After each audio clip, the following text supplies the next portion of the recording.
morning, everybody, and welcome to the home of British Motorsport. We are making our first of 2 visits this season to Silverstone for the TCR UK Championship and Milltek Sport Civic Cup, with the usual plethora of support race action, courtesy of the British Racing and Sports Car Club as well. Set to put on 2 fabulous days of entertainment around, on this occasion, the Silverstone National Circuit, a venue that is made for close quarters slipstream racing, and we will see that, I am sure, across all of the categories here this weekend. We've got a busy schedule to get through. Our first race only a few moments away, around what is a deceptively simple looking circuit, the Silverstone National Circuit, famous for only really having 4 proper corners, but all of them presenting their own unique challenge, and those 2 or 3 really long straights providing ample slipstreaming opportunities and plenty of chances for overtaking into the big braking zones. It's also a perfect day for racing, really. Bright sunshine, a few clouds overhead, but nothing too ominous. Temperatures creeping towards the 20s. It should be a brilliant, pleasant day for the quite a few spectators actually who have already made their way over to Silverstone this morning to enjoy, and certainly the drivers will be happy, I'm sure, the conditions are fair as we prepare to go racing. Well, I'm joined in the commentary box for at least the first part of today's proceedings by Jack Oliphant, because our first racing action is courtesy of the Milltek Sport Civic Cup, a race that unfortunately had to be cancelled from Oulton Park a few months ago, being rescheduled now for this morning here at Silverstone. So Jack, we head straight into one-make action here. As I said, a track perfect really for one-make racing. We've seen some cracking Civic Cup races here down the years. Yeah, absolutely. You know me, I love Silverstone National. It's a great circuit. I mean, the qualifying times were so close. Now, I know this grid is not made up of qualifying, but we have to take it into account when guessing where people are going to come and how they're going to come through the order and everything like that. So it's really exciting, and we'll bring you up to date with a little bit of the grid order and in comparison to maybe how they will actually line up in qualifying. If you're wondering what that means, basically, because as Andy mentioned, this is the Oulton Park replacement sort of race, it means that the Civic Cup actually get 4 races during this weekend. The officially Silverstone's first race is actually this evening, and that's where qualifying will actually impact. So it's the last race of the day. It's actually straight after the TCR UK race, which is their first race of the day as well. So it should be really exciting. We'll be able to bring you the grid for that as well. We'll probably talk about who's fastest and where they line up on here. For instance, Alex Kite, a little bit of a spoiler here, who's on pole position for this particular race after the Oulton Park sort of jigging around, is actually qualified as 13th fastest here at Silverstone. It's going to be a difficult one. I mean, in Alex Kite, he was probably really looking forward to Oulton Park, being quite quick and obviously being on pole position and everything. But here at Silverstone, he's not as quick, and therefore he's probably a bit sad that unfortunately he's had to get his pole position this way. Worth reminding everyone that because this was due to be the second race of the day at Oulton Park, this was actually the partially reversed grid as well. So just to throw an extra bit of unknown into the mix, this grid not necessarily having the quicker drivers at the very front of it. For example, Max Edmondson, who actually won the first race at Oulton Park, has to start this one from row number 4, 8th on the grid, alongside his big championship rival Josh Files. So those two sharing the 4th row of the grid with work to be done. But interestingly, Jack, this is a completely different kind of circuit to Oulton Park, so not only will that perhaps favour certain drivers over others, but also much easier, I would say, to make progress through a reversed grid around this circuit than it would have been at Oulton Park. So perhaps that plays into the advantage of the likes of Max Edmondson and Josh Files. It's not an ideal situation. Clearly, we would have rather had this race at Oulton Park, but actually for them, that could be beneficial. Yeah, it will be, and from our perspective as well, as an entertainment spectacle even, it's surely going to be really sort of spicy. And you've even got drivers who weren't necessarily even at Oulton Park who have turned up for Silverstone, so therefore get to take part in this race, but you know, they're right towards the back end of the field. So for instance, well, actually Scott Smith was at Oulton Park, but he didn't make it through the first race. It just so happened that luckily he's here for Silverstone as well, sort of thing. So after a gearbox change at his gearbox went bang in the first race at Oulton Park, he is back. He's the Lightning McQueen car. He's very difficult to miss, to be honest. He's right towards the back end of the field. You will instantly notice him, and we actually did an interview with him earlier on, and he has certain style of Crocs as well. He loves his cars films, obviously. He's gone for Mater Crocs. Oh, really? I'm hoping he's taken them off. I'll be honest, I don't really feel like he'll have much feel of the brakes. But he has got a feel for fashion, that's for sure. Well, that's questionable, but we'll perhaps tackle that over the lunch break or something. For now, we've got a grid to go through. This is how they will line up on the grid for our first race of the weekend. So this, remember, a race that should have happened at Oulton Park. It has a partially reversed grid, but crucially, those drivers who weren't entered into Oulton Park not able to take part in this race. So we will have a few extra drivers out for the races later on this weekend. What we do have on the front row, though, is Alex Kite and Harvey Caton. A very, very lively-looking front row, that is, I would say, with both of them looking to try and find a bit of good fortune in what's been an up-and-down season so far. Then, Will Redford. Now, Will Redford could be the big beneficiary here. Quick in qualifying this morning, and he's actually got himself a decent grid position for this race because of where he finished at Oulton Park. I hope you're still following this, by the way, everyone at home. Alistair Camp starts alongside him in the FN2. Then, Spencer Stevenson and Lewis Kent on row number 3. Row 4, then, is where you find the top 2 drivers in the championship. Max Edmondson coming into this weekend 36 points clear of Josh Files, and that is after all of those pesky drop scores have been calculated. So Edmondson with a good little lead. Files really needs to take advantage now of the fact that he's one place higher on the grid to try and start clawing some of those points back. Josh Files in his first season in the championship. Max Edmondson, of course, the reigning champion. Then Jordan Brennan and Wesley Swain complete the top 10 ahead of Jamie Petters and William Butt on row number 6. Just outside the top half, or top dozen I should say, we've got Aidan Hassan and Mark Hughes, Jack Riddell and Gary Townsend, former MX5 and TCR UK runner on row 8. Dave Marshall, a lot further back than you'd expect to see him, the 66 car starting 17th. He was the first of the retirements actually from the first race in Oulton Park. That's why he is deep in the field, 17th alongside fellow non-finisher Harry England, with Daniel Petters and Scott Smith bringing up the rear. So 20 cars on the grid for this one. To put that into perspective, 26 drivers will be appearing in the other 3 races hopefully this weekend. Certainly had 26 qualifying in the session earlier on today. So, mentioned the championship there, Jack. Max Edmondson, 36 points clear with now only 3 events remaining in the championship. A good position for him to be in, actually a much more comfortable position than he was in this time last year. Yeah, and really considering that the talent pool has actually gone up a couple of steps from last year as well, it just goes to show how, you know, skilled Max really is as a driver, not just obviously on the Civic Cup grid, but probably on any grid he'd want to lend his hand to, which you never know. I haven't chatted to him about it. I'm speculation, putting it out there in the world now, but let's say 2 championships in a row, you would probably think that Max would start looking at maybe a new challenge. And it'd be interesting to see how he makes that step up, because other drivers have taken that step sideways, as they probably like to think of it, rather than step down to Civic Cup. So let's face it, it's a difficult car to drive. It's more of a step sideways.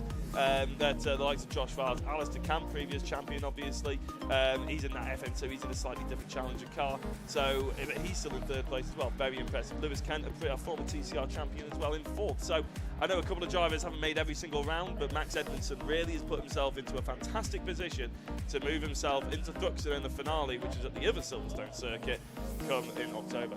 Indeed so, and Max Edmondson, you're absolutely right. I know was looking into moving into other categories of racing at the back end of last year. I'm interested to know exactly how much of a factor the knowledge that people like Josh Files and Lewis Kent, for example, would be into this championship, how much of a factor that was in Max's decision making to stick with Civic Cup, because I know he likes a challenge. He's certainly been given one this season, but has more than risen to the occasion by building this very healthy championship lead. Right then, cars have arrived back on the grid then at the end of their green flag lap. We have got Alex Kite in the Pralloys car on the right of shot. That's the outside line heading towards Copse Corner, and on his inside Harvey Caton. Keep an eye to the 4th row of the grid though, the Area Motorsport teammates of Josh Files and Max Edmondson, the top 2 in the points. What progress can they make, and can Files start taking some points out of the championship leader? We're waiting then for the red light on the starting gantry to switch on, and we will then be racing for the first time here this weekend at Silverstone. 15 minutes on the clock, the lights have gone out, away they go,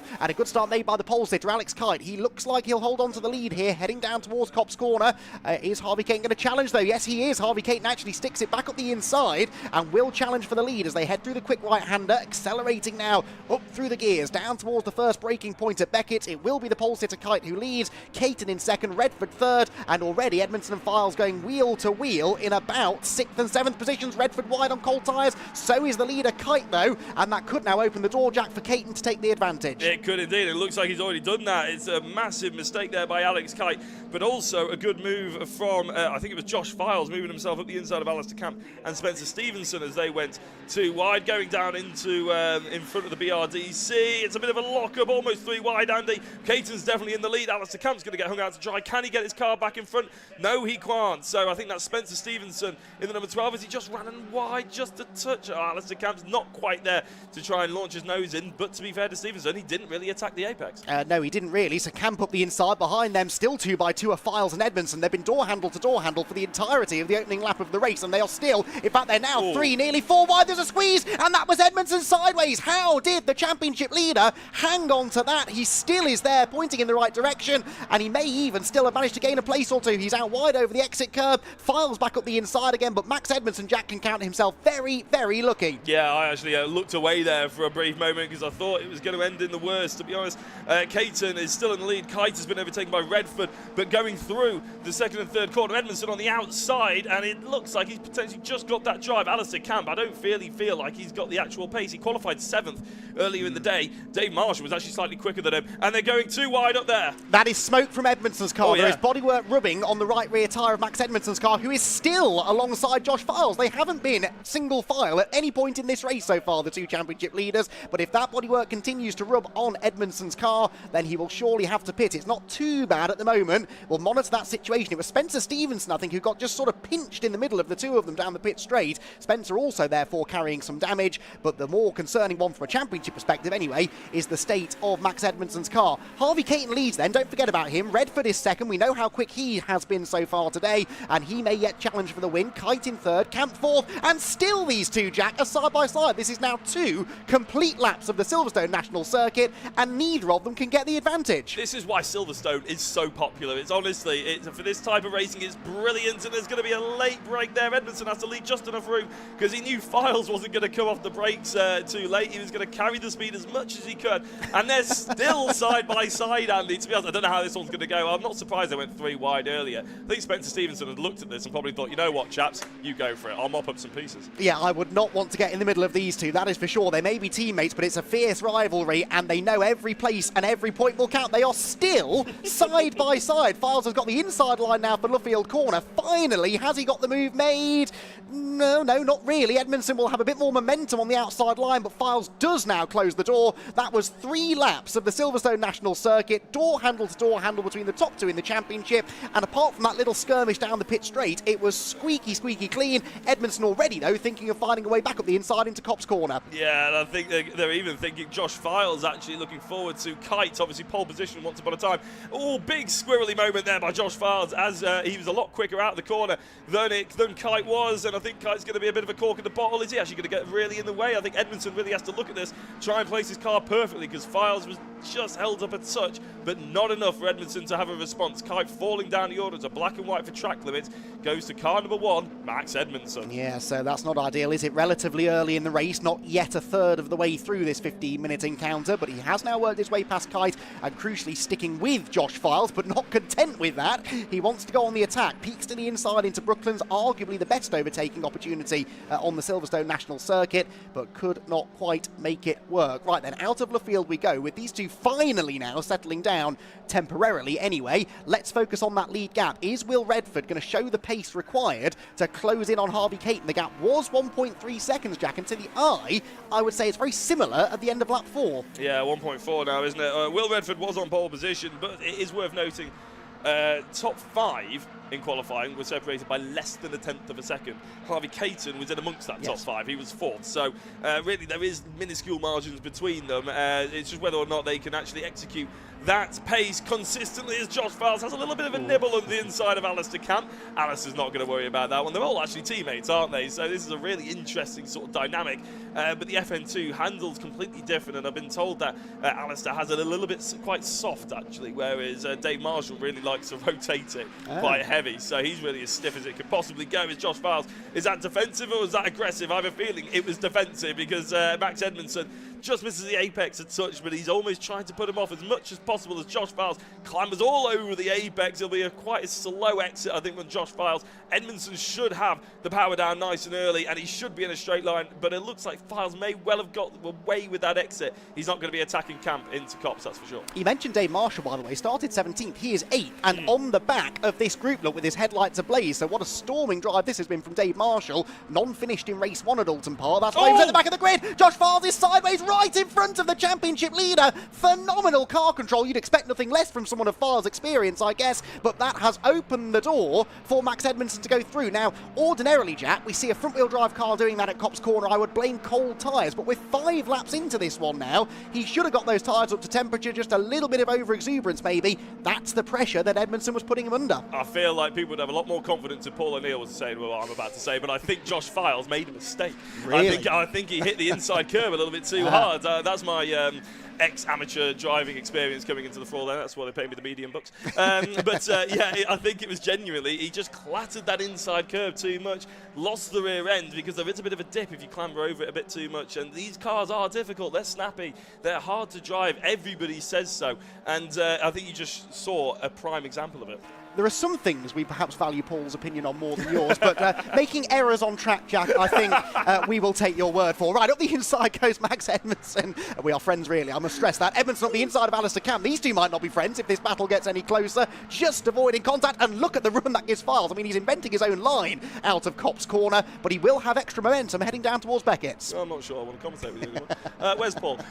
Yes, no, Camp actually, he's lost 2 positions there, really, isn't he? Files absolutely sent it. You're right. Oh, big slide by Kai. Was that a little bit dirt on the track? I'm not entirely sure. As Marshall makes up yet another place. I tell you what, Marshall was very happy. I caught up with him in the grid, actually. He was loving how the car felt. He doesn't have new tyres. He doesn't have anything like that. He's just getting out there. He set the car up to be as leery as possible. And he said he's out there and he's just loving life at the moment. Is that Spencer Stevenson with a little bit of a look up to inside the pole sitter? I tell you what, this is almost just like a complete reverse grid, isn't it? It's just throwing a cat amongst the pigeons, considering obviously it's a rearranged one. It's been brilliantly entertaining. Well, and Dave Marshall really has almost gone from last, not quite to first, but he is up into the top 10 now from 17th on the grid, gets back ahead of Stevenson, and now has a renewed attack against Alex Kite. This is for 6th position, remember, as they storm across the timing line. Kate leads by 2.2 seconds, Redford second, Edmondson third. That was, I think, Spencer Stevenson giving the assist to Dave Marshall, and that worked well because they both got the momentum up the inside of Alex Kite, and Kite loses another 2 places. Yeah, I think Kite's struggling, isn't he? I mean, we were always expecting him to be potentially a little bit slower on this track. I mean, as I said, he qualified 13th. He's not going to be front running, that's for sure. But I think he did do a decent shout there. He was giving himself an opportunity to put in some decent laps. He's probably learned a few things away from some of the other drivers as well, but a few too many slides that we've seen, a few too many sort of bullied out of positions. He did a good job, but realistically, I think we could always expect him. If he can stay inside the top 10, I think Alex Kite will be fairly happy. Yes, I think so. Some more decent points would go his way. He's 11th in the championship at the moment, to put that into perspective. Dave Marshall is 10th in the championship, but running a lot quicker here today. Right then, ready for round, what are we on, round 3 or 4 now of this battle, I think, just within this race alone. We've got 6.25 minutes to go. And guess what? Josh Files and Max Edmondson are almost side by side again. Josh Files, all of a sudden, looks to be the quicker of the two, doesn't he? Once they've broken through the traffic, he looks able to really apply the pressure now to Max Edmondson. The slipstream will be helping him slightly, but where and when does he make his move? There's no doubt, though, Jack, with the situation in the points as it is, he has to try and make a move, and he has to do it in this race. But that's what I think it is now. It's why we know it's going to be so entertaining, isn't it? Because Max Edmondson, you know, in his head, he probably feels like he doesn't need to stress, he doesn't need to panic, but he doesn't really want to lose any points to a potential teammate. As someone who could come on in the championship, learning the car race by race, he knows he's going to finish the championship strong. Maybe this is the tipping point for Josh. Maybe he has finally sort of got to grips with the car fully. He understands it. Okay, there's a small mistake in there. But again, it's a big thing for him to learn, isn't it? That he can push on. And if he does get ahead of Edmondson and he strings in a decent weekend, 4 races that he could have this weekend. I mean, Edmondson, we saw smoke coming out of his car earlier on. And you could think, well, if that's a big problem, then that is a big problem. You know, it's not just race 1 that could have ruined. It could ruin all 4 here at Silverstone. And I think Edmondson will know that he needs to pick up as many points as he can. If he can outscore Josh Files, all the better. But realistically, Max will just be thinking about the championship points. Well, that's what he should be thinking about anyway. Edmondson, it's worth pointing out as well, has had one non-finish already. Now, you dropped your 2 lowest scores over the course of the season, but none of those scores can be from the Silverstone decider. So realistically, it's this round or Thruxton which you could drop if you were to have bad results. If Max were to have another non-finish, that really puts the pressure on him, whereas Files has finished every race so far this season and is dropping almost twice as many points as Edmondson is. So the drop score situation also coming into play a little bit here. Things just calming down ever so slightly now then as we move into the final third of the race, and Harvey Caton, who leads the way, I've just been reminded by Phil Kinch, has never won a race in the Milltek Sport Civic Cup so far anyway. He's got the lead by 2.6 seconds. Jack, what must be going through young Harvey's mind? Well, 4 minutes is a lot longer in a race car when you're leading a race than 4 minutes when you're in second chasing down the lead. I can tell you that. I mean, I have to say I was never exactly a pro at leading races, as you well know. But it's one of those things where everything starts to struggle. Oh, yeah, 5-second penalty for Max Edmondson. Fastest lap of the race. That's not going to help him if he gets put back a couple of places. Indeed so. 5-second penalty. We saw the warning for track limits excursions earlier on. He's now been given the penalty, and if he does it again, that 5 seconds becomes 10 seconds. In a field as evenly matched as this one, that could be absolutely crucial for him. So down towards Maggots and Beckett's he goes. He's caught Will Redford actually and is battling now for second on track, but in reality he is about 4th or 5th, I think, on corrected times. Takes a much tighter line through Beckett. Crucial now, Jack, that he gets this move done, gets in clean air and gets his head down to try and build a buffer. This is also fascinating because this is first and second basically from qualifying, so what with the race we'll see later on, separated by only 0.002 seconds were these two, and I'm not sure if Will Redford really felt like he had the race pace to completely keep doing those sort of laps, but he definitely had the qualifying pace on Max Edmondson.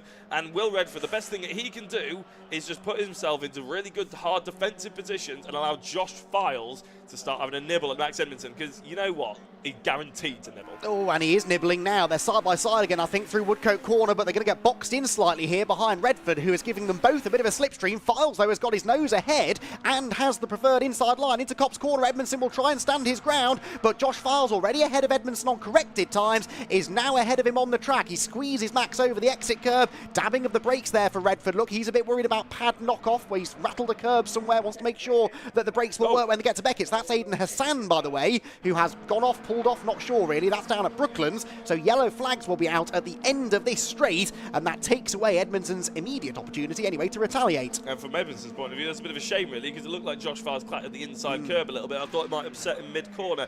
Edmondson's potentially seen those yellow flags as he sort of drops off a little bit more. Just make sure you get a smooth exit, make sure you get through the corner, get on the power nice and early and try and line it up going into Copse more than likely. It's all about the exit from here though, and that's why Edmondson is going so wide. He's going for that almost qualifying line, go for the late apex, straight in the car, nice and early on the power, and try and get the last couple of miles an hour out the car as they go into Copse and launch one at the inside of Josh Files. But it all seems to be unravelling slightly for Max Edmondson.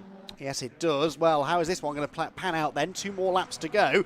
Files has a chance here, doesn't he, if he gets past Redford, to put a couple of positions between himself and Max Edmondson, even before the time penalty is added. He's almost got the run down towards Beckett's again. Redford tapping the brake there, just doesn't have the confidence underneath him, does he, into the braking zones. He's snatched a brake now, going into Beckett's corner, and this is all bottling Files back up into Edmondson, who may or may not be aware about this penalty that he's already been handed. Out onto the Wellington straight we go then. The yellow flags may still be out, of course, down at Brooklands. That takes away really the best place that you can try and overtake around here, and that is good news if your name's Will Redford. Yeah, it is. It's definitely good news. Harvey Caton, we mentioned before, is still doing a brilliant job. He's actually extended the gap, obviously, because these guys are fighting. But Harvey Caton, if you can see in his rearview mirrors that these guys are battling as close as they are, will be a breath of relief, I imagine, from his point of view. We could be seeing a first maiden win for Harvey Caton after we saw Will Redford take his maiden podium, maiden qualifying pole earlier on in the day. It's a good day to be sort of the underdog, let's face it. But Max Edmondson, Josh Files, that's the story we were probably going to go in with. That's probably the story we're going to have all the way through to the Silverstone decider. And it looks like this is almost like a taster of what's to come. Josh Files has got to grips with the car. Max Edmondson, a master of the car. Let's see who comes out on top. Well, let's see what happens on this final lap then, because Edmondson will try to fight back here if he sees half an opportunity. He's right up onto the back of Josh Files as they turn through Beckett's. It looks as though those yellow flags will still be out. They're all wide over the curb at the exit of the corner. I'm guessing they're monitoring track limits there, and if they are, that could well mean that both drivers end up in a spot of bother by the end of the race. Down towards Brooklands we go. Are there still yellow flags out? I think there might be, because no one is hunting around to the inside either to attack or defend. The car and recovery vehicle still there on the outside of the road, so this likely will be the order in which they finish, unless Redford makes a mistake at Luffield, which he hasn't. Ahead of them, though, by over 4 seconds is Harvey Caton. Now, this has been a long time coming, but at last Harvey Caton is going to claim his first victory in the Milltek Sport Civic Cup. The checkered flag flies, and Harvey Caton wins here at Silverstone. Second place will go to Will Redford, third Josh Files, and Max Edmondson fourth on the road. Will he be fourth on corrected times? This meanwhile is Dave Marshall up the inside of Alistair Camp, and he gets Camp on the line. 17th to 5th for Dave Marshall, a storming drive, and Dave will be very pleased with that. He doesn't benefit in the end from the penalty for Edmondson. On corrected times, actually, Dave Marshall is only a quarter of a second or so adrift of Max Edmondson, whilst Lewis Kent has snatched the fastest lap of the race. Now, we didn't really mention Lewis Kent in that race. He dropped all the way down to 17th place and must have had a drama somewhere along the line, but did manage to set the fastest lap of the... no, he didn't, actually. I think Edmondson is still showing the fastest lap on our timing screen, so we'll double check that. But anyway, Lewis Kent, unfortunately, slipping to the back of the field, along with, I think, Daniel Petters, who also hasn't yet seen the checkered flag. But apart from that, a very entertaining race, some fantastic action, in particular between Josh Files and Max Edmondson.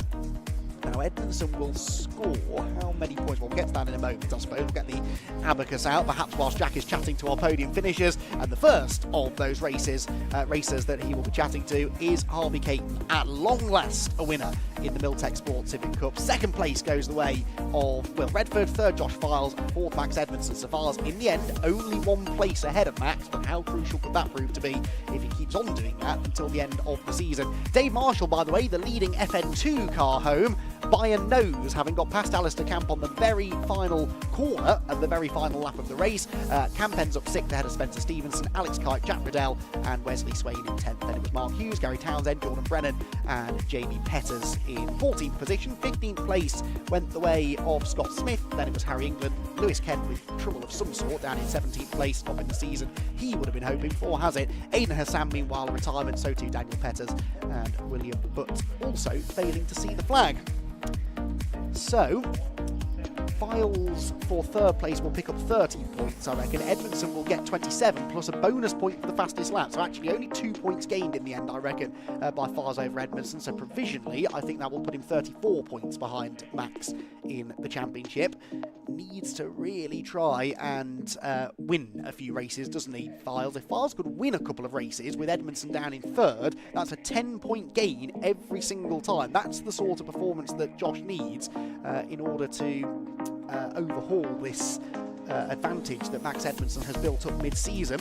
He's achieved that advantage by scoring 5 race victories already this year, Max.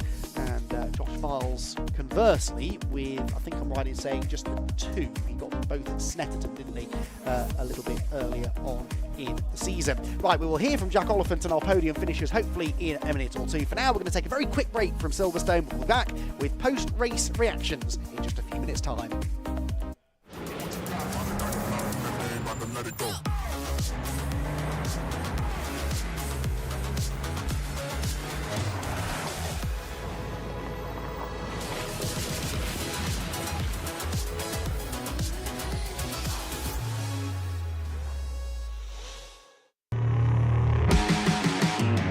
Got so much weight on my shoulders, enough to knock me out, but I'm still holding the throne. You never know till it's over. You want an honest man, but you don't understand. I won't be here when you wake up again. You want an honest man, but you don't understand. I won't be here when you wake up again. You want an honest man. Is your business ready to switch over to cloud telephony before the BT analogue switch off? If you're not sure, you can get a telecoms and IT health check from Maximum Networks for free. covering broadband, phone systems, IT support and more. Arrange your free audit today at maximumnetworks.co.uk.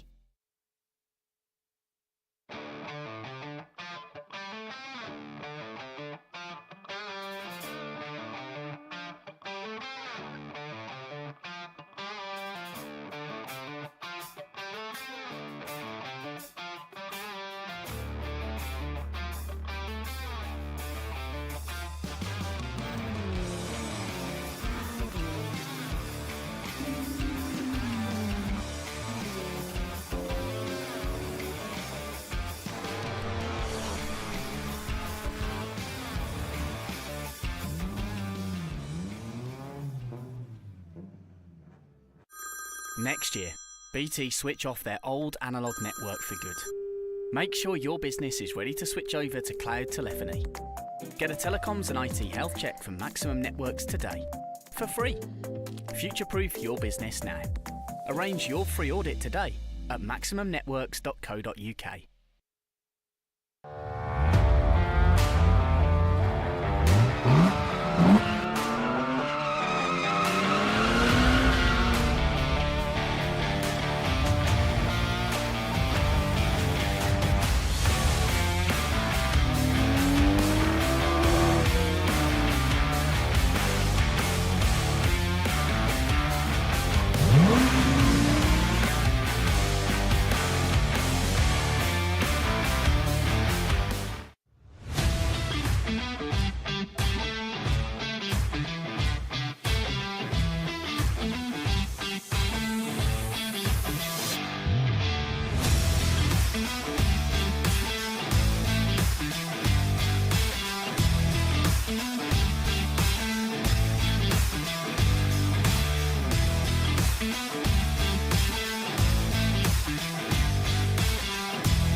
Now the cars are well evenly matched, you see that, so should be good racing.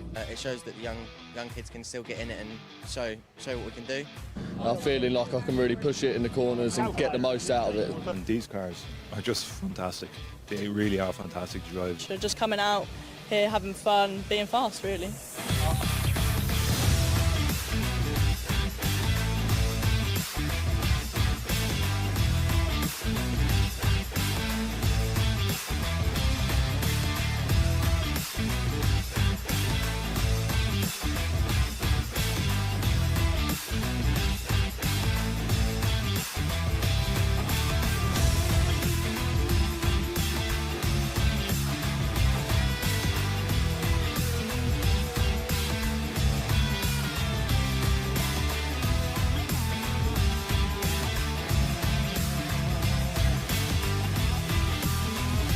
Performance for money, you can't beat the value. I mean, the nearest thing you're going to get to a mini touring car.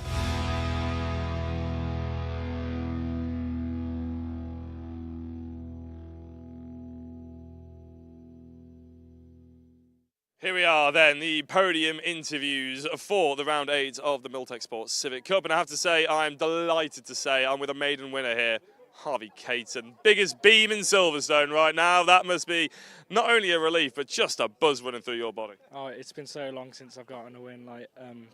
It's been 3 years since I've been in the championship, and we've tried so hard and worked so hard to get the car right, and it's finally worked out today, and by a big margin. So really happy about it, and yeah, adrenaline's starting to wear off now. So you're starting to feel that sort of dump a little bit. Yeah, it's hard work, isn't it? But you have to pick yourself up because there's plenty more racing to be done. But let's focus a little bit more on this one, obviously. I mean, you said there was a big margin as we nearly get run over by a truck. 3.5 seconds by the end of it, but really it was never really that much in doubt, was it? I mean, 1.5 seconds when Will got into second, but it didn't really look like he was chasing you. No, I mean, once I got past Alex, I saw the margin of the gap, and I was like, I know I can just ease it out through the race now and sail it home. I mean, and once I saw them battling, I knew it was like there was no turning back. Just make sure I made no mistakes, and yeah, brought it back and just big smile on my face the whole way, so real happy, yeah. How nervous were you into the last sort of 4 minutes? Because I think that's when me and Andy was sort of like, oh, how's he going to start feeling now? Like, because it must be a bit hard work. No, not really. I mean, because of the gap, I knew as long as I just took my time, I mean, I was really lifting back now, like not even 90%. Yeah, just my lap times weren't that good, but I didn't want to set a fastest lap, so just needed to bring it home safely and not damage the car or anything, so yeah. Next race, you're starting in 4th as well, based on obviously qualifying from this morning. Less than a tenth of a second between the top 5 in qualifying. You got a race pace to be another winner here this weekend. Yeah, I mean, hopefully it'll be a bit more of a battle in these next races because I don't like sitting at the front, but for this race it was good. So hopefully there'll be some good battles for these next races and maybe we can get some more podiums. You may not like it, but you'll start being addictive, don't worry, Harvey. Big congratulations on the race win. We'll get you your trophy in a minute. I'm going to bring in 2nd place first, Will Redford. Not first, 2nd even. That is the way that works, numbers work. Will Redford, qualifying pole position. Obviously, we spoke to you a little bit earlier. My God, you had your work cut out for you then at the end. Yeah, it was tricky. I was trying to hold on to Harvey at the start, and then I think from the midway of the race, sort of after, he started pulling the gap out, and after that I was just driving in my mirrors. I think the yellow flag at the end there sort of saved me from Josh because it meant he couldn't overtake me into the one place he probably had his biggest chance. So I'm grateful for that, and I'm happy to take away a P2 after what's been a really tough season so far. Do you feel like that's just a little bit of a sort of taste of what's to come for the next 3 races? Because obviously pole position is very impressive, but as you can see, pretty much anyone can win out there. Yeah, well, I'm hoping that we can find somewhere to sort of get that last little bit, otherwise Area are going to keep running away from it, and starting on pole is not going to make much difference, but I'm going to try my best and we're going to have a look through the data and see what we can figure out. You're definitely the front runner to take it to Area Motorsport. Big congratulations, Will, and we'll be chatting to you a little later on. Thank you. Right, the 3rd place is Josh Files. Josh, come on in. Big congratulations on 3rd place, and you don't even look like you've broken a sweat. I don't know how you do it. That looked like one of the most intense races I've ever seen. It was great fun though, wasn't it? me and Max had a good battle for 3 laps, I think, side by side. It was literally 3 laps side by side. Andy was counting them. Yeah, it was good fun. But do you know what I was just saying? It was really respectful. Everyone gave each other just the right amount of space. So it was going to be either a spicy race or a boring race. I'm glad it was a spicy race. How spicy was it going through the first corner sideways? We were just discussing whether I should dial it back. But do you know what? Nah, it's good at the end, so I'll keep it as it is. Fully sent, innit? Yeah, exactly.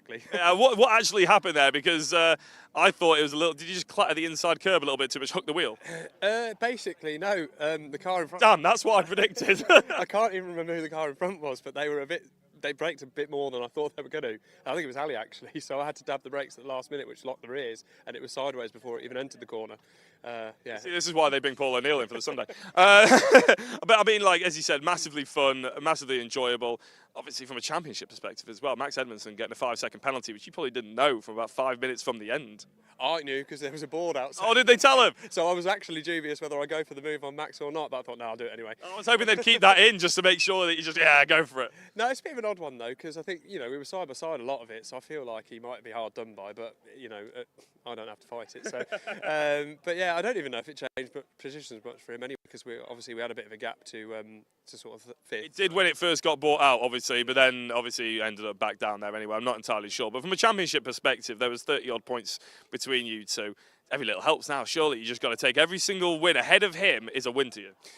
Yeah, ultimately, but there's still a long season left. We've got 3 more races here yet. So yeah, Max will just have to watch his mirrors. I look forward to it. I'll be watching the stream. Fantastic. Thank you very much, Josh Fells, on the 3rd place. Now, the Diamond Goodyear Award Trophy went to Mr. Mark Hughes, who's been waiting in the wings patiently while I've been chatting to everybody else. Mark, a big congratulations there. Talk us through your race. I'll be honest, we were sort of so caught up with that fight for about 3rd, 2nd and 4th that we didn't really see that much, I'll be honest. So talk us through it. It was a good race, slow start. My target was Mr. Townsend, who was behind me, but just got by me on the start, had a shocking start. And then as I seemed to pick up pace, I was getting slowed up, and then he just went, and I'm like, oh, this is going to be great. And then managed to pick my pace up, keep the consistency coming, and caught him up on the last lap and overtook him. So I'm chuffed to bits.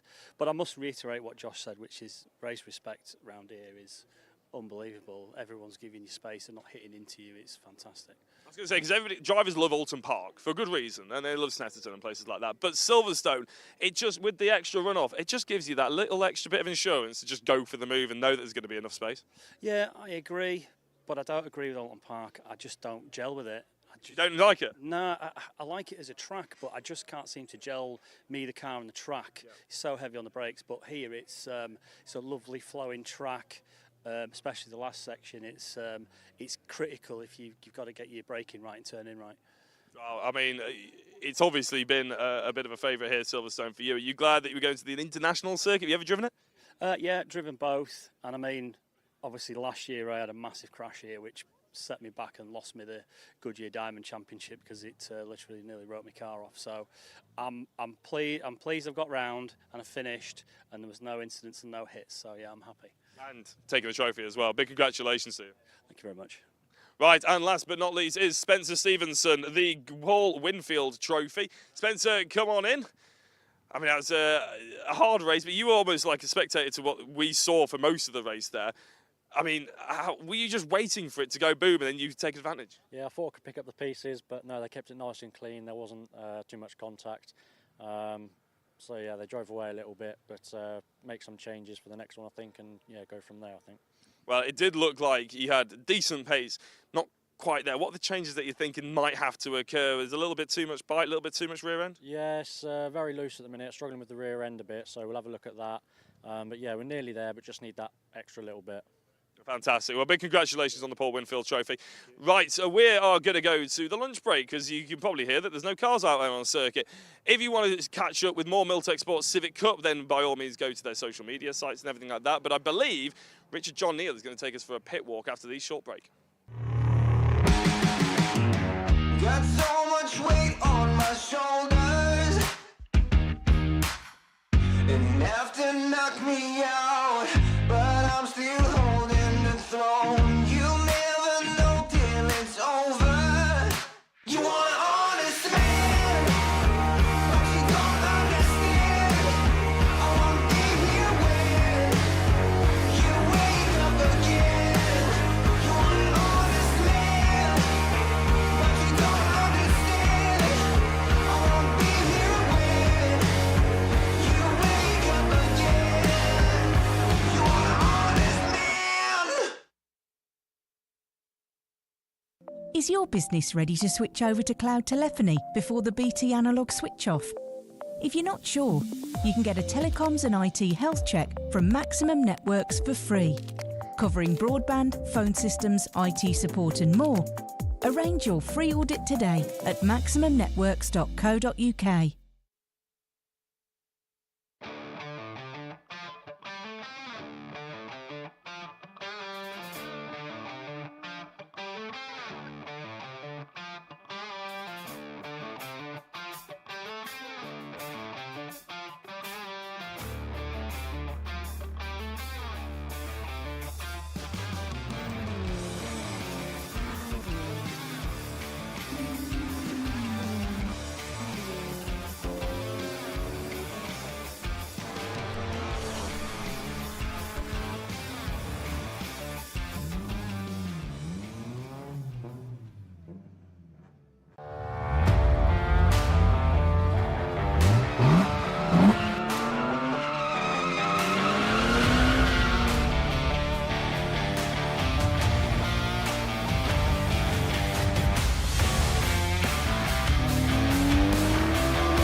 The driving standards have just been absolutely outstanding this weekend throughout the whole field. Whichever package it is, Mark 1, Mark 3s, it offers fantastic close racing. They're all quite even, the cars at the front, so lowish power. These boys are incredible to race against. They don't give you an inch. They're not overly expensive to run. Again, will draw people to it. It's not just about the racing, it's about the experience as well. It's affordable, you know, anyone can come and have a go.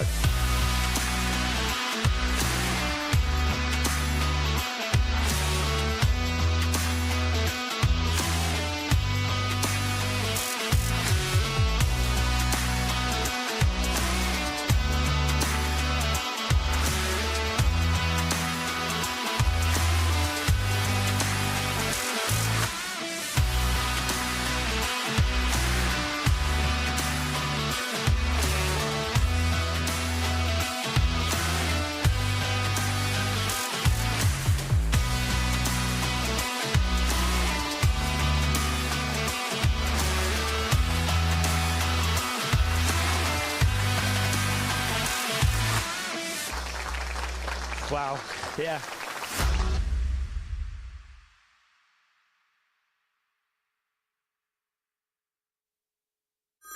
Next year, BT switch off their old analogue network for good.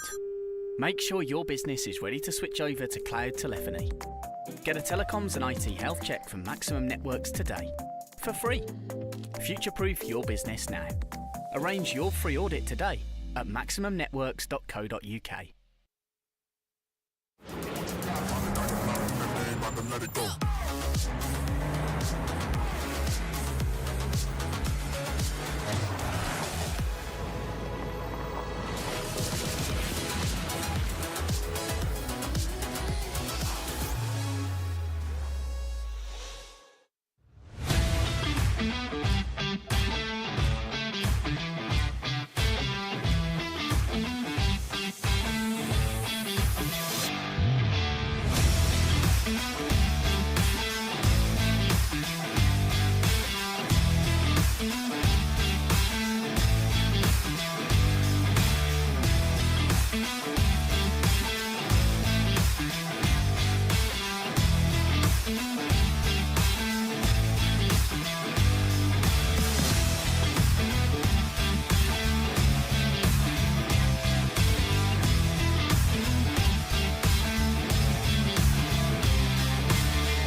No, now the cars are well evenly matched, you see that, so should be good racing. It shows that the young kids can still get in it and show what we can do.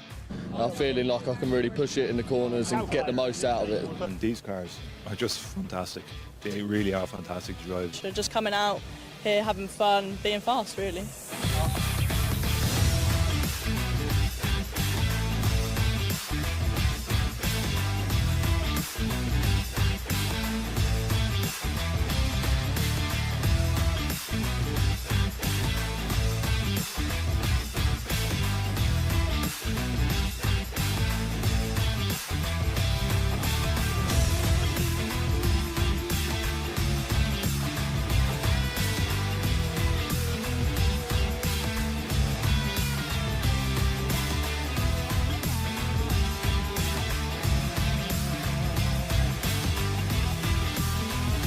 Performance for money, you can't beat the value. I mean, the nearest thing you're going to get to a mini touring car.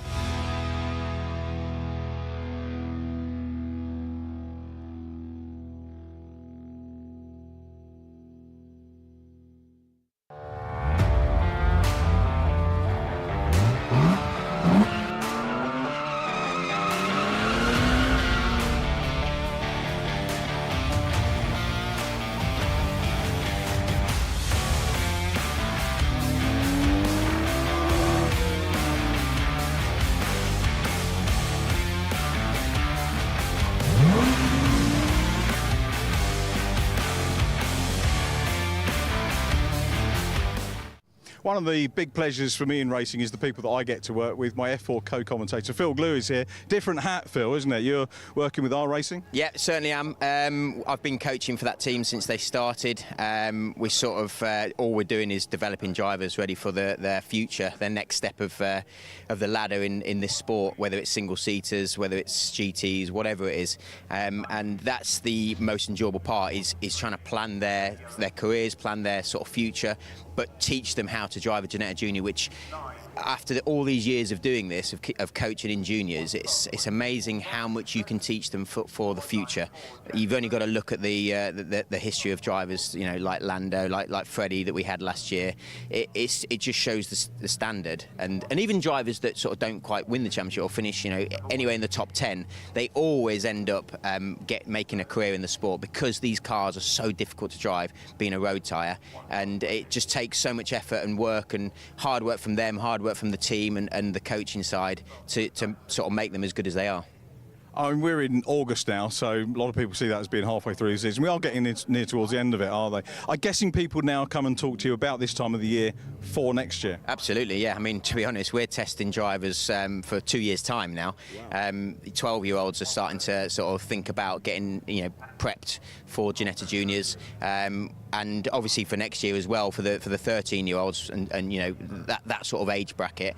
And it's exciting. Every year we sort of start again quite earlier and earlier, ready for the following year. And this time I think it was sort of starting in March, April time, ready for the following season. And it's every year I'm like, oh, we're going again, are we? And it's hard, because you're teaching the drivers that have now are winning races, and then you've got to get in a car the following day with someone that you've got to teach to pull away, change gear and all that. And it's just the variety of coaching in this job is the bit that makes it so interesting, keeps you going year after year. So much better than when I was a kid, and I think, you know, there was no car racing for juniors. It was all karting before we had T-cars, which was really a game changer. I don't like the term game changer, but it was. Yeah. Yeah, it certainly is. You know, the Ginetta Junior Championship's been around a few years now. I got involved back in 2013, I think, so over 10 years I've been doing this with different teams. Jack Mitchell was actually the one that I first coached to the championship, who beat Lando to the championship. So he's still earning a living in motorsport, and after that we've had I think I've had about 6 or 7 champions now over the last 10 years, which is fantastic. It's great to sort of, you know, it's what gives you the buzz. It's what keeps you going. You know, I was always into winning when I was racing, and you know, it's the same with this. You know, I'm just trying to make winners and professional drivers out of this category. What's the dynamic like of this weekend? Obviously, we had the G-Fest at Anglesey, which was away from British GT, where these guys and girls get to ply their trade, and you're on a Brscc meeting here at the Silverstone National. Is it a different feeling for the drivers and yourself? Not really, because we're sort of stuck in the data room and going through video and giving them all the information we can. So really, that part of the job is completely the same as any weekend. The only difference is slightly less busy, which to be honest is nicer for us. We can get around the paddock easier, and yeah, it's just doing the same job. We're obviously on the national circuit, which is only 4 corners, which again brings the whole grid a lot closer together. Last time we were on the GP circuit, so it's now sort of fine tuning each corner, but you can do it a lot quicker. You can sort of do a lap a lot quicker. Obviously, it's a short lap, and you can sort of keep practicing and teaching them. And you know, sometimes we sit with them. We're getting to that point now where we're sort of just we're coaching from the outside. We're doing a lot of video and a lot of data, and that's when it really starts to get to the nitty-gritty parts of the job. I'm glad the weekend's going to be just as busy for you as normal. Have a good one, and thanks for the chat. Very, very insightful. Thank you very much. Cheers.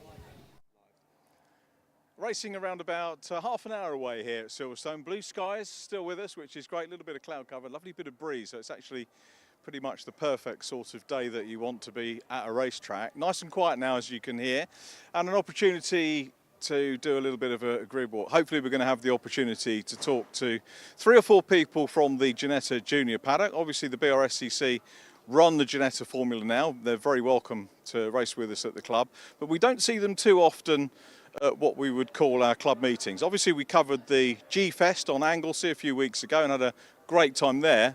Wish the weather had been like this one, but unfortunately it wasn't. That one a standalone event entirely for Ginetta. Now they join us with the Fiesta Juniors, the Audi TTs, and of course the TCRs and Civic Cup. So what we're going to do is have a little look down and maybe talk to some of the characters that might be new to the championship. You can see here we've got the Pace Performance team garages just in front of us. We caught up with some of the Pace guys last time out on the G-Fest, but what I'm going to do is go down to the next garage down where you can just see the nose of the 31 car poking out. And this is the McKenna driver development team, basically a new team for this year. So I'm going to see if we can get Scott McKenna out and grab a word with Scott, and also Felix Livesey, who's one of the drivers. Let's see. Scott is actually all ready. I think I probably need to be in the sun, do I, Shane, for the interview? Let's get Scott just doing himself up. Do the hair, do the biz, all sorted out. Good to see you. Lovely to see you, and thanks for agreeing to have a little bit of a chat with us. Wonderful to see McKenna driver development in the paddock, and a service that you can offer a team having been there, done it well. Absolutely, we're coming at this from a completely different sort of direction in comparison to a lot of these teams. Like you've just said, I've driven, I've only driven, I'm not a mechanic, and I understand what it takes and what we require as drivers to do well and succeed in what we're trying to do, especially with junior formulas such as the Ginetta Junior Championship. So we're offering a lot more than just what the usual race team would offer. We're really, the clue's in the title really, we're really trying to dial in on the driver development side. Each junior driver comes from very different backgrounds. Karting is the usual, but I didn't come from karting.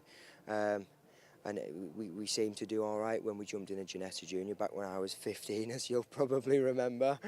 So like I said, I understand what it takes, and I'm absolutely loving it. I think I get as much enjoyment out of this as I do driving.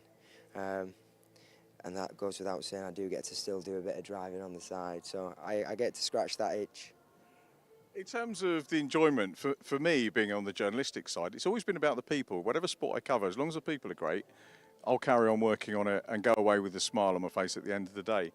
And the paddocks that we have motorsport-wise, whether it's club racing or GT, touring cars or whatever, always full of great people like yourselves who come in and enjoy it. So is that the same for you? Absolutely. This is the Ginetta Junior Championships. It's quite homely to me. It was my birth into the sport. I'd never been on a grid before Brands Hatch on the Indy circuit that year. It was beyond the deep end, but that was where I started, and it's all snowball from there. So this feels so comfortable for me. It's very much a case of stick to what you know, and we've done that. And like you say, the people in the championship, and actually this paddock this weekend is great. We spread across a few different sort of packages this year. Some weekends with the British GT, and that's an incredible paddock now, as you'll see. That's grown and shot through the roof. But this weekend's fantastic. Everyone's friendly. We're all here to enjoy it. That's why we're here. We're trying to give the kids the best chance possible as teams, which all these teams are doing a very good job of. It's very competitive, as it always has been. And that constant chase for another 10th and another 10th, it'll be the same next year. That chase will always be there, but in the meantime, like you say, just enjoy what we're doing. We're very lucky to do what we do, and as long as the people are nice in this pit lane, then I'll be sticking around for a long, long time. I think the people skills, you know, certainly my mum and dad were sociable people. I know your family are as well. My first encounter with you guys was learning all about the ice driving. Is that still going on? It is, so that's me and my brother now. We've sort of umbrellaed that under the race team. We still offer that service. So, you know, I sort of label it generically ice, but tell us about what sort of things you do. So it sounds a little bit far-fetched, but the lakes in Scandinavia, Sweden and Norway predominantly, they freeze enough to the point you can drive a car on them. It snows, of course. We take a big tractor with a big snow plough, we carve out a race circuit, and we take cars and go and practice the relevant techniques and sort of ways of driving that can be directly applied to what we're doing with Ginetta Juniors, our G56 GTAs, the GTP, and any other cars that our customers are driving, front-wheel drive, four-wheel drive, rear-wheel drive. We try and cover everything. It's very much car dynamics based, very much car control focused, because that's the true base of a drive, a racecraft, the knowledge of putting together a race weekend. That comes after. You need a very good base of how to drive a car first. Everything else seems to be a bolt-on. And that's the sole main focus of what we do out in Norway. So yeah, 2 weeks in February, we'll be there, praying that the ice doesn't break, which it hasn't yet, thank goodness. Enjoying some snow and some and a huge lack of grip on circuit, a lot more than we ever experience here. It sounds like great. We look forward to seeing that. If you need anyone to help on the media side, give us a shout. That would be pretty cool. In terms of the driving career, was it a soul-searching or much soul-searching to move from driving into the management side? It happened very naturally, actually. The race team came about through driver coaching. That's always something that I've been very, very passionate about, and something that I get so much from is transferring what I've learnt and the experiences I've been through onto especially young drivers, or even club drivers like some of the guys here this weekend who are really competitive. I get a lot from the driver coaching, obviously driving, that's why I do it in the first place. I just love driving, love competing, and like I said, the team came around very, very naturally, and seemed to be, like I said, a very natural way, a natural path for myself and my brother to end up heading into, to be honest. And like I mentioned earlier, I absolutely love it. And it's only year one. We're scratching the surface.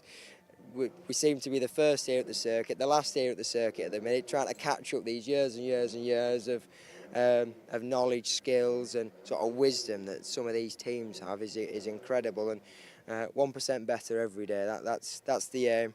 1% better every day, and if we keep doing that and we carry on with that, we'll get there eventually. We'll just enjoy and trust in the process for now, and we'll get there eventually. So who have you got in the driving seats with you this weekend? So this weekend we've got Felix Livesey and James Ellis, two of our juniors. So James Ellis, very, very new to the sport, no karting background like myself, and Felix Livesey, the exact same sort of background, but this being his second year in the junior championship. So I started working with Felix midway through last year, made some rapid progress, and we've come into this year in a much stronger position, just still chipping away and learning what is really the basics of motorsport that he hasn't had from karting, which can be done. It worked for me, it's worked for others, and like I said, we'll get there. There's a lot of work goes on behind the scenes. It's not just the race weekend, it's not just testing, it's mindset, it's fitness, it's lifestyle. There's so much more to it, as a lot of these driver coaches know in the paddock and myself, than just pressing some pedals and turning a steering wheel. So really working closely with James and Felix this year, and we're making a lot more than 1% progress every day at the minute. And all year we've seen huge improvements. We've seen multiple freshman podiums from James, which is incredible really, considering the lack of experience he's got, but he's an intelligent driver, very, very hungry, and the same goes for Felix. He's an intelligent young man and extremely passionate, and as a driver coach, as much as a team owner and manager, that's what I need and look for. As a coach, I just need to see a little bit of fire in the belly and some intelligence, and we can work with that, nurture that, and hopefully take these guys on to be successful drivers further down the line. Forward to that. I think we're going to grab Felix and have a word with him. Shall we usher him over, if you would? Yeah, thanks very much. Interesting to talk, isn't it? Get that team perspective. Felix joining us. Just looking at Felix's results over the course of the season, actually had his best result last time out. The cars were at Snetterton, last time that we saw them, and grabbed a 7th position. So here comes Felix. Good to see you. We were going to do a pre-record earlier on, but you get lumbered with the live interview instead, Felix. And I was just saying to the viewers, we're coming here. I think your best result, 7th position at Snetterton last time out. I believe so, yeah. It was a good weekend. Definitely made some improvements as a team, and hoping to build on that this weekend. So tell us about how you got involved. First of all, what attracted you to Ginetta, and what's the process for a young driver coming from your background? What is your background, first of all? So there's never really any karting involved. It was family racing. You know, my dad drove a lot of his life. I sort of always tagged along, and then he knew some people that were involved. We went for a test day, loved it, and never really looked back since. Now you're costing him a lot of money. Unfortunately.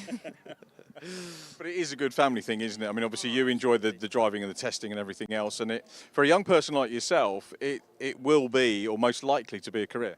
I'd like to think so, yeah. I think most of us here will end up in the sport for a long time. How does it sit with education? What are you doing studies? Well, obviously summer holidays at the moment, but once we're in term time, what are you doing? What level are you at?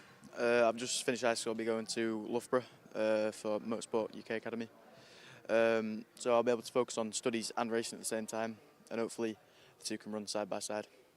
When you were in the school environment, were the school funny about going racing, or were they sort of accepting that it was going to be your future path? No, I was very lucky in that sense. They always let me have time off, very supportive. Yeah, they were a big help. How did you make the link up with McKenna driver development? So my dad knew his dad, and we sort of hit a brick wall last year in coaching. So put us in touch with Scott and Ben. They started coaching, we started making improvements. And as the sort of season went on, we thought we could do this quite well maybe on our own. And we just decided to have a go at it. Last 2 rounds last year, made a lot faster improvements than we actually expected, and then we've carried it through to this year, and hopefully for a long time to come.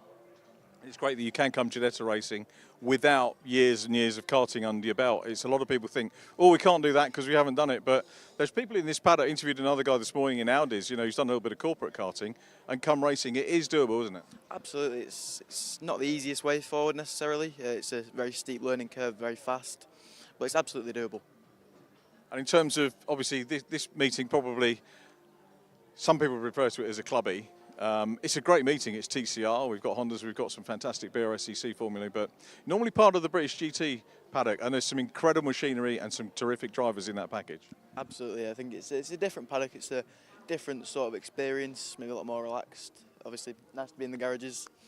It's nice. It's good stuff to watch, though, absolutely. Qualifying, how did that go this morning? Not as planned. We had some problems. Literally, we were running up this morning and some things broke, which really wasn't ideal. It cost us a bit.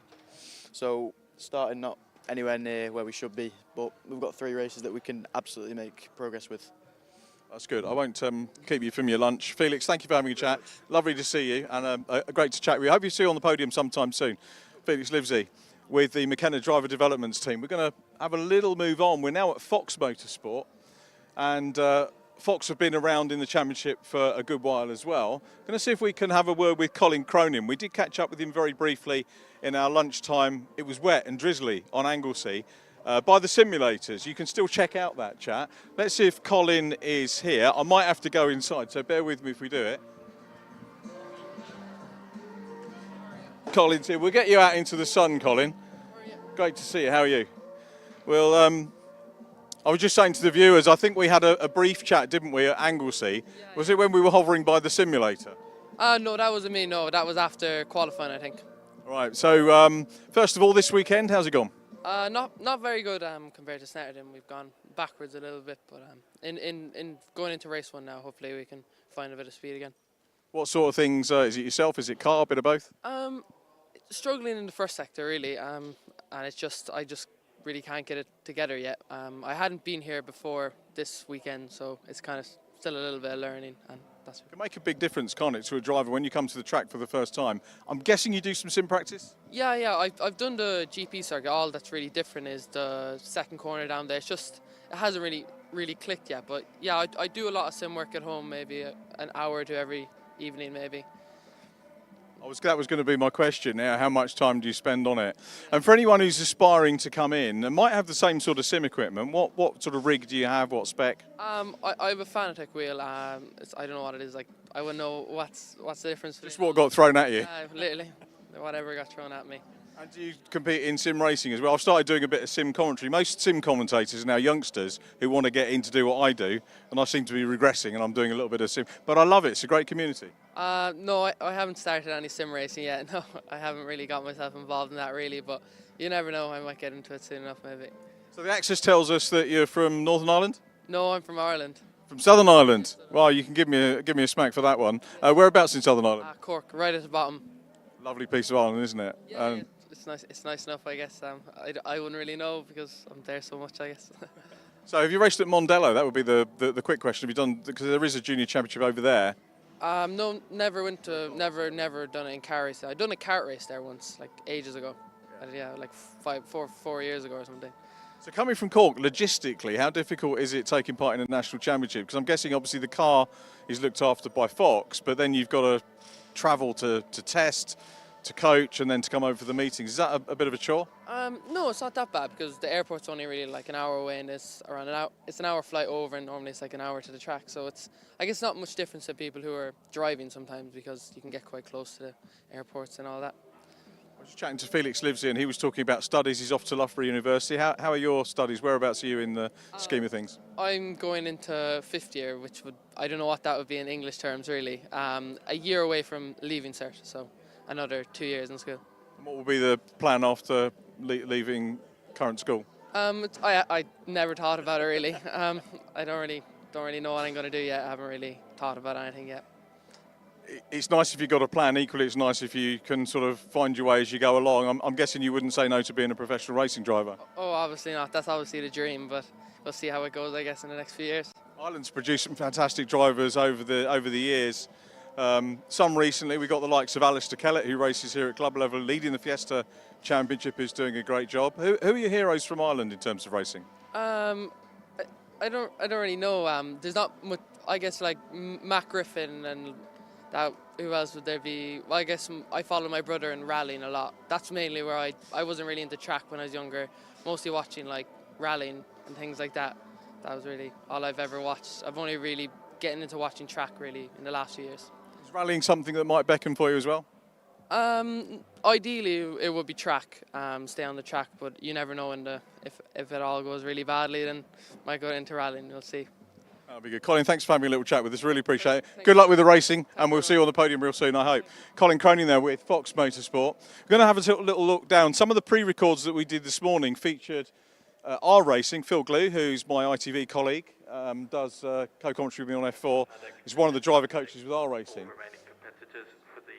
That one goes up a level. Look at the little backlit signage that we've got at the back there. We've also done an interview with Chase Fernandez, which is a pre-record, and hopefully we'll get a chance to catch up with that over the course of the weekend. So, our racing, please forgive me for walking past right now on the live one, but we have got interviews in the can with you. Next up is E3 Sport, which is Jim Edwards Jr.'s team, and we've got a couple of drivers we want to talk to, one of which is Jude Peters, and then the coach, Charlie Robertson. We'll get Jude over first of all, and I think we might wrap up with Charlie Robertson a little bit later on. And Jude, the reigning Ginetta scholar. And I'm not doing the scholarship this year, so they've all got pressure off. They'll probably have someone they know this year. But how's the scholarship year gone so far, Jude? Yeah, it's been great. I mean, we've just been learning the whole time, being our first season of any racing at all. So just been slowly progressing as much as we can. Last weekend at Snetterton was a big learning weekend with lots of stuff going wrong. But feels like we've bounced back a little bit for Silverstone, and we've got our best quality results so far. So it's been good this weekend so far. Congratulations on that. I'm going to take a step back because it's difficult for somebody coming into Ginetta racing. And Ginetta as a scholar, they'll pick someone who, you know, we always hear the argument, oh, so-and-so's not going to win because they're already doing the championship. We know that's nonsense because Robert DeHaan won it one year. He was already doing the championship. They pick the best person out of the 3 days to come and do it. But inevitably, there can be maybe a driver who's done some karting, done quite a few days testing, and then when you get to the circuit, you have a rookie championship, and we still have a rookie championship in Ginetta. And then a lot of people used to say to me, well, there are rookies and there are rookies. Now, Ginetta have listened to that, haven't they? And they've brought out the freshman category this year. Yeah. And I think you're the leader of that? Yeah, I'm not sure so far because I think someone else has joined it and they might be a bit ahead of me after Snetterton. But I think with drop rounds, yeah, we might be at the lead of that. And I'm hoping to continue that because it's for people that haven't done any karting and have done nothing before this. So, yeah, it's a great category for me to be in. It's great that Ginetta, you know, are aware of what's going on and brought that in. So we've got the overall, and you can still be a rookie and win overall, but to bring in acknowledged freshmen who are new to the championship, it means it's inclusive for drivers with all experience. Yeah, for sure. When you're coming up against people with huge amounts of experience who have done won karting championships and have a lot more experience than I do, being, you know, kind of starting racing when I was 12, 13 on the sim, and now coming into it for the first time at 15 years old. It's definitely challenging coming up against all those people with the amount of experience that they have, but yeah, the freshman category gives you some acknowledgement against the people that have similar experience to you, really. This weekend, I think the first time we've seen the juniors with the Fiesta juniors, and I think you tested with a Fiesta junior a couple of times. So what are your thoughts? You know, you're the one person we can get a valid opinion from on the difference between the two types of car.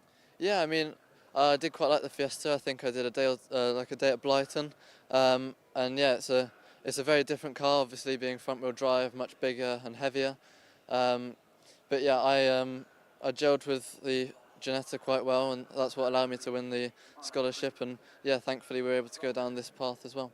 As scholar winner, yourself and your family, I think, got to choose which team you went with. So you've gone with E3 Sport. Tell us a little bit about the thinking behind that decision.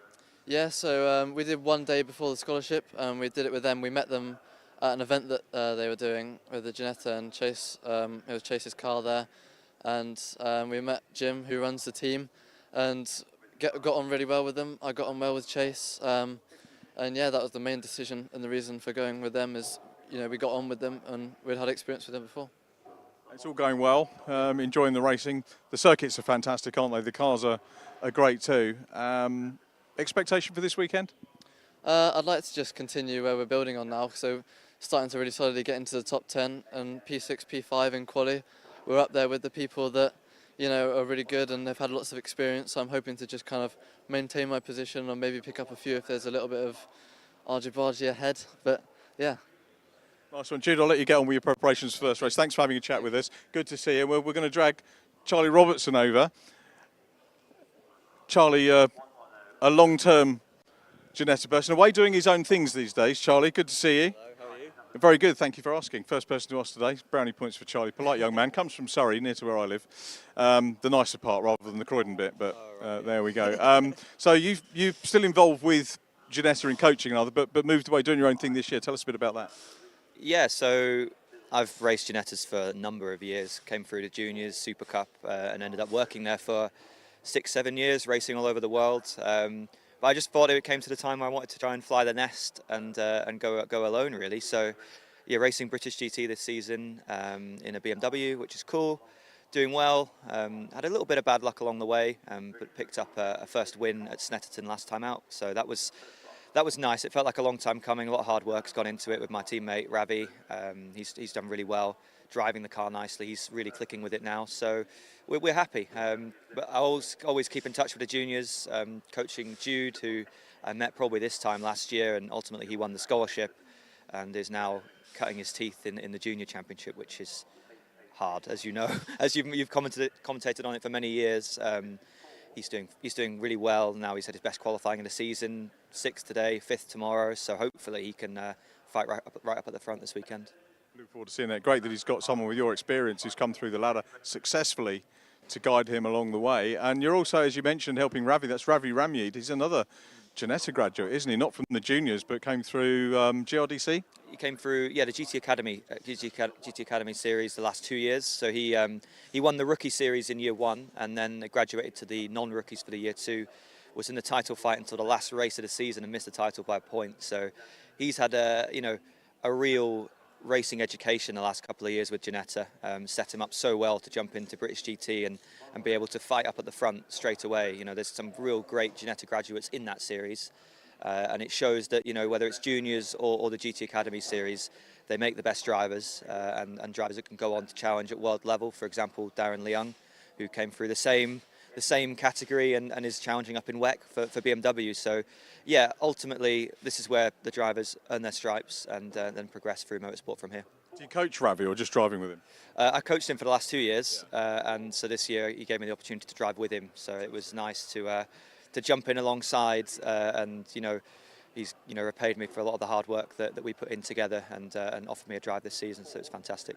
Obviously, there's a lot of guidance and things looked at on track with how you do and how he does. How much coaching goes into mindset moving up into British GT for him? I think that's one of the biggest parts of it. Ultimately, he can drive, and when he naturally lets the driving do the talking, he's super quick. It's then just about managing your head over the weekends, because you go into practice, and then the car in quali trim is so different to the car you'll drive in the race. You have new tyres, low fuel, whereas the car you get in the race isn't new tyres, and it's got 110 litres of fuel. So you kind of drive the car in so many different guises. that it's kind of not looking at the timesheets too much on the practice sessions, trusting you feel the bounce and the car's correct. And then so when you get into the race, even if we're starting 5th or 6th, we know we've had a good race car throughout all the year. And Snet really proved that. We started 5th. He had a great first stint, came in 3rd, and then handed over to me. And then I just had to pick off a couple of drivers, Seb Morris being one of them, who was, my old junior rival from when I raced them in 2011 in Ginetta Juniors. So, yeah, it's been good this season to see that side of it. British GT is such a challenge from that perspective, and adds so many different dynamics to a race weekend. So, yeah, it's been cool.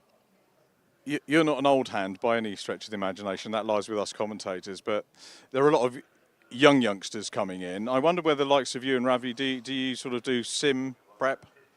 A lot of sim prep. Yeah. I think now more than ever, the simulator side of it has become such a huge element of it. So, yeah, I think the simulator side, we probably do 1,000 laps of each track before we get there. So, yeah, and race each other on them as well, so we can understand the racing opportunities at each circuit before we get there. Preparation is key. I'm going to let you carry on with your preps. We've done our prep for the lunch break. Charlie, thank you so much for having a chat with us. Charlie Robertson there, getting on with his preparation with E3 Sport and Jude Peters. Time now to hand up to the commentary box and ready to resume racing. Here's Andy McEwen.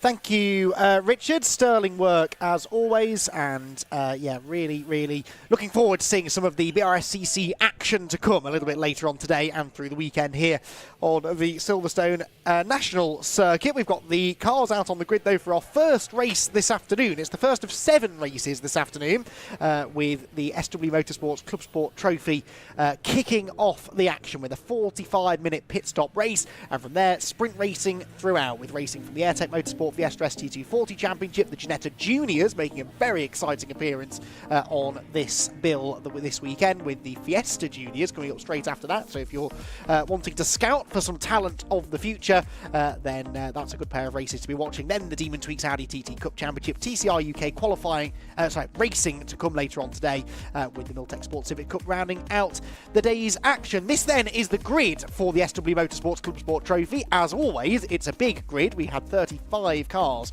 qualifying earlier on this morning, and the fastest of them all was car number 77, a Mazda MX-5, shared by Rob Boston and Sam Reuter, a highly modified Mazda MX-5, that is, a very quick one as well. And alongside them will be Feroz Bilamoria in the VW Scirocco. They're running classes B and A respectively. Then a whole host of Class B cars. Andrew Dyer's Audi TT starts from 3rd alongside Mike Parsons in the VW Golf on row number 2. Kevin Sterling starts on the inside of row number 3 in his Renault Clio. And then the number 14 car, Nick Watling and Jack Wheeler in their Ford Fiesta ST150. Martin Cully is 7th on the grid, alongside Mark Jones, Seat Leon and Civic Type R, and then Steve Wood and Kieran Power in their pair of BMW Z4s will complete the top 10. All of those cars from 3rd down to 10th on the grid, all running in Class B. Then the first of the Class C cars is the MG ZS, number 49 of Simon Byrne and Ryan Firth. They will have David Cox's VW Golf GTI alongside them. Then 13th on the grid, Chris Murphy in a Z4, and Graham Price, 888 in the Renault Megane, sharing that row with him. Row 8 is where we find Stephen Harrison and Paul Fenning, Honda S2000. Don't see so many of those out on the grid these days. And the Mazda RX-8, likewise, actually of Fenning alongside. Row 9 for David May's Nissan 370Z. Now, that car should be a lot further up the grid. Only completed 1 flying lap in qualifying, so it should be a lot further up the field than that, and usually is a contender for race wins, although it has been a bit fragile in the past. Andrew Stevens, meanwhile, is the Class D pole sitter in his Mini Cooper, starting from 17th on the grid, because it doesn't look like David May's car was showing on that grid graphic, so maybe they've had to withdraw, unfortunately. Then we will have from 19th on the grid, Craig Emerson in his Class C BMW, and Adam Radford in the BMW Z4. Now, that's a Class B car, should be a bit further up the order than that, really. Then Sergei Miniev starts the number 79 BMW next, alongside the number 4 of Stephen Harrison and Daniel Hawkes-Reed, their Renault Clio will be lining up alongside them. Then Brendan Murphy's BMW Compact has Christian Goodall in his Honda Civic Type R for company. And then row number 13 will be shared by the Dukes in their BMW Z4, number 177, Darren and Joseph Dukes. And the number 93 car shared by Charlie Hayes and Marcus Bruce, BMW Compact for company there too. Row 14 then for the number 283 car, that's Chris Stone's Civic Type R and EP3 Civic Type R, and then number 22, which is Chris Fantana and Nick Ramsden together on the next row of the grid. The top 30, meanwhile, completed by number 241, Matt Massey, and Barry Cully in his Seat Leon Cupra Cup car. Will Gallagher's Mark III Toyota MR2 has a similar car, actually, of Andrew Weston alongside him on row 16. Row 17 then for Liam Cochrane and Stephen Watson. And David May showing at the back of the grid, but whether... Now, he might actually be moved to the back of the grid, perhaps because he only completed... Well, officially 2 laps, so an out lap and a single flying lap. You have to have completed 3 laps, remember, within that qualifying session in order to be qualified to race. And so I wonder whether, because he only did 2 laps, he's been told he has to start from the back. We'll see whether the usually very rapid Nissan 370Z is able to take the start. We'll have to wait quite a long time for the whole field to cycle through, but hopefully we will have that car out on circuit.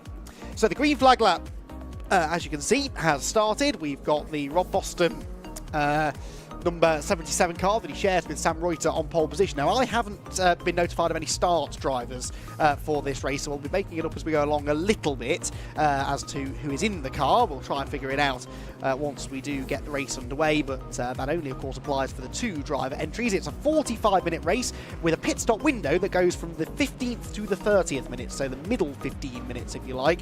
That is when the pit lane is open. Every car must pit during that pit window, regardless of whether they intend to change drivers or not. So even the single driver entries do have to make a mandatory pit stop.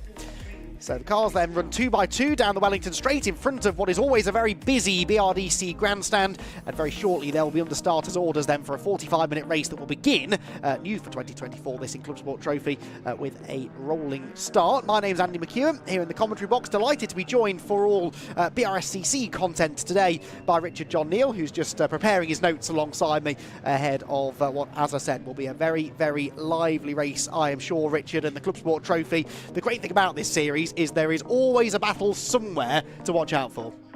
Yeah, there is. Am I on? Can you hear me? Where are we? Here we go, I'm on. Thank you. Yeah, that always. There is a great battle and a great lineup of completely different looking cars. Firo's Billamori had a brake leak, by the way, in qualifying. Breakneck lost him around about a 10th. Ruined his wheels, the fluid on the wheels. Oh, really? Yeah, appearance-wise or damaged them? Appearance-wise. I think damage-wise he was okay. Right. But didn't get a chance to interview him, per se, on camera. But that was the feedback from Firo's. But front row of the grid, alongside Rob Boston. So that's a mouth-watering battling prospect between those 2. Yeah, looking forward to this one. They run in different classes, but they were only a 10th of a second apart in qualifying, so it could be quite an entertaining battle between the MX-5 and the Scirocco, who now run 2 by 2 to the line, and we get racing underway on the Silverstone National Circuit then, here in the SW Motorsports ClubSport Trophy, and it will be Billamoria who snatches the advantage heading into Cops for the first time. So the Scirocco squeezes around the outside of the MX-5 and grabs the lead heading down towards Beckett. That is Andrew Dyer in 3rd position in the Audi TT. The Golf of Mike Parsons still in 4th. So aside from the top 2, they're in grid order, I think, amongst the top 5. But now we get to Beckett's, where there's always a little bit of a scramble for track position, and a few of those in the midfield perhaps looking to try and gain a little bit of ground from where they started. Those who maybe feel they're out of position, that's their first real opportunity to try and do something about it. But a fabulous sight they make as they race down the Wellington Straight and towards the braking zone at Brooklands, where actually it looked as though the Boston and Reuter MX-5 was just losing a little bit of ground, maybe. May have lost another position to Andrew Dyer, with Mike Parsons sniffing around behind as well. Look in the distance. We'll try and pick them up maybe at the end of the opening lap as the Z4s get very close together, and there's a big slide for the 63. That was Steve Wood, who I think might have been assaulted there possibly by one of the other Z4s, but they just about got away with it. Had a chat with Steve Wood on camera. I don't know if we've managed to play it yet, but I used to watch his dad stock car racing back in the day. And condolences to the family bereaved of Steve's mum, sadly, a couple of weeks ago. So prayers and thoughts with the family. But Steve here, completely on his own. He's got to time the He said he's got a little egg timer or something, a cooking timer, really? to time the pit stop. So it'll be interesting to see when he pits in his Z car. That is interesting. Yes, of course, you can just about get away with that in ClubSport Trophy. It's not like you need a team of mechanics to come and service the car during that pit stop, but you just have to be stationary for a certain amount of time, or in the pit lane, I should say, for a certain amount of time. Change here for second position. Mike Parsons going past the Boston and Reuter car, which is, of course, a little bit slower in a straight line, but then has an awful lot more braking capability, being a lot lighter than the VW Golf. Now, this is actually a battle not only for second place in the race, but for the lead of Class B. So you've got the number 77 Mazda MX-5, the number 73 Mike Parsons driven VW Golf, and the Audi TT number 15 of Andrew Dyer, all battling here for the class lead. Is that the same Audi we'll see Andrew in? I think so. Exactly the same. I think so. What yeah. a versatile car. Yes, exactly. Yeah, well, we had quite a few of those TTs actually using ClubSport Trophy races as a bit of a testing ground before the championship began proper at the start of this year. And yeah, Andrew Dyer has been for a long time a competitor in ClubSport Trophy and right in the mix for a class win. Now, I did just see on the timing screen a notification that David May has a dodgy transponder. That's not good news, but it does rather suggest that he's on track, and I didn't see him on the grid, so hopefully he's been able to rejoin from the pit lane, as we've lost our first car, I think, up at Beckett's. With no number. Helpful. 118 scribbled on the side very roughly. David, that is David May. Now, I don't confess to be an expert. I don't think that's a Nissan 370Z, is it, Richard? 118 on my list. No, I don't doubt you, but I think maybe a change of car for David May, which unfortunately hasn't done him much good anyway, but he was briefly out on track. He was. I think that's Racing Dave, isn't it, that Will Gibson, the Legends family, call him Racing Dave. Do they? We're watching Racing Dave this weekend. All right, okay, well. Quite a character. Are we still allowed to call it ClubSport Trophy? Because MS UK have put their feelers out about consultation. We all know consultation in the business world is usually deal done, that series aren't allowed to allude to any prizes.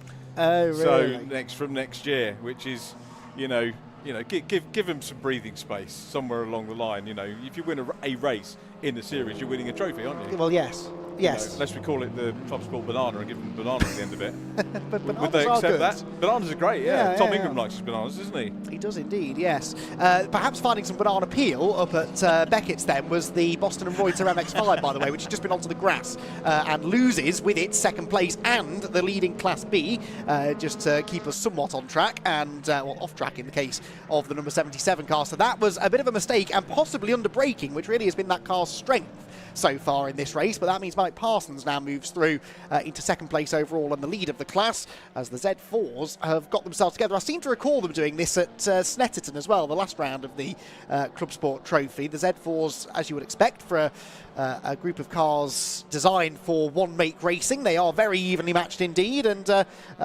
perhaps about to put on a bit of a battle here for class positions. Yeah, great to see him out here. Steve Wood normally would run in 82, which was his dad Roy's number in the stock. I don't know if Roy's watching it. If he is, he'll switch off because you're going to blush. But absolute legendary engineer, brilliant at whatever he did. Revolutionised a lot of short oval stock car racing over the years. Nice to see Kevin Sterling out on track as well. He raced in the Brscc Fiestas when it was 4 classes. Oh, really? Yeah. Tried to catch up with him, but he wasn't there, unfortunately. Car was under wraps and he was off somewhere. But, yeah, great racing here. Yep, for now the class lead, so Andrew Dyer and Mike Parsons both benefiting from the slip-up from the MX-5, which does seem to be struggling a bit in this opening stint of the race. Perhaps Rob Boston yet to jump in the car, but this is side-by-side between Parsons and Dyer. Dyer in the little Audi TT up the inside, doesn't seem to quite have the grunt in a straight line, but again, might be able to outmaneuver the VW Golf once we get to some of the more technical sections of the track. This not really being one of them, though, down towards Copse Corner. There, meanwhile, is the Boston and Reuter car, back ahead of Kevin Sterling now. So Sterling dropping back down into 5th position in the Renault Clio. As here, the fight for the class lead continues. Golf still ahead of Audi, but Andrew Dyer, at certain areas of the circuit, looks to be the quicker of the two. He's certainly neater through Beckett's there, takes a nice tight line through the right-hander. We know that the Golf seems to perform a little bit better down the straights and should be able to stretch its legs as we head underneath the bridge down the Wellington Straight. Down towards the braking zone at Brooklands. 7.2 seconds already behind Viros Billamoria, who Richard alluded to earlier on, probably could have gone quicker had it not been for the fluid leak in qualifying, and is now demonstrating very much that in the early stages of the race. Out of Luffield we go then. Dyer sort of scrabbling around the outside, trying to find some traction, some purchase to wrestle his way ahead of the Mike Parsons car, but it's just not quite working for the time being, and they are now into the traffic. So, in fact, that was odd. That looked like Dyer slowed all of a sudden. Is Andrew Dyer off the pace? I don't think there's a yellow flag, but he's come up against, I think that is one of the Cullies, isn't it, in the Seats, and suddenly seems to have lifted off the throttle. Now nips up the inside of the back marker, but that really allows Mike Parsons off the hook and brings the Boston and Reuter car back into play. So there they go down towards Maggots and Beckett. Here are the Z4 Brigade, being led by Kieran Power, I think. Yes, Kieran Power, number 24, with Chris Murphy just behind, trying to slip around the outside. Then Steve Wood in the sort of greeny, mint-green number 63 BMW. And they've got the 151 VW Golf of David Cox to play with. Now, David runs in Class A, the same class as Feroz Villamoria, and not in the same class as the BMWs.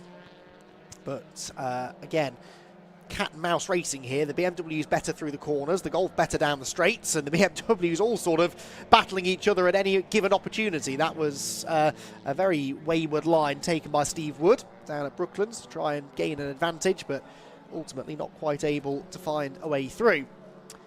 So they head down past the pits, and Feroz Villamoria leads by 7.7 seconds over Parsons second. Boston and Reuter now up into third position, so they did get past Andrew Dyer, who I suspect is starting to run now into some mechanical issues because he's suddenly dropped off the pace. That last lap for Dyer was a 109.4, which is something like 2 and a bit seconds slower than he went earlier on in the race. So such a short lap as this one, that is a fairly significant loss of time.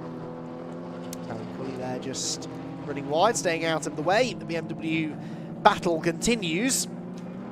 And now Steve Wood trying to really find a way through. He's weaving around behind Chris Murphy, who has to defend the inside line into the braking zone. Wood on the outside line on the way in.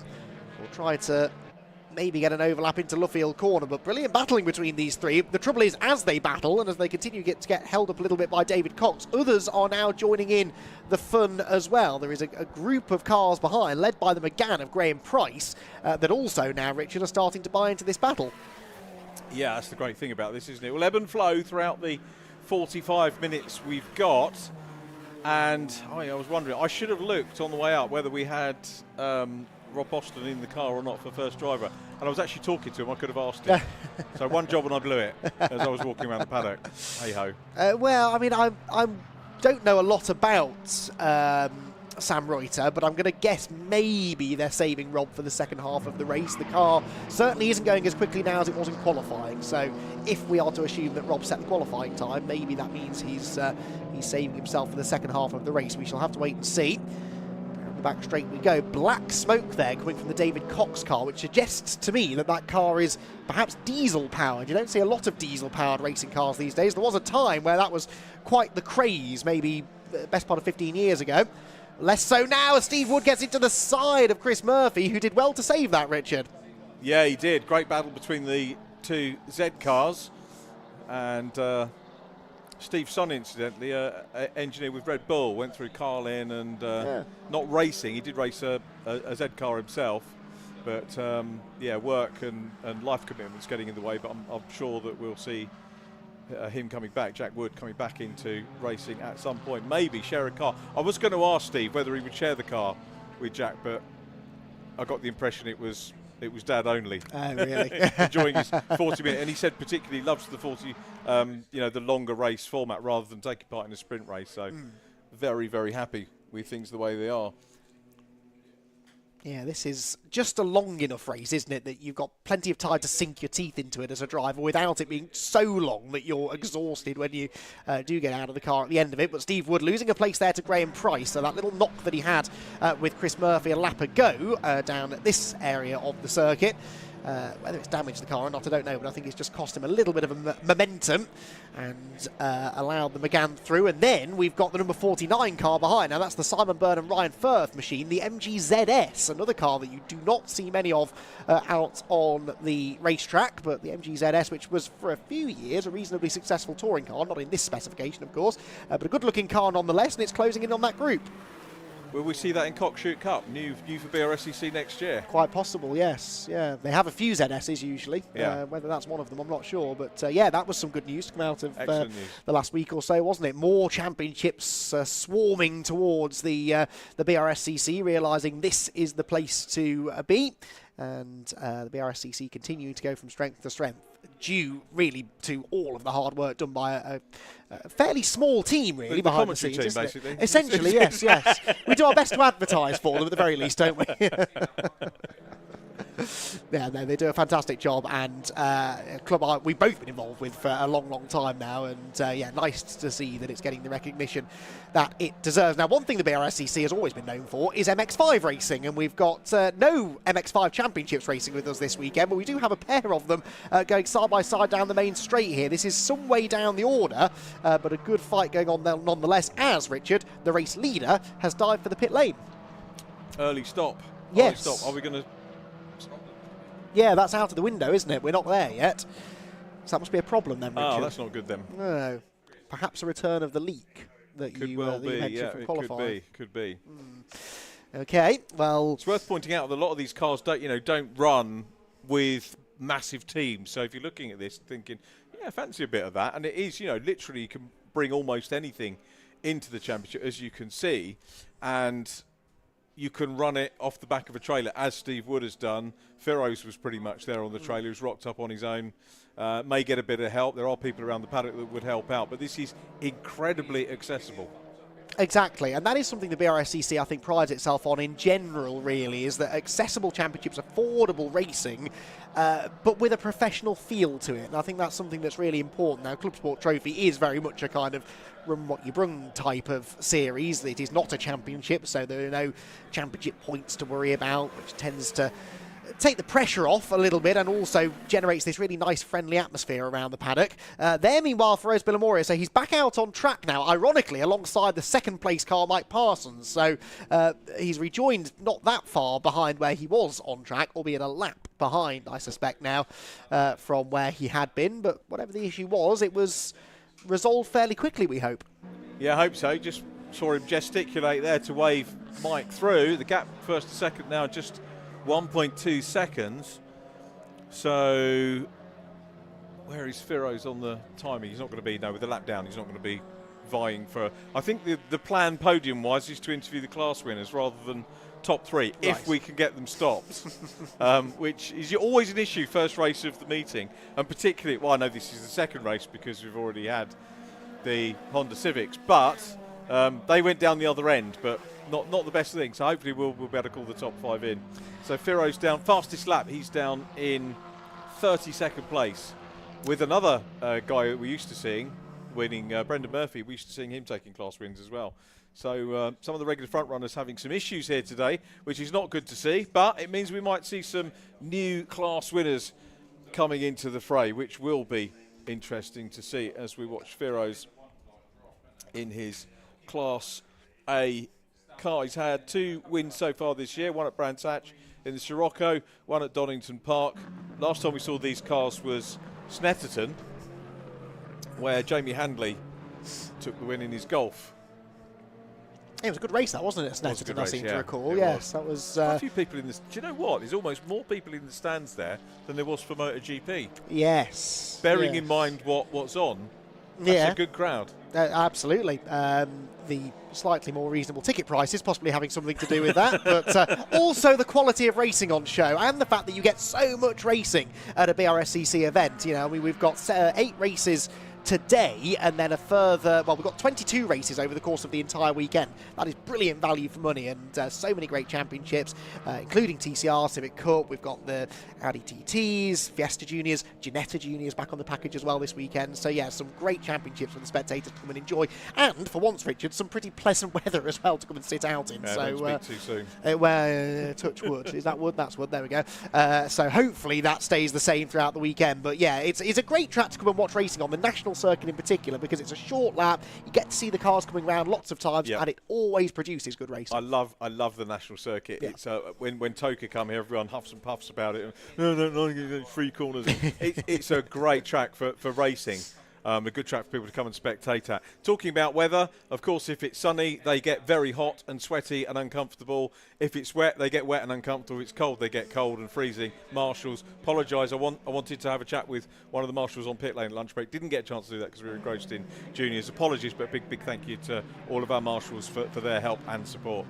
Yeah, could not agree more. There are plenty of them here this weekend. A busy weekend in the UK motor racing world, and lots of events for them to be at, but a great number of them choosing to be here on the Silverstone National Circuit with us, which we really appreciate. Big moment there. That was Kieran Power with a little bit too much power applied maybe through the right foot there, but managed to gather it together. We are now starting to get some pit stops, by the way. Kevin Sterling is in, Martin Cully is in as well. So a couple of drivers from within the top 10 choosing to pit.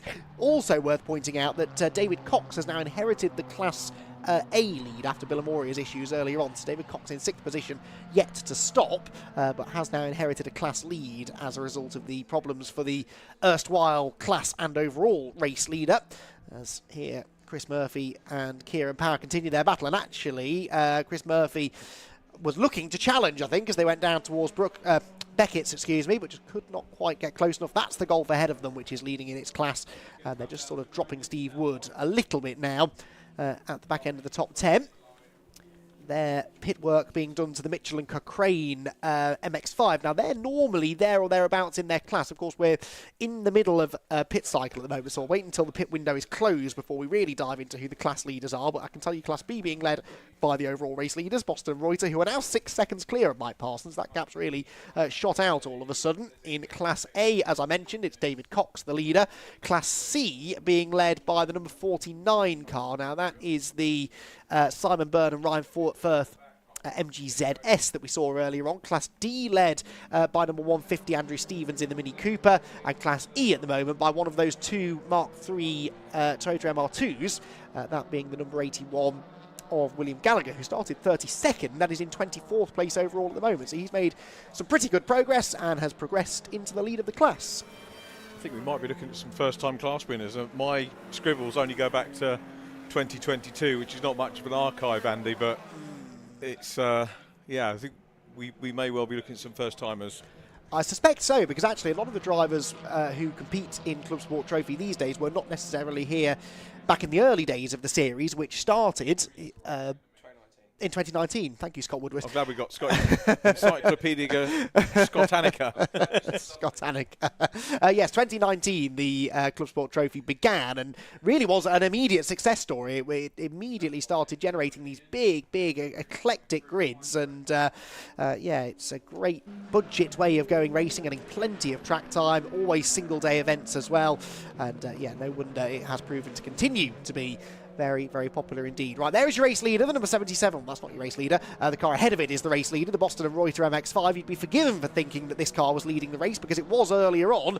Whatever the issue was that brought Billamoria into the pit lane, it had him in there for 2 whole laps, and realistically now takes him out of contention, because of course he will still have to pit sometime in the next 10 minutes to make that mandatory pit stop that everyone has to make. But he does now get one of those laps back at least, as he blasts past the MX-5 into Copse Corner.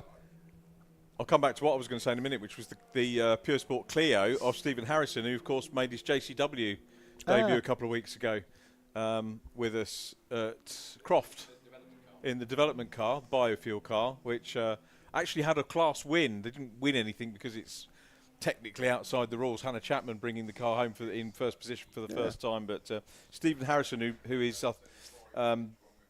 got the most wins, I think, in class in Club Sport this year.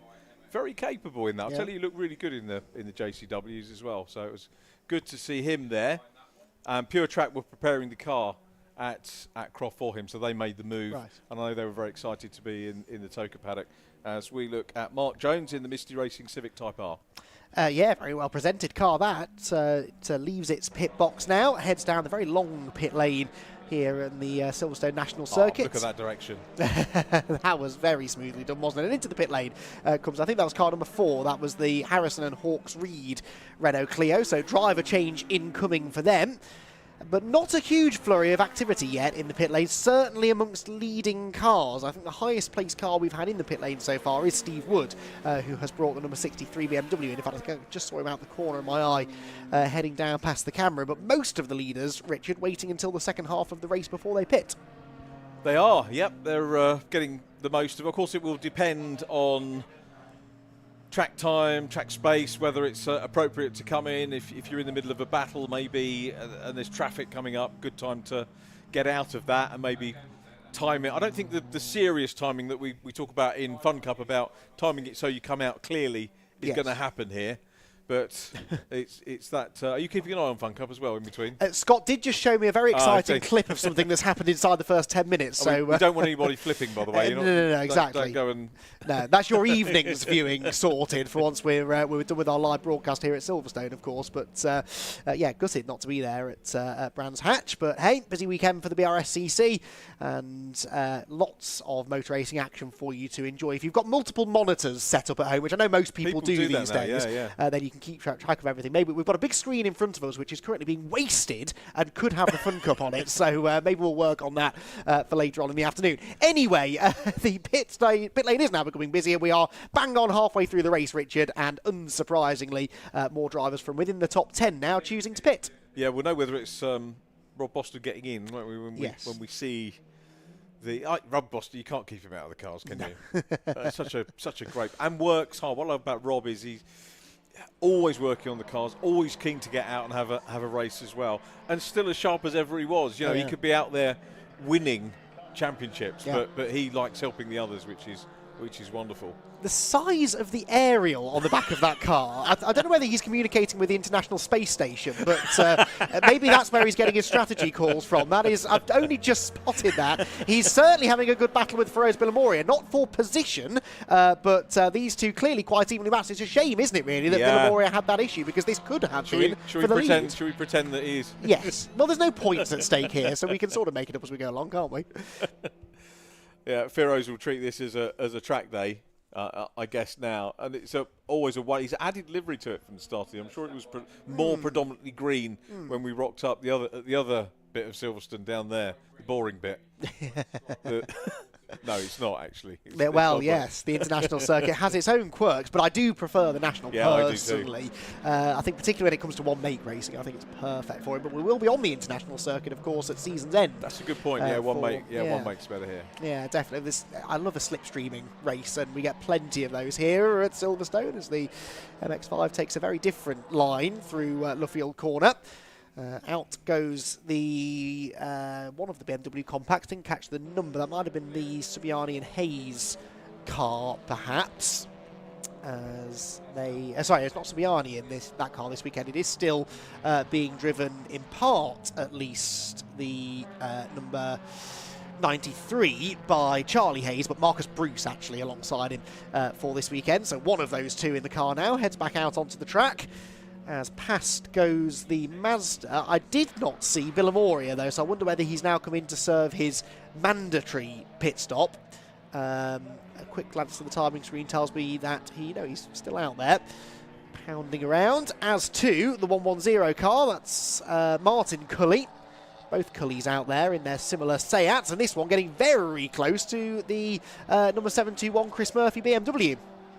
One of the things that I get frustrated with now on entry list, and I don't know whether it's a data protection thing, but you don't get the hometowns anymore. So unless you get championship coordinator, and where I'm going is, I'm wondering if Cully was the Cully family that raced from the Norfolk area. And I don't know, because you could hazard a little guess, And well, so one of them, Martin, was it not, had a stint in touring cars, I seem to recall. Yeah. and previously raced in the Seat Leon Championship before that. So putting 2 and 2 together, I'm going to assume it is the same Cully. I'm pretty sure I've been told that previously as well. And whether these are their original cars, I don't know. Whether they're running to original Seat Leon Cup spec, I don't know. But anyway, Billamori is in. So too is the Boston and Reuter car.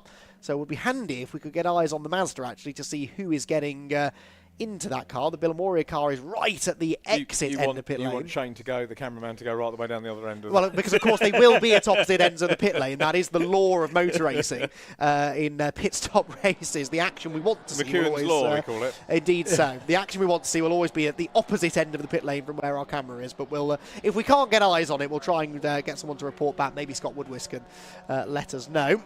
But anyway, the pit lane, as you can see, is almost busier than the racetrack now. We've only got one car inside the top 10 that is out on track, and that is the number 49 car, yet to stop. And that is another one of our 2 driver entries, Simon Byrne and Ryan First. So the MGZS, actually, was set to lead the race, but then they've come into the pit lane as well. So here we go. It's Rob that's got out by the look of it. It was, yeah, that's interesting. So are we saying Rob was slower than we thought? Looking after the car in the early stages, I think. Well, and of course it's customer, isn't it? Exactly. So, yeah. Exactly. You want to make sure he hands over the car in one piece, definitely, and giving a few words of wisdom as into the car now gets Sam Reuter. Not a bad mentor to have, is he, really, Rob Boston? He can certainly teach you a trick or two. And bear in mind, that's a Class B car, so it's actually dicing with more powerful cars and winning. So, yeah, good performance from those guys. So it looks like not a lot is going on here, but that's because there is this minimum pit stop time they need to adhere to. So waiting for that to tick down, then sending Sam Reuter very leisurely on his way down the pit lane. But that will be because that minimum pit stop time ends when the car crosses the pit exit line. It's not the stationary time, it's the time from pit in to pit out. So you've got to try and judge it right and sort of roll across that line just as the time elapses. Now there is Billamori, and what a shame that there are 2 laps between them, because look, they've both made their pit stop now and they've come out exactly where they were. That would have been what would have been, eh? Very exciting. But I think we will still get some good racing from these 2, even if it's not for position. Billamori, of course, if the car continues to run well, should keep climbing up the order. He's 24th now. He was about 32nd, I think, at one point. Yeah. So it'd be interesting to see how far up the field he can get in the remaining 17 minutes. If he was a teenager, he'd have thrown the toys out of the pram. It would have been loaded up. Dad, I'm not racing anymore. But with age comes maturity, and he knows, sort the problem out, get back out there, enjoy your track time. Makes it past the pure track Clio, as we would expect. And, yeah, enjoying his racing. So, too, though, is Reuter trying to close in. Indeed so. Out of Luffield corner he goes then. Of course, he is completing his first lap in the race, whereas Feroz Billamori has been out there for a little while, so it might take possibly Reuter a little bit longer just to get up to speed, but it'll be interesting to monitor his lap times in comparison to those being set by Rob Boston earlier on. Do we know the basis of the Boston Reuter car? Was it one that raced in one of the championships, or it may well be an ex-Rob Boston Super Cup car, I suppose, with the roof put back on it, maybe. A lot of the Super Cup cars will come with roofs and then they take them off to convert them into Super Cup specs, so quite possible. I don't know for certain, but an interesting conversation to have. If we get on the podium. Yeah, definitely. I'd like to know that. Driver 2? No, I don't know. It's normally we. You'd think Rob would know, probably. He probably built the car, didn't he? Yeah, Rob will know. Yeah, there isn't much he doesn't know about Mazda MX-5s. Obviously, he's had success in lots of one-make series, actually. Renault Clios he's done. I need to give you my database for the Mazdas as well. I've done all the race winners since it's been Brscc. We have them. Oh, fantastic. So, yeah, I need to share that with you. Yes, that would be fascinating. Ahead of, where are they now? They're at Donington next, I think. Yeah, in a few weeks' Rob's time. unsurprisingly one of the drivers that's won most races over the years. Yeah, hugely talented driver of Boston in all sorts of cars, but really has made a name for himself in the Mazda MX-5 racing world. 79 is Sergei Miniev in the BMW 325 Ti. And he is heading down the Wellington Straight, I think being lapped by one of the Honda Civics. And it might actually win the 283. Though, yes, this is for position, so that is actually the 283 car of Chris Stone. And these two battling over 15th spot and 4th in Class C. So both of these cars in the same class. And Miniev closing in quite significantly on the Civic, actually. He was 2.25 seconds behind it at the start of the lap, and now they're almost bumper to bumper as they come across the line to complete for them the 17th lap of the race. The leaders have completed 18 laps now, and it is Sam Reuter who leads the way now that all is said and done with the pit stops by 8.1 seconds at the moment over the number 73 of Mike Parsons. Third position then for Andrew Dyer, number 15. He's 4.8 seconds further back. Fourth position then, the first of the two driver entries. That's the number 14 of Nick Watling and Jack Wheeler in their Ford Fiesta. I don't think we've really seen much of the Fiesta ST150 in this race, but they're running well in fourth. And fifth position then for the number 24. That is Kieran Power. Now, has Kieran Power pitted yet? I think possibly he has. If he has, then he's gained quite a few positions, hasn't he, since the pit stop? Yes, I can see on the other timing screen that... I see. My timing screen has frozen helpfully, so no, he's not up there in fourth position. He's actually Parsons second, Dyer third, and Murphy up there in fourth position. And we've got a car in the pit lane, one of the Fiestas we're hearing in the pit lane as well, with steam coming from it. So a couple of them running into issues with 13.25 minutes to go then, but we are getting down towards crunch time in this race, and actually a much closer lead battle then than I thought, because Parsons 4.4 seconds adrift of Boston, or Sam Reuter we now know is in that car, and did a personal best lap on the previous lap, and he was 1.7 seconds quicker than the race leader. This time through, it's a 106.4 for Reuter and a 107.4 for Parsons. The gap actually goes back out again at the end of that most recent lap. So 5.4 seconds the margin with 12.75 minutes to go. There goes the 888 car, Graham Price. He's snuck back into the top 10 now. So Boston and Reuter lead, Parsons second, Dyer third, Murphy fourth, David Cox in fifth, leads in Class A. And Kieran Power has still gained a significant number of places from where he once was, because he's in 6th position now. Steve Wood's 7th. They both gained ground. Oh, and that's the 49 car. That is the Burnham Firth car that was class leader. Yeah, leading its class in Class C. They've been off at Beckett's. They have. That's going to potentially change things around. Let's have a quick look and see how much clear they were. 279. Next up in class is the Paul Sheard Racing Mazda RX-8. So I'm not sure if they were stopped long enough for that to change. There was a significant gap between them, I'd say, something like 25 seconds or so. Yeah. So I think they should be okay. I certainly couldn't see the Mazda in that long shot down the Wellington Straight, but not ideal. And whether he jumped or was pushed, we don't know. But hopefully no contact involved. That is always a danger in multi-class racing, though, as the very noisy pit lane is brought to our attention, and that is, I think, the aforementioned Fiesta that was smoking down in the pit lane, and that, I'm afraid, is the Watling and Weaver car that had been running so well, but unfortunately out. Possible overheating issue, maybe. It is a relatively warm day, but could be something more sinister, and they sadly are going no further. If I'd come into the meeting, I think that'd probably be the car I would have expected Kevin Sterling to be, because I seem to remember he had a blue Fiesta back in the day, unless it wasn't. But he's not in a Fiesta now anyway. No, well, yes. It may have been blue, actually. It does ring a bell. Yeah, so that car going no further. There is the race leader, Sam Reuter. As Feroz Billamoria sets a new fastest lap of the race, a 105.0. He's back in the top 20 now, by the way, 20th position for Billamoria. And with a group of cars, actually, only about 7 seconds ahead of him. So I think... what lap time's he doing? 105.0. He's lapping about 4 or 5 seconds a lap quicker than the bunch of cars ahead. I think he could gain another handful of places, quite probably, before the end of the race. Well, that's the good thing, isn't it? I mean, championship, it's clearly not a championship, so it's all about the event for itself, enjoying your Saturday afternoon drive. They're done. They can enjoy their Sunday. Can stay and watch the racing if they want to, but, you know, you get your day back, don't you? Yeah, absolutely. And early in the day as well, so actually they're going to be in for quite a relaxed afternoon. Bit of weaving going on down the straight. That is the 279 car that we were searching for earlier on, and it's battling away with car number 40. That's the Adam Radford BMW, which slips up the inside into Copse Corner. And Radford then running a little bit wide on corner exit. These, well, Radford's actually just gone past the Honda Civic behind that you can see, which is the Goodall car. and now also gains another position. So 2 places gained in as many laps there for car number 40, and that will put him into, I reckon, 12th position now, albeit 11 seconds now behind the Burnham Firth class leading MG. But the BMW picking its way through the field nicely, although has dropped away from some of the other Z4s with which it was battling earlier on. Mazda's going to go for the big burn up here. Well, he didn't need to. Christian Goodall just getting it a little bit wrong there, but pulls it all back. That's the leader.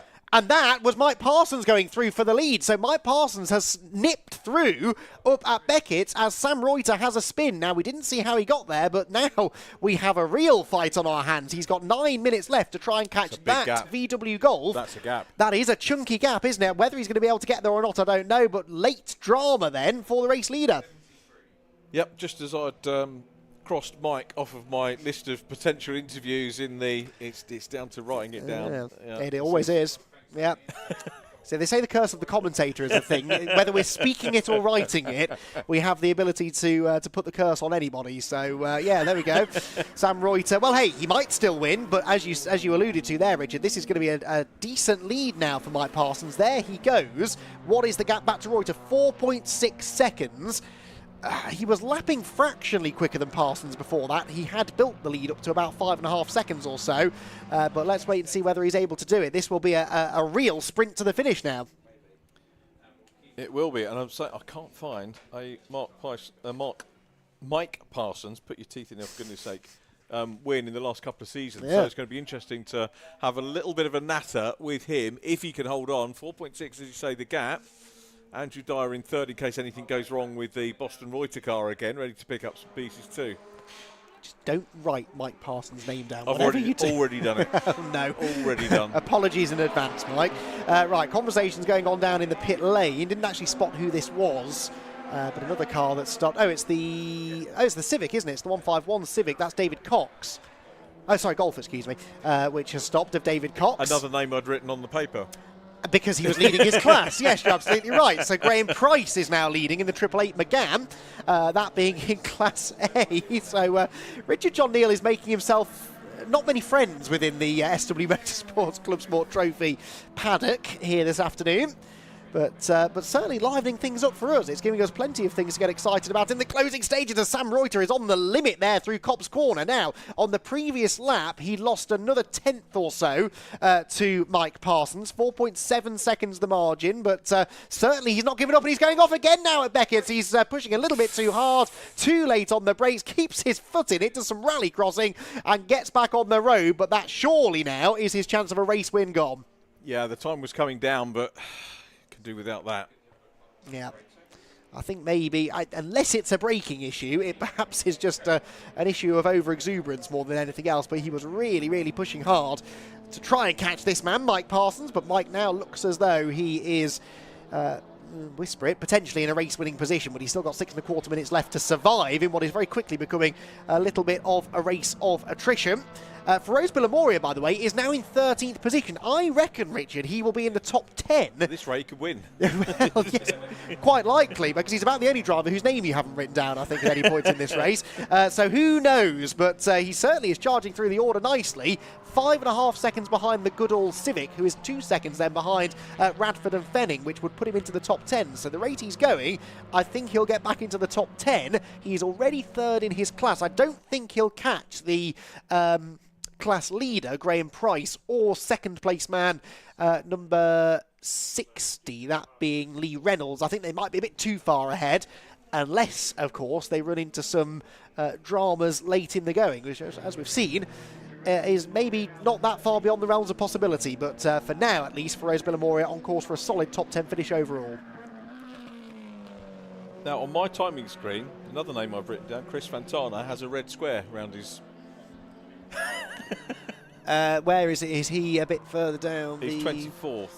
24th. Oh, yes, and that's for a 5-second penalty, which would drop him not actually out of the lead quite. Right, he would he's 7 seconds ahead of the number 81 machine, which is William Gallagher in the MR2. But Gallagher on the previous lap was 1.5 seconds faster than him, so could get within 5 seconds before the end of the race. Who's next on your hit list, Richard? Well, there are only 5 classes, and I'm dabbling with the 5 leaders, so we'll leave it there.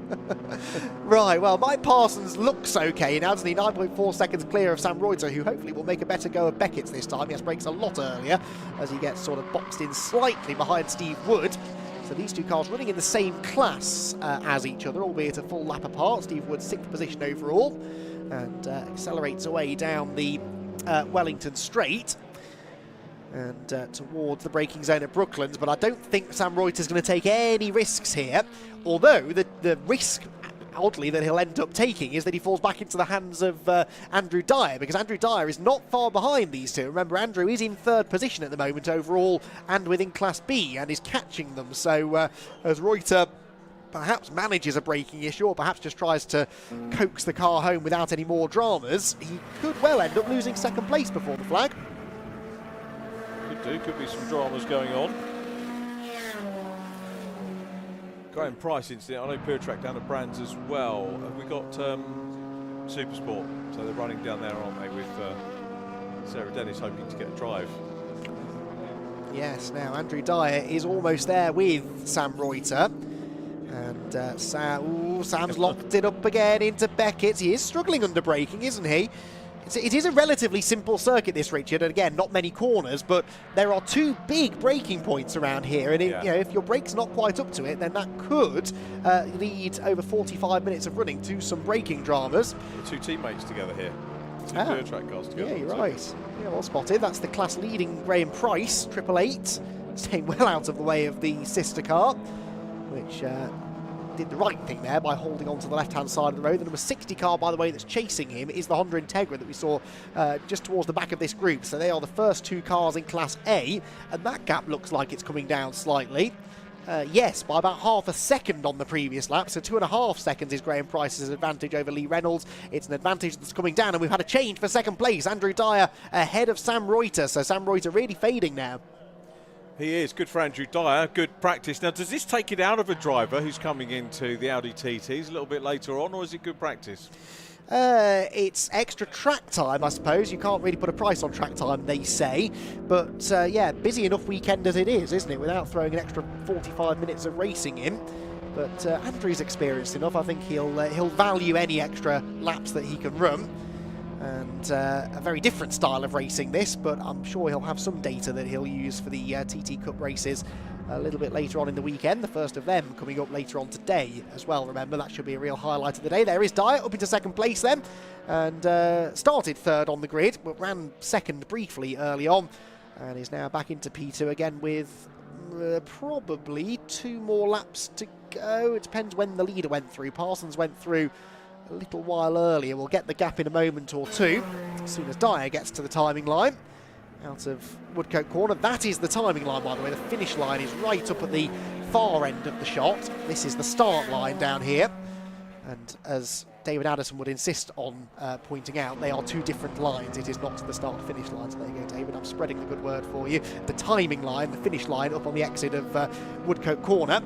And that is where the race will finish, and that is where Andrew Dyer was timed at 12.5 seconds behind Mike Parsons. Does that mean you can't get the fastest lap on the last lap? No, because I think you start the lap, it's only on the first lap that it's different. So the first lap of the race could end up being quicker than... Oh, right, yeah. Do you know, because it's a shorter... First lap of the race is the shortest lap of the race. It's a slightly bizarre way of doing things. I don't really understand why they can't just use the same line, to be perfectly honest, but there you go. just keeping us on our toes. Isn't the class leader? For now, 150 this is. That is Andrew Stevens, yes, who started pole position in Class D. Quite comfortably, actually, and has a lead of, well, a lot. I haven't jinxed him at all, by the way. I did write him down, but he stayed there, so... There is another lap of this race to go, Richard. He's fine. Well, he's 2 laps clear of the next car in class. Fine. He has less than 2 laps to go, so I think he's all right. Even if he stopped now, he'd probably be classified ahead. Andrew Dyer there, not far behind him, actually, heading up towards Beckett's corner. I better go and get ready for Podium. Yes, hopefully 5 class winners, we believe, will be heading your way. So thank you very much, Richard. We'll be hearing more from him during some of the other Brscc races later on in the day, as here the 279 car gets into battle for 11th place. This is Adam Radford trying to keep the Paul Fenning car behind him. Here, though, is Mike Parsons. Well, some will call it a lucky win, but he will say he was in the right place at the right time when Sam Reuter had a spin at Beckett. Did well, actually, to avoid the spun Mazda MX-5. And Mike Parsons is going to be rewarded with a race victory here at Silverstone in the SW Motorsports ClubSport Trophy. He's not been rewarded with a checkered flag because it wasn't out in time, but he has won the race, so he is the first one through after the 45 minutes have elapsed. Andrew Dyer will come home in second position, 13.7 seconds back in the end, with the Rob Austin and Sam Reuter car third. There, just coming across the line at quite a slow pace, so lovely noise it makes as it blasts past the pits. But yeah, Sam Reuter and Rob Boston unfortunately non-finishing, or not finishing, but not finishing in the lead, which is where they looked like they were going to finish until the closing stages. So rest of them coming through. Graham Price has come through to win in Class A. We have not yet had the MG through. There he is, just at the top of shot. That's the Burnham Firth MG ZS winning its class, that being Class C. And Class D winner has been through. That was the Mini of Andrew Stevens. And Class E, yes, we've had Gallagher through. So I think we managed to get our class leaders home in one piece, which is good news. Particularly for Mike Parsons, though, who not only nets a class victory, but an overall victory. And that is worthy of celebration, actually, because he's not running in Class A, which is, in theory, the fastest class, the more powerful cars. And around a circuit such as Silverstone's national circuit, you would expect the Class A cars to have a big advantage, but that wasn't really the case. Rose Villamoria may have ended up with a win had he not had that lengthy pit visit. For Rose, by the way, finishing in 8th position overall in the end and second in class. And another lap would have probably got the class win because he was only 4 seconds behind Graham Price's McGann. And on the previous lap was 3 seconds faster, so another 2 laps maybe. And he might have been able to challenge Price, but in the end has to settle for second. So, Mike Parsons wins the SW Motorsports ClubSport Trophy race here at Silverstone in the end by 13.7 seconds over Andrew Dyer in second place. Rob Austin and Sam Reuter third, ahead of Chris Murphy, Kieran Power and Steve Wood. Graham Price in 7th position, winning Class A, with Ferez Villamoria charging from the back after that early pit stop to finish 8th overall and second in class ahead of Lee Reynolds. Then it was the Byrne and Firth MG, which finished 10th overall and won in Class C. Adam Radford was 11th ahead of Paul Fenning, Christian Goodall and Mark Jones in 14th. 15th spot then was taken by Sergei Miniev, with Chris Stone and the Hayes and Bruce car next. Then Andrew Stevens claimed the win in Class D in his Mini Cooper, with Craig Emerson next. Then the Dukes were 20th, Matt Massey was 21st, Harrison and Hawks Reed 22nd. They were second in Class D, with Will Gallagher in 23rd, winning in Class E ahead of Stephen Watson.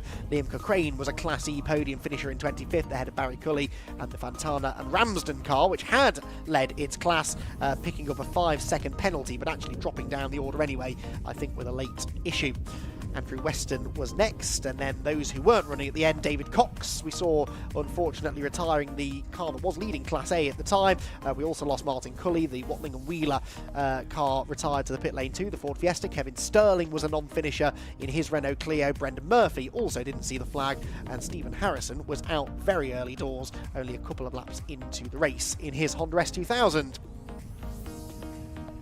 So that is the SW Motorsport ClubSport Trophy racing action done, but we have lots more racing to come here from Silverstone's national circuit. The next race will be for the AIRTEC Motorsport Fiesta ST240 Championship. Then we go junior racing with Ginetta Juniors, followed by Fiesta Juniors. Then the Demon Tweaks Audi TT Cup Championship, followed by TCR UK's first of 3 races this weekend. That one due to kick off at 20 to 5, and the Milltek Sports Civic Cup at 25 past 5 will follow that. So the last 2 races of the day should be well worth sticking around for. Could be 2 of the real highlights of what is an action-packed weekend ahead.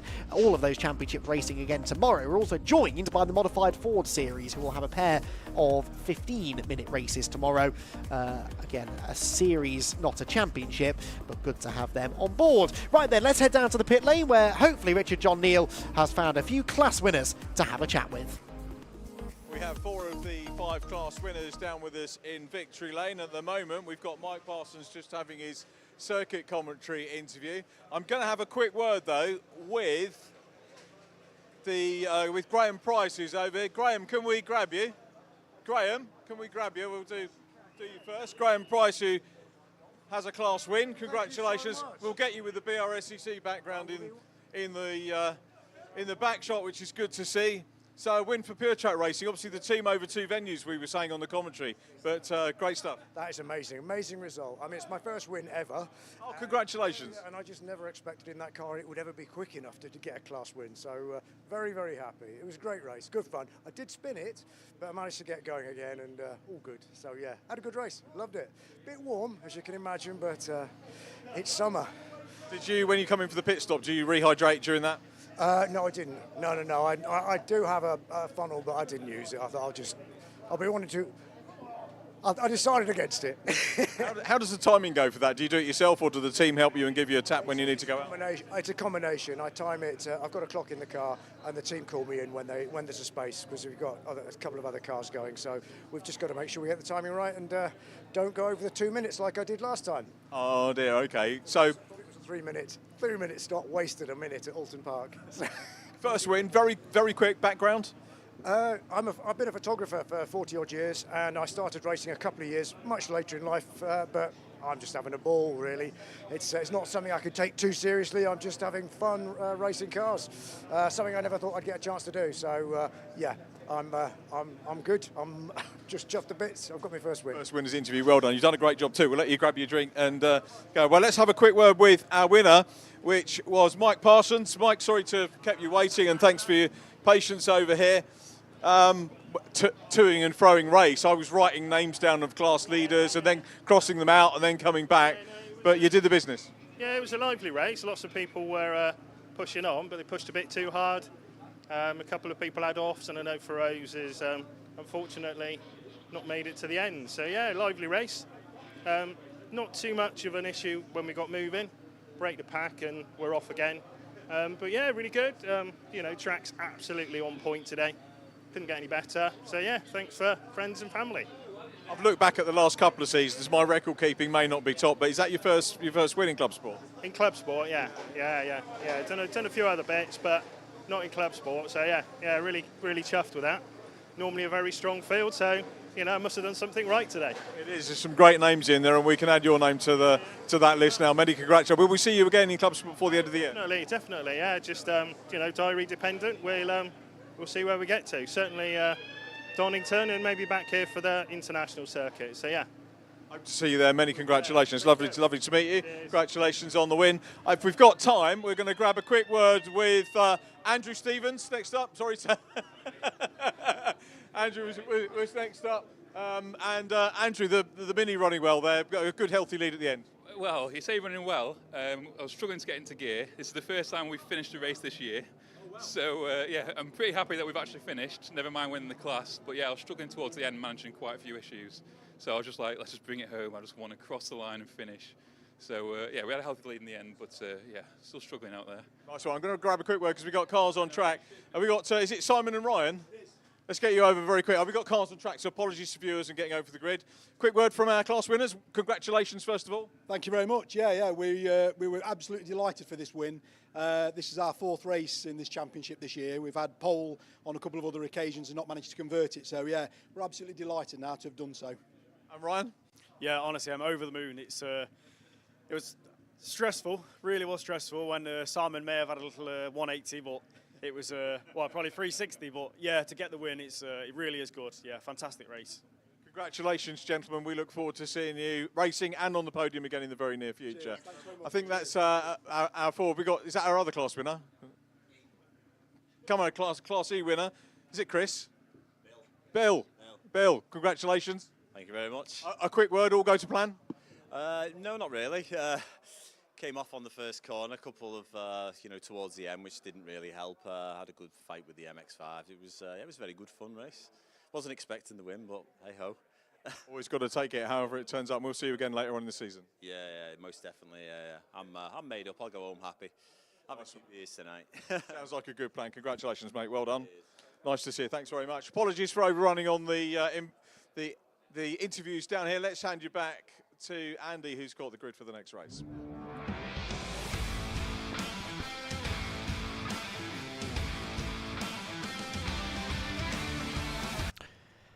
Yes, thank you, Richard. It is the AIRTEC Motorsport Fiesta ST240 Championship, a grid headed by the championship leader Alistair Kellett, but his championship rival Gary Miller starts right alongside him on row number 1. Then Henry Howarth and Zach Lucas share row number 2, with Archie Johnson and Joseph Knight on the 3rd row. 4th row then for Connor Blackburn and Lucas Hayden, with Sean Reynolds and Dan Lewis next. Simon Horrobin and James Pope complete the top dozen. Then Morgan Kidd with Luke Waugh on row 7. Row 8, Chris Blackburn and Caitlin May with Harry Hayes and Charlie Ellis at the back of the grid. So a grid that is separated into a couple of different classes, really. You've got the Pro and the AM class, and then within the Pro class, in fact, and within the AM class as well, there is a Masters contingent as well for the slightly older drivers. But Alistair Kellett is leading the championship. He was fastest in qualifying by 0.4 of a second as well, and he aligns his fluorescent yellow and blue Ford Fiesta ST240 onto pole position, from where he'll be hoping to launch on his way to another race victory. He won one race at the Brands Hatch season opener, won 2 of the 3 races at Snetterton, got a win at Oulton Park as well, and another one last time out at Croft. So he has won 5 of the 10 races that we've had so far, and aiming for win number 6 here this afternoon. Within the Pro class, he is understandably the championship leader. The AM class led by James Pope. Now, James is actually ahead on outright points, but behind on drop scores, behind Dan Lewis. Dan Lewis on 222 points is 14 clear of James Pope. Right then, rev starting to rise. We have got the cars about to launch off the grid for 20 minutes of racing in the AIRTEC Motorsport Fiesta ST240 Championship. Lights out then, off they go. Kellett makes a good start from pole position, as you'd expect, and he is going to have the advantage as they head down towards Copse Corner. Then for the first time, Gary Miller, the red number 4 car, slots into 2nd position. The usual 3 abreast racing in the midfield. Connor Blackburn there being eased out wide over the exit curb, but a good clean start from the points leader, and Alistair Kellett, who is nearly now 100 points clear of Gary Miller. Gary, though, actually second on outright points, but not on dropped scores. It's actually Simon Horrobin who moves up into 2nd place once you calculate the drop scores. So he is on 308 points, so that is what, 48 points, I think, the advantage for Kellett in the championship once you look at the drops. So Simon Horrobin, the one that really needs to try and get onto terms with him. But Simon qualified only 11th on the grid, so work to be done in his grey and orange number 14 car. Kellett leads them through Luffield for the first time, then Miller 2nd, 3rd place Zach Lucas. So Henry Howarth, the one who's lost out. There is Horrobin on the outside of Dan Lewis. So Horrobin 2nd in the overall championship, and Dan Lewis 2nd in the AM category. But as I said, Dan actually moves to the lead of that championship once the drop scores are calculated. Up towards Copse Corner we go. Caitlin May is that. No, sorry, James Pope on the inside, and Dan Lewis ends up way wide. He's going to end up in the gravel trap if he's not careful. A huge slide for Dan Lewis. Did really well to gather that together. Fantastic car control, but he lost a whole heap of positions as a result of that, and he slipped down now to about 14th or 15th place, I think, as they head down towards Beckett's Corner, and will probably, Richard John Neal, require a good lap or so just to catch his breath. He will. He needs to do it quicker than that championship points-wise. But again, what a great sight this championship makes, doesn't it? Going down the straight. I know a few of the youngsters in the juniors looking at coming into this, and of course, racing a similar car gives them the flavour of, gives them the experience that they can bring into this championship, but also gives them an idea of the running costs as well. And a lot of the drivers in the juniors that will be of age to join this next year are already making noises about coming in. And we've seen that, haven't we? We've got drivers on this grid who moved up from the junior category, including Dan Lewis, of course, who we saw racing there, Lucas Hayden, Joseph Knight, all raced in Fiesta Juniors, and now coming up to give the seniors, as we used to call it, a go, and looking pretty competitive as well. There is Lucas Hayden, actually, the race car consultant's car, exiting Copse Corner and accelerating down towards Maggots and Beckett. So Kellett then leads the way, half a second the advantage over Gary Miller, with Zach Lucas in 3rd position. Here comes the recovering Dan Lewis on the inside of Morgan Kidd now for 12th position, but Morgan later on the brakes and manages to fend off Dan for the time being. Then we've got Blackburn behind in the 174. James Pope is next, ahead of Charlie Ellis, whilst towards the pointier end of the grid, some good battles to be had as well. Lucas Hayden there flashes through, behind him Archie Johnson.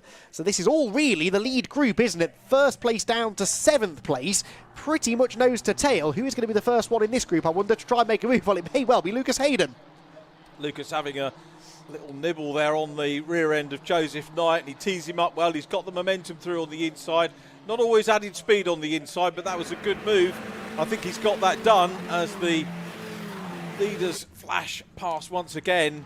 And I'll point out yet another Brscc championship where a master can race extremely successfully against youngsters. It's not all about the young guns. No, not at all, not at all. Well, Alistair Kellett and Simon Horrobin actually top two in the championship, both Masters contenders, and they've both been racing Fiestas for an awfully long time, so it is a category quite clearly where experience is worth something, and the youthful exuberance of some of the ex-junior racers has netted them the odd race win, but maybe not the consistency over the course of the season. Alistair Kellett, though, with these 5 race victories so far, just looking very, very difficult to beat, isn't he? And he leads again here at Silverstone. Gary Miller behind, side-by-side action here further back. Joseph Knight on the outside. Archie Johnson goes up the inside of him and then has a pop at Lucas Hayden as well. He's on the outside line through Luffield Corner, but if he keeps his foot in it, he'll have the momentum off the turn. Well, he's not going to have a go at Hayden, but he actually might even struggle to keep Joseph Knight at bay. Joseph has the shorter run through Woodcote, and I think is going to reclaim that 6th position.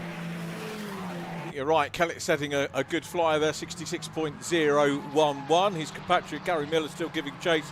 Zach Lucas kind of needs to get going again, doesn't he? That fantastic momentum he had at the start of the season needs to start biting. It's now or never. Yeah, won the very first race of the season, second in the second race, and then 4th in the third race, so even then it seemed to be getting worse and worse. He hasn't won a race, though, since that very first race of the year on the Brands Hatch Indy circuit, so Zach Lucas really in desperate need of a win. On the dropped scores, he is still 3rd and 52 points behind Alistair Kellett, but with now only 9 races left in the championship, including this one, it's time to make a move, isn't it, really, for Zach Lucas and for Simon Horrobin, if they're going to have any chance of beating Kellett. But Horrobin, a poor qualifying effort as well today, so they're sort of making it a little bit easier for Kellett than perhaps he would have expected. Still got plenty of races to go, and remember, drop scores come into play, as you've mentioned. It can still go pear-shaped. Alistair can't be complacent. Alistair won't be complacent. We know him very well.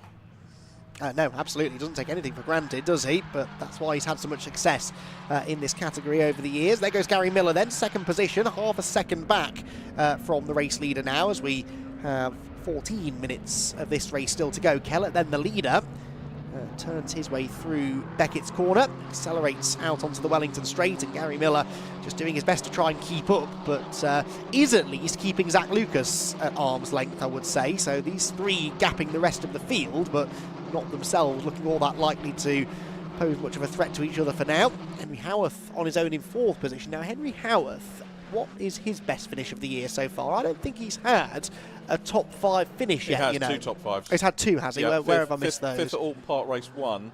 And yes. Unless it's changed from the curse of me writing it down. No, I think you might be right. 5th place at Croft race 2. Yes, you're right. You're absolutely right. Yeah, 5th position. To be fair, Andy, you're looking at points. I've got places written down. Which is easier. Yeah. Especially because he actually managed to net a bonus point, I think, in both of those races, which didn't make it immediately obvious as to where he'd finished. But yeah, so 2 top 5s. Hasn't had a top 4, though, that much I can confidently say. So if he stays where he is, would be a season best finish for Henry. And actually within touching distance of the podium, should anything go wrong for the leaders. That's exactly what you need to do, isn't it, in the AM class as well? You know, building confidence to go pro. We hope next year, we hope he'll be back with us. But he's got a good breathing space over Archie Johnson in the number 10 car, who runs 2nd in the amateur class at the moment. Daniel Lewis, back in 13th, is 3rd in the AMs. James Pope currently 4th. A quick note on the AM Championship, actually. So I mentioned already that Dan Lewis, after dropped scores, leads the championship. He is 14 points clear of James Pope, who is tied for 2nd with Henry Howarth. So actually Howarth, if he could net a class win here, would be really starting to gain ground on Dan Lewis, who of course is down in 3rd in class. The yellow number backgrounds on the timing tower, they're the AM drivers. And yeah, Henry Howarth leads the class, Archie Johnson 2nd, and Dan Lewis in 3rd. So James Pope only 4th position. I suppose he's not really benefiting from this, but Henry Howarth putting himself in championship contention here. Daniel Lewis, there was talk about recategorising him as a pro driver. He got the win in the partial reverse at Brands Hatch, the opening one of the year. He was 4th and 7th in the other races, so not shabby. I mean, they were pro performances. Then got a podium at Snet, but then 3 retirements, and that's his drop score, so he can't afford any more of those. Here's a battle. That was James Pope trying to. He's already gone past Luke Waugh there with a good run out of Copse Corner and almost had a nibble at Dan Lewis as well. But Luke had a bit of a moment at Copse, and that just allowed James Pope to carry extra momentum down that straight towards Maggots and converted it into an overtake in the braking zone. Now tucks into the slipstream of Dan Lewis and looks to try and make a move on him into Brooklands. He's looking up the inside line. He's late on the brakes. He's got the shorter route through the corner, and that is 2 places gained in 2 corners for James Pope. James Pope having a good run, and that's actually significant championship-wise to pass the leader. Luke Waugh's bedding himself into the championship well now, and you can see we were talking in the lunch break, weren't we, to Scott McKenna about making increments meeting by meeting, 1% every day. That's what Luke Waugh's doing. I think in Fiesta he's getting better and better. He's slowly climbing up with the others. And as I say, racing with someone who's been on the podium, indeed taken a win. So Luke will be pleased with his progress. Yeah, Dan Lewis's race really unravelling after that slide at Copse Corner. He was a lot further up the order than this at the time. He qualified 10th, but I think had gained a few places before that slide. And probably didn't do the tyres any good. He may have lost a bit of confidence in the back end of the car as well. So he's just trying to hang on here, you feel, to maybe try and bank some points and then go for a really strong class position a little bit later on in the weekend. He's tucked back up behind James Pope though here, and this is for a class podium and significant for the AM Class Championship as well. Dan Lewis charging around the outside at Brooklands. That would give him the inside for Luffield, but James Pope carried enough speed through the left-hander. He got to the inside line and for now at least hangs on to the place. He does. There's so many people with this race out of position. I mean, qualifying seems to have thrown everything up in the air. I mean, you've got Conor Blackburn behind these guys, Caitlin May further back as well.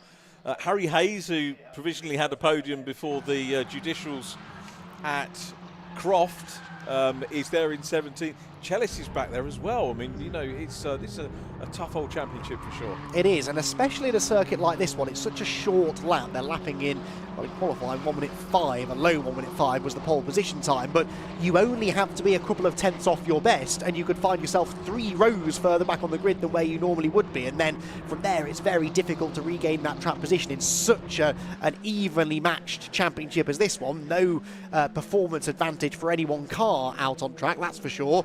And that can really, really scupper your whole weekend. So those who qualified well, looking good to score some good points in the race, but those who didn't, perhaps facing a bit more of an uphill struggle. Now, Henry Howarth did qualify well. He qualified 3rd on the grid. He is still 4th overall, leading his class, but looks now, Richard, to be coming under a little bit more pressure from Lucas Hayden, Joseph Knight and Archie Johnson behind him.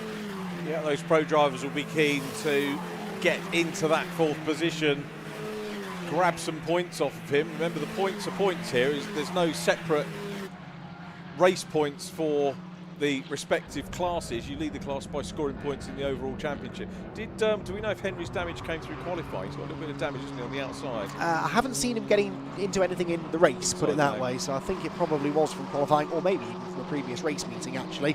The panel damage won't slow you down too much in this category, so I'm sure they'd rather spend their time and effort and money on putting some new tyres on it, or making sure that the mechanics of the car are in good shape. And certainly he's driving the wheels off it at the moment, isn't he? 4th position would be his season best and indeed career best finish, and within his class as well, looking for a really good finish too if he can get them. I think he has had 1 class win, hasn't he? That being that 5th place finish overall at Oulton Park. But yeah, as Richard quite rightly says, you score points based upon your outright finishing position, not your class finishing position. So it's important here for Henry to try and keep Lucas Hayden and Joseph Knight behind him, as well as Archie Johnson, who runs in the same class. But a couple of pro drivers between himself and Archie will benefit Henry massively in the points. Zachary Lucas is going to take a little bit of solace here if he can finish on the podium. That will be the first time since Snetterton, incredibly, really? Wow, that he's been up on a potential podium position. So good building for him. Do we know how much Alistair Kellett has to do either here, or is it Thruxton next time, isn't it?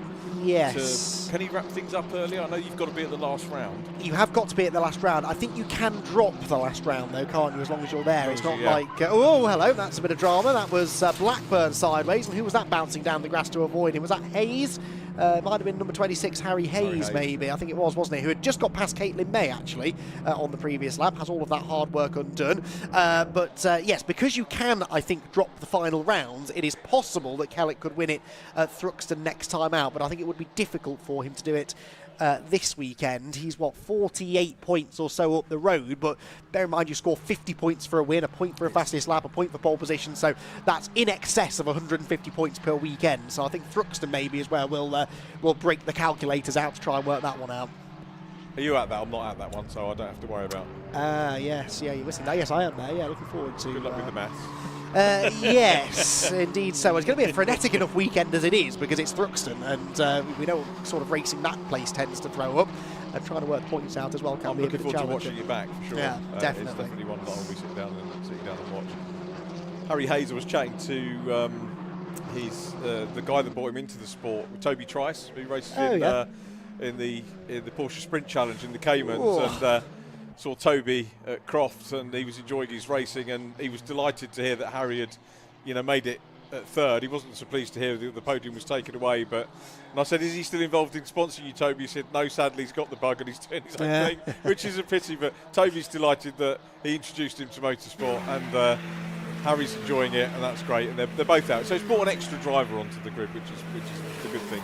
Indeed so, running in the AM class, of course, as he learns his craft, as is Henry Howarth, who still leads the AM class, but as we just saw was overtaken pretty spectacularly then by Lucas Hayden up at Brooklands Corner. We've also lost Joseph Knight to the pit lane. So Joseph Knight, that was a lap ago, I think, came into the pit lane and has not yet re-emerged. So he looks like he might be out of the race. Oh, and that is now Conor Blackburn out, and that's Hayes again, isn't it?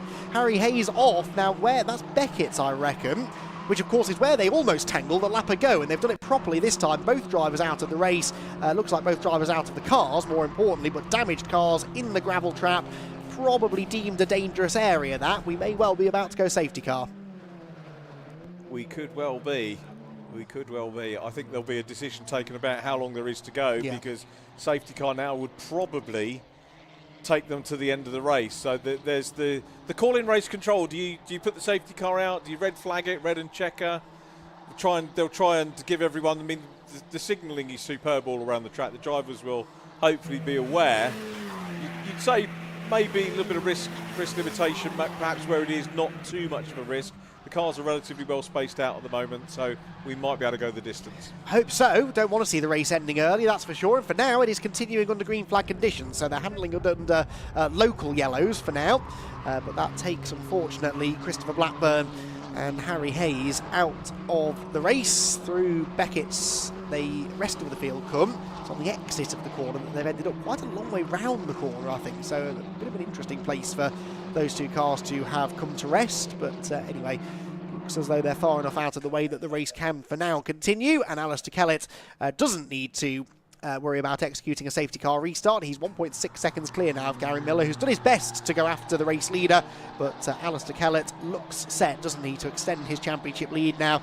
Accelerates up through Woodcote Corner, still 3.5 minutes to go, and of course there's still plenty of other battling to be resolved. Here Luke Ward dicing away with Dan Lewis, so Dan Lewis defending 12th position here, and again significant points up for grabs here for the AM class championship contender, and Luke Ward in behind. Luke, a Masters contender, sits fourth, I think, in the Masters Championship going into this weekend, peeking up the inside of Dan Lewis, one of the younger drivers on the grid, as they head towards Copse Corner, but ultimately deciding to settle back in behind. Yeah, all settling down quite nicely. I've got to say, Alistair Kellett's gap, not as big as we thought it might have been at the start of the race. 1.6, big enough for Gary Miller not to be able to challenge now. He's comfortable over Zach Lucas in third. I'm wondering if Zach is thinking, you know what, just be glad to get back on the podium for now and then see how we take it forward. Both Henry Howarth and Archie Johnson on for best results as well here. So we mentioned Henry, but I think Archie is as well. So the AM's having a good run. Simon Horrobin's made great progress, hasn't he? Yes. 7th. From 11th on the grid. So yeah, 4 places gained, significant for him. Not looking likely to catch this pair. These are the 2 cars directly ahead of him. Now this is the fight. Oh, now, hang on. Alistair Kellett is no longer showing as the race leader. Ah. A timing glitch, question mark? Or has he vanished somewhere out on track? And the checkered flag is out. So I'd love to be able to tell you all what's going on, but I'm afraid I've no idea. Alistair Kellett is not showing as having taken the checkered flag. I mean, nor in fairness are Gary Miller and Zach Lucas, but where has Alistair Kellett? got to is the main question. He is continuing to tumble down the order, and Gary Miller is showing as the race winner. So has Kellett had a drama on the last lap of the race, I wonder, that has maybe required an early finish to the race? Answers on a postcard, anyone? We'll try and find out for you if we can. But, well, that's the end of the race. Gary Miller's the winner by the looks of it, and that will have big ramifications for the championship. That will now count, if that is a non-finish for Kellett, as a dropped score. But, yeah, he's definitely not made it around to the checkered flag. So we'll try and piece together what's happened and see exactly where he got to. Right then, slightly bizarre conclusion to the race, but provisionally we've got Gary Miller as the race winner, Zach Lucas second, Lucas Hayden third, Henry Howard fourth, and Archie Johnston fifth position. Simon Horrobin was sixth, ahead of Sean Reynolds, Morgan Kidd, Colin Blackburn, and James Pope. Worth pointing out, by the way, that Henry Howard was the winner of the AM class. Then then Dan Lewis at 11th, Luke Waugh 12th, Caitlin May 13th, and Charlie Ellis coming home in 14th place. Alistair Kellett is not shown as running at the flag, so he will therefore go down as a non-finisher, ahead of Joseph Knight, Harry Hayes and Christopher Blackburn. We know what happened to those two. They were out up at Beckett's, and Joseph Knight retired to the pit lane. So, we will wait and see, I think, exactly who's going to arrive down at the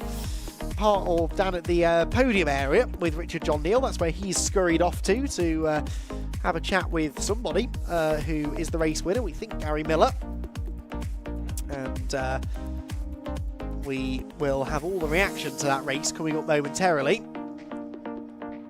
But with at least two cars needing to be recovered from dangerous positions out on the track, it's going to be a little bit of a delay maybe before we get our next race underway. That next race being for the Ginetta Junior Championship, so it should be worth the wait. We've got Ginetta Juniors and Fiesta Juniors coming up next, followed by the Audi TT Cup Championship, then our first TCR UK race of the weekend, with the Milltek Sport Civic Cup rounding things out at around about 5:25, although we were running about half an hour or so ahead of time, so may now lose a little bit of that advantage we've gained in the day, but we should hopefully have that final race underway at about 5 o'clock or so. And then a reminder, we've got a full day of racing tomorrow, with the racing kicking off just before 9:30 in the morning and running all the way through until about 6 p.m. It's a busy weekend here at this Silverstone National Race Weekend, with some of the Brscc's most popular championships entertaining us all over the course of the 2 days. So we're just awaiting, hopefully hearing from our podium finishers down in the pit lane. Richard, I think, has been taking a couple of minutes to figure out exactly what happened at the end of that race. So let's see if we can get some answers, shall we, by heading down into the pit lane to hear from our podium finishers alongside Richard John Neal. Plenty of drama going on there, and it's Gary Miller that takes the win. Gary just in his car. I think looks like we might be getting the circuit interview first. I want to get Zach Lucas because Zach gets P2. Zach, congratulations. We'll have a bit of Brscc branding in the background, so let's get you over here and go in and have a chat. Well done, Lucas. We'll grab you in a minute. We're juggling with our circuit commentary team today. First of all, great to be back on the podium. Definitely, yeah. It's been a little while, few meetings now. I haven't been on the podium, so it's great. Really, really good stuff. Over the moon. You don't want to see Alistair out of the race, but at the end of the day, it will ebb and flow for all drivers over the course of the season. Yeah, of course, yeah. I mean, it happens to everyone. There's always going to be some sort of mechanical issue throughout the season that is going to get you to retire the car. Unfortunately, I've had a few of them already this season. Hopefully no more. But yeah, it's not what anyone wants to see. We all want to have a good race. So, but yeah, hopefully he gets his car back out for the next race. You can race together for that one. How do you feel in yourself, sort of confident that you're back up at the sharp end of things? Yeah, I feel confident. Gary's really quick. I was struggling to sort of keep on his tail. He had a good draft out of Alistair at the beginning, so that was just both pulling away bit by bit. But hopefully next race we'll come back stronger and try and get a win. Nice one, Zach. Great to see you back on the podium. Many congratulations. Well done on that one. Gary Miller, our race winner. Let's get Gary. Congratulations. First win in the championship? First win in the championship. Congratulations. I'm a bit hoarse. There was a bit of shouting. I'm going to make you talk all the more. It's about you. Obviously, we don't like seeing people drop out, but you were there or thereabouts. Myself and Alice had a plan. We just said we'll get around the first couple of laps, try and break the toe for Zach, which we did. And to be fair to Alistair, he just gapped me and I couldn't catch him. And then towards the end of the race, I got to get a bit closer and closer. I said, maybe. And then unfortunately, his gearbox gave up coming into the last. So, yeah, I'm absolutely delighted to get the first win here. Just need to thank so many people like Vicky, my dad's here, Gary at home, everyone.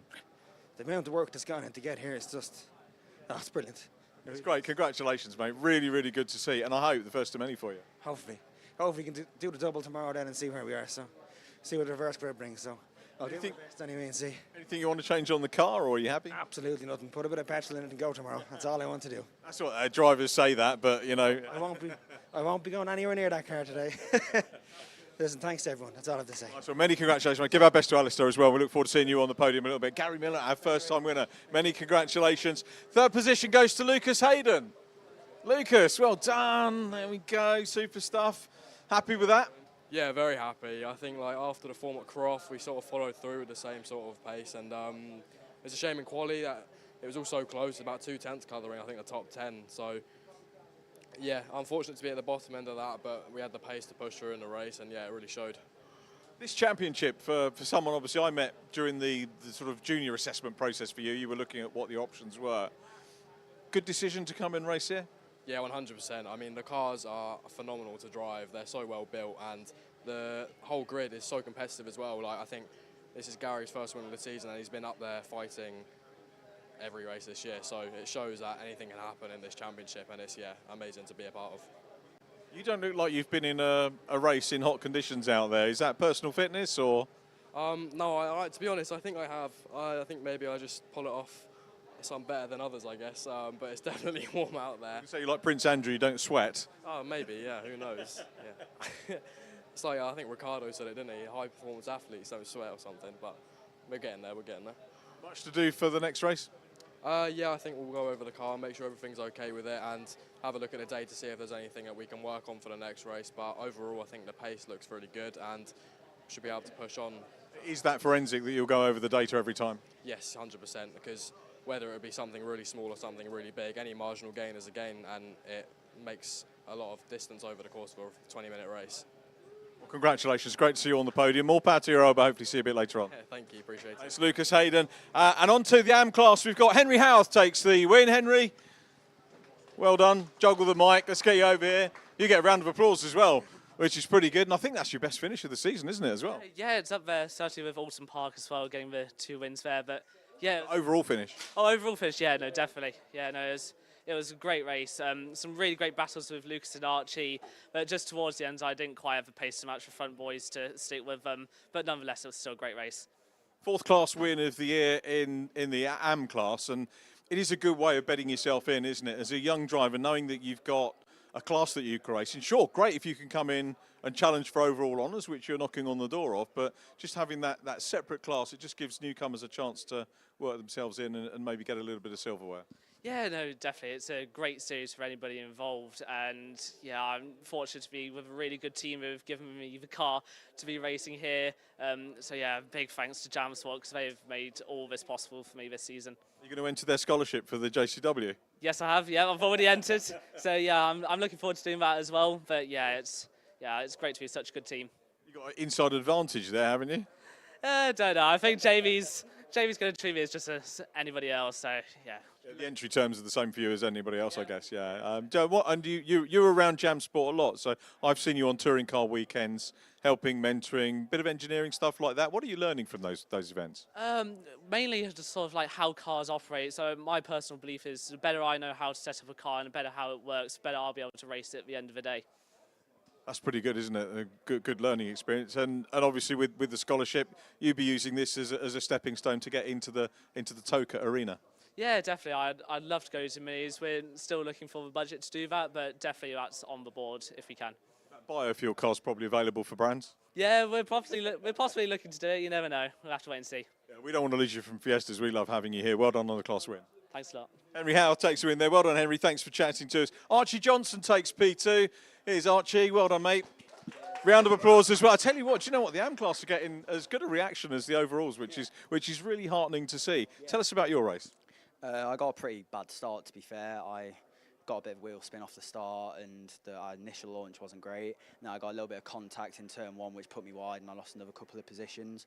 But through the race, with people having failures and me being able to overtake a couple, managed to make it back up to where I started in P5, and relatively happy with it.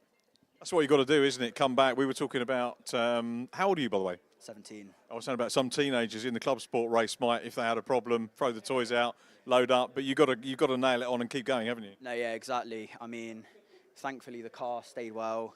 It felt nice through the race, and towards the end it was coming into my favour, and I was able to catch up a bit to Henry. But I think another couple of laps we could have had a nice battle and possibly could have got another position. You sound a tad disappointed, I say, with the start, not getting hooked up, but I think it's your best overall position this year. Yeah, it is. I mean, in qualifying, I feel I could have got a bit higher. Pace was really good through testing, but I was still relatively happy with P5. And my aim for this race was to try and stay in position or gain a few. The start pretty much hampered it for the race, but I'm glad that I managed to, make a good recovery back to P5. That's great. Well done. Well done, your best. Next step, 4th, and then an overall podium. Well done. That's Archie Johnson. And 3rd position goes to James Pope. Let's get, have we got James here? He's coming down, we think, James Pope from a fair way. If we've got our zoom lens, we can catch up with him. We're going to get him, see if we can get him to run down and have a chat. I think there's a wee delay while they reclaim the cars that ended up in the gravel trap a little bit. Here we come. Oh, there's a couple of runners. Good to hear from all. It's not very often we get the chance to actually chat to the top 3 in both of the classes in the Fiesta Championship, but I think we might do. He is running now. I don't know if Shane can look down there and see the runner. He's got, and also we could ask him to do a little bit of multitasking here and do the overalls up for the interview while he's running, which would maybe be a bit of a task. And of course the bonus is he will look like he's been in a race. Unlike Lucas Hayden, who didn't look like he'd been in it at all. Oh, we get a little toot as well. So with that, no time to interview, James. We're going to hand you back. I'm joking. I am joking. There you go. James, thanks for coming down. I tried to grab a word with you earlier on today, and you were rightly getting into your qualifying preparation to go out. But we got to chat to you anyway, and it's the right way of doing it by getting on the podium. Have you got your breath back? Yeah, I had a mega start. I'm really happy with that. Managed to bring myself up into lap 2, up near the top into nearly P6. And then lost it, unfortunately, into Luffields. Managed to bring it back in the end and recovered back up to where P3 in my AM class, so I'm happy with that. AM class is well competitive, just like the overall championship, isn't it? There's a lot of junior racing in it, and I'm competing with Dan. Dan's a brilliant driver. So is Archie. I managed to get my championship points, so I'm happy with that. Just went in front of Dan now for the P1.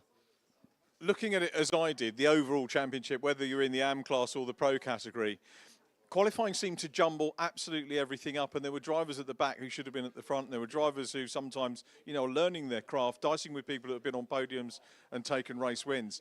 That scenario now tells us that, pretty much anyone on this grid is capable of a podium in their respective class. Yeah, exactly. Qualifying was definitely tight for me. I struggled this morning with it. Adjusting to the track, haven't really been there a lot, so I do need to get some testing for next year, definitely. But yeah, I'm happy with qualifying where I went. I was in a nice position on the start, managed to bring myself up, so I'm happy with that. James, thanks for running back from Parc Ferme for us. Really appreciate that. Thanks for the interview, and good luck for the later races later on in the day. Give it up for James for the run as well, everybody down here. Well done, James. Thank you very much for that.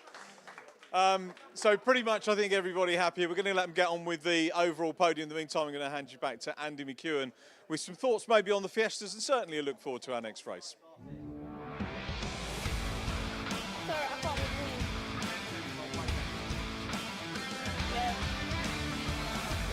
Before you get back in, Scott.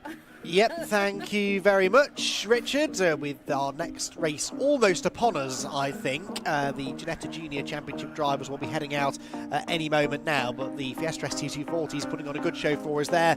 And drama for the championship leader with a gearbox issue taking him out of the race. What drama then does our first Ginetta Junior action of the weekend have in store for us? Well, Chase Fernandez will be hoping that his race is limited on drama because he's starting from pole position and would love to add to the 4 race victories that he's already had so far on his way to 2nd place in the championship.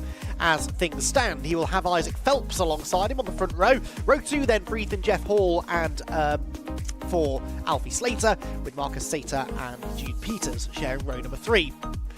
Fourth row then for Charlie Hart ahead of Archie Clark. Henry Jocelyn is a bit further down the order than you might have expected in 9th, ahead of Ruben Dan in 10th position. Torrin Byrne and Ethan Carney complete the top dozen. Then it's Tom Ingram Hill with Colin Cronin on row number 7. Row 8, Tiso Mabunda and Alfie Davis with Felix Livesey and Harry Moss on row 9. The 10th row for Jack Robinson and James Ellis with Holly Mile bringing up the rear in the Fox Motorsport car. Well, Ginetta Junior Racing and the Silverstone National Circuit really do go hand in hand. We've seen some epic races here down the years. This is a category that is built upon close quarters racing, slipstreaming action. They're not very big cars either, so you can fit them 3 or 4 or 5 wide around some parts of the Silverstone National Circuit, and close finishes are often the order of the day. So we're hoping really that we'll see that here this afternoon. Certainly we've got all of the ingredients in place for what should be an entertaining race over 20 minutes, the duration. Chase Fernandez pulls up on pole position. Now, like I said, Chase Fernandez is second in the championship. Ethan Jeff Hall leads the championship, but that is all before any drop scores have been added. So that obviously doesn't get taken into account as far as Ginetta Juniors are concerned until probably the penultimate round or so. They've got 2 more rounds to go, one at Donington Park and one at Brands Hatch, both on the British GT package. And that's where they've made their home really over the last couple of years, but racing on and off with the Brscc as well. They're run by the Brscc these days, the Ginetta Championships, all 3 of them, and running on a standalone Brscc event here this weekend too. And we're very, very happy to have them here with us on the track, track that, as I said, suits these cars down to the ground. So, Chase Fernandez for our racing, Elite Motorsports, Isaac Phelps second, and that brings me on actually to the Teams Championship, which is being dominated really by our racing. It was a lot closer in the early stages of the championship, but over the first couple of rounds it was Elite Motorsport who stole the march, but then our racing able to claw that back. They had a really good run at the Anglesey G-Fest, outscoring Elite Motorsport pretty handsomely there. They continued that run at Snetterton last time out, and they arrive now here at Silverstone with a 144-point lead over Elite Motorsport in second, who are then nearly 100 points clear of PrepTech UK in third. So our racing looking good for the Teams Championship. But it is rookie Ethan Jeff Hall who leads the points arriving here at Silverstone, and he will start third on the grid then for our first 20-minute Ginetta Junior race, which, as you can see, is only a minute or 2 away because the green flag lap has just begun. The car's accelerating around Copse Corner, weaving around to try and get some heat into the tyres. These Ginetta G40s, which have been racing now in the junior category for an awfully long time, actually. Probably something like 14 or 15 years ago, I think. Maybe just under that, maybe 12 or 13 years ago that the G40 was introduced and replaced the old G20. It's always been a massively, massively popular category of racing, a great proving ground for young talent. And quite a few stars of the motor racing world can say that they began their circuit racing career here in the Ginetta Junior Championship, and some real talent on show in 2024 as well. Richard John Neal has made the short hop back to the commentary box to commentate on Ginetta Juniors again. Richard, this must feel like old times. It does. It's lovely. I'm very, very delighted to say I've maintained the relationship with Ginetta, even though they've not been with us on the Toka package. I oversaw the media side of the scholarship last year. Can't do it this year because it's Brscc finals weekend, which is a pity, but I know they've got somebody even better to do the media this year, which we look forward to. They've kind of alluded to me maybe going back next year, which would be great. But G-Fest was lovely. It was great doing the various interviews around the paddock and catching up with everybody. Did we see, apart from my lunchtime, did we see any of my interviews during the lunch break? I'll confess I was busy getting my lunch during the lunch break. I don't blame you. You need to make every use of time available. I did an interview with Phil Glue this morning with our race, and also Chase Fernandez, who's on pole position. I don't know whether they've made it out, but you might be able to catch up with them a little bit later on in the weekend if that is the case. But yeah, Chase Fernandez, who switched teams from Jim Edwards Jr.'s team to our racing. And he's knocking on the door of the championship lead. Isaac Phelps has been a nice surprise this weekend as well. In the 35 car, Isaac, in terms of say a surprise, I shouldn't be surprised really, because he had double second place here at Silverstone That must have been the GP. Yeah. So he was at least familiar with half of the tarmac that he was coming in here and doing well. Isaac Phelps. How did he do at that one? He's had 2 wins already, isn't he? So yes, at Oulton Park. The rounds that I haven't seen, Isaac, yeah, that's why he's a surprise to me, but he's there on P2. And Ethan Jeff Hall, who had a mega weekend on ankles, didn't he? Yes, he did, and that's really part of why he has this 38-point championship lead, but can he retain it here at Silverstone? Well, let's find out. Chase Fernandez is the man chasing him down, and Chase has managed to hold on to the lead, I think, as they accelerate off the line and head towards Copse Corner for the first time around. So Fernandez then getting part one of the job done nicely and gets through Copse Corner with the lead of the race. But whether he'll be able to stay there for long is another matter, because we know that it's almost impossible to escape at the front of the field in this category, especially around this circuit. And already the first challenge is coming from Isaac Phelps, who looks to the outside, but he is the lone Elite Motorsport Ranger surrounded by a sea of our racing cars. He is going to have a real job to take the fight to them in the early stages, because this really is a track, isn't it, Richard, where teamwork can come into play. Yeah, and look how many of the R Racing colleagues he has got up at the sharp end, the race leader. But Isaac Phelps doing a good job here. He's already having a look. I don't think he's close enough to make the move going into Brooklands, but he's putting him under pressure now. And slides through. He's got the outside run here. Is he going to have the grip to hold on to this, or could he get hung out to dry by the R Racing teammates? Let's see what Chase Fernandez does as they go through the final turn. It's Jeff Hall looking up the inside. Brave stuff from Isaac Phelps. Yeah, but he's in danger of getting hung out to dry, isn't he? Because we know the our racing drivers will probably stick together here. So he's down to third, forces his way back into line. That was good driving, actually, by Isaac Phelps, so only loses the 1 position, that to Ethan Jeff Hall. So Ethan Jeff Hall, the championship leader, up into second place already. It is an R Racing 1-2 as they all slide their way through Copse Corner and accelerate towards Beckett's for the second time. Fernandez leads then, Jeff Hall second, Phelps still there in third, but that was a good example there, Richard, of how going for an overtake is not always the right thing to do. He ended up losing momentum and losing a place. Yeah, very, very tricky indeed. And if he does it again, Alfie Slater is the next one in the queue, the number 27 coming 4th place. And Marcus Sater down behind him as well. Marcus, of course, had a super weekend on Anglesey, a couple of rounds ago with us now, but the challenge is on for lead position. Ethan Jeff Hall down the inside. Isaac Phelps is coming up and he's going to try a similar move. You can see him working the wheel.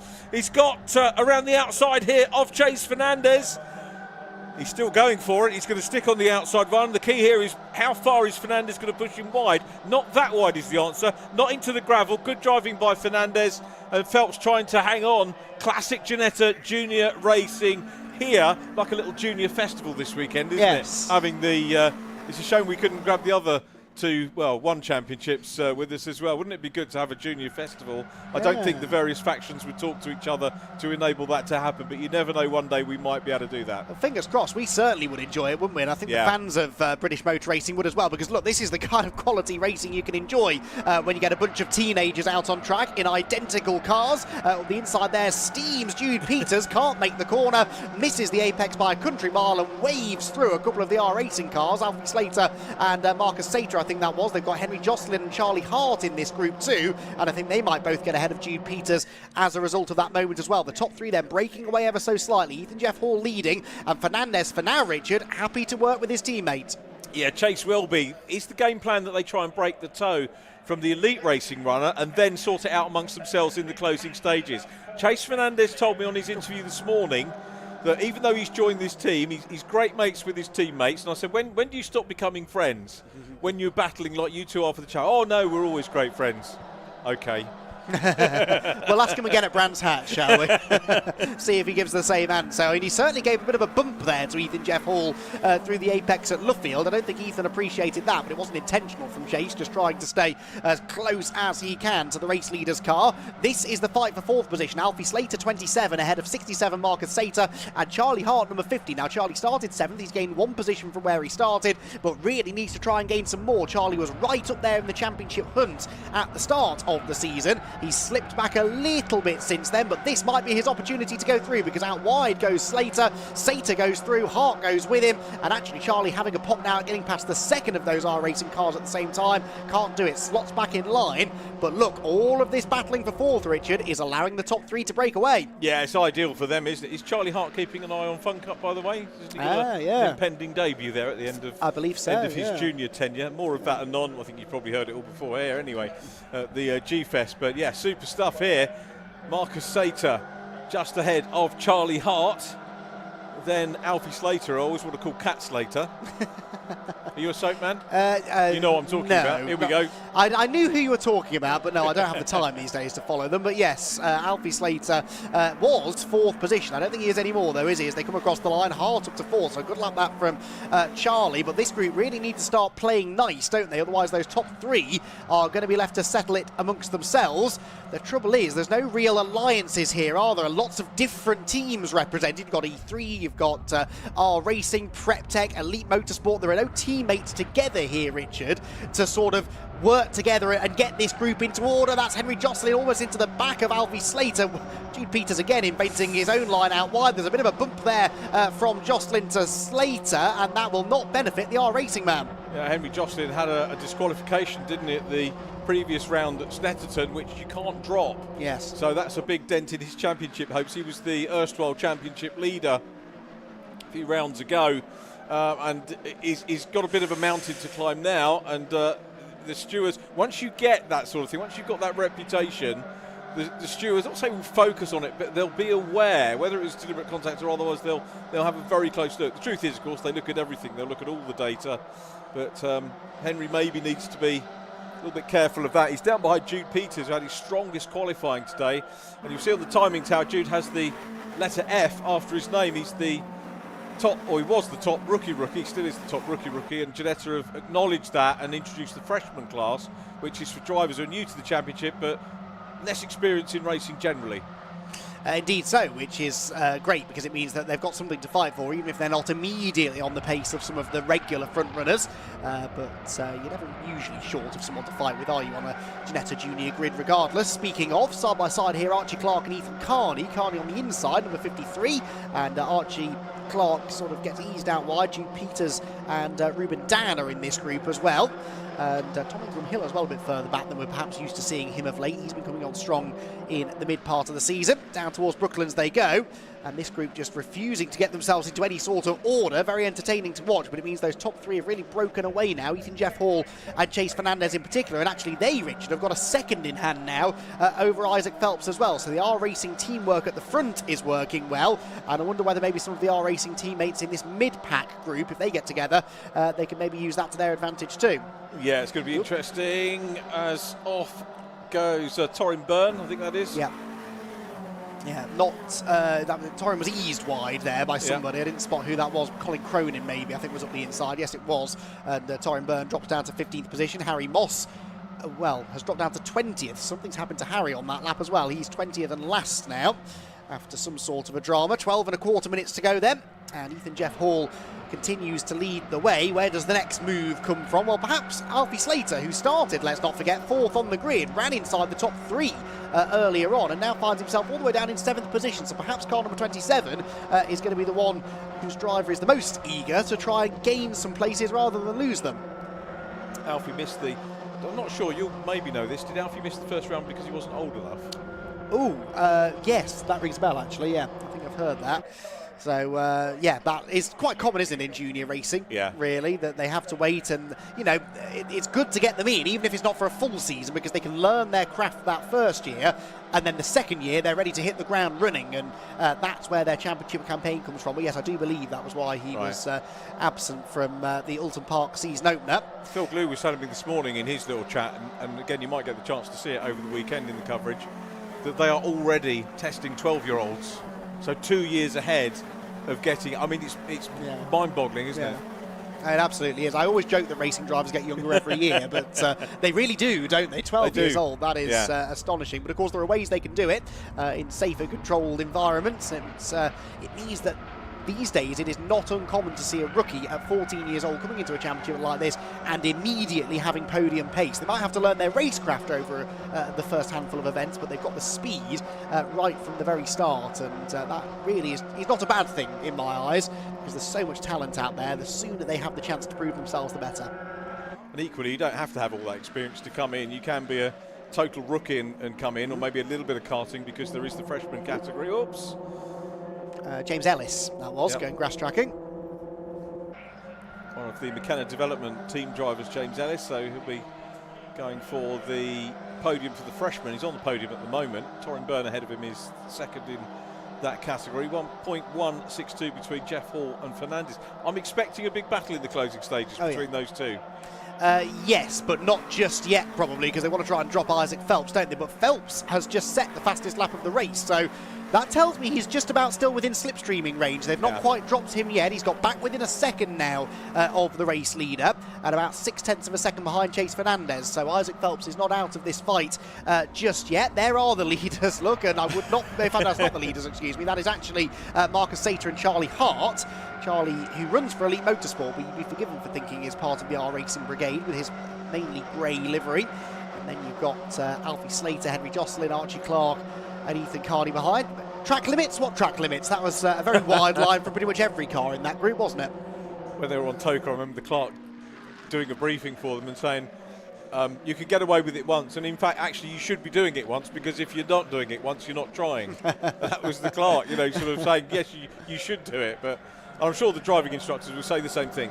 Indeed. So, right then, now this is interesting, because Chase Fernandez, I think, is getting the hurry up here. Isaac Phelps has done a terrific job to catch these two, and that, I think, has now put an end to the R Racing teamwork. Chase Fernandez wants out of there, doesn't he? And wants to try and find a way past Ethan Jeff Hall, who is now very much defending the lead into Copse Corner. Now, they've got 3 seconds over the next group, but if they start battling like this, Richard, it's not inconceivable that the next group of cars could yet catch them. So it's a 3-horse race for now, but the battle very much on with 8 3/4 minutes to go. Yeah, Charlie Hart for the win here. He's in 5th, so it has happened in Ginetta Junior Racing before. Great squabble going on here, but Ethan Jeff Hall doing a super job leading out front at the moment. Now, will he be backing up Chase Fernandez into Isaac Phelps? No, as they go side by side, and Chase Fernandez is trying to make the move, but he's going to find himself on the wrong part of the track. Isaac Phelps might work with him. Under the bridge they go, down towards Brooklands again.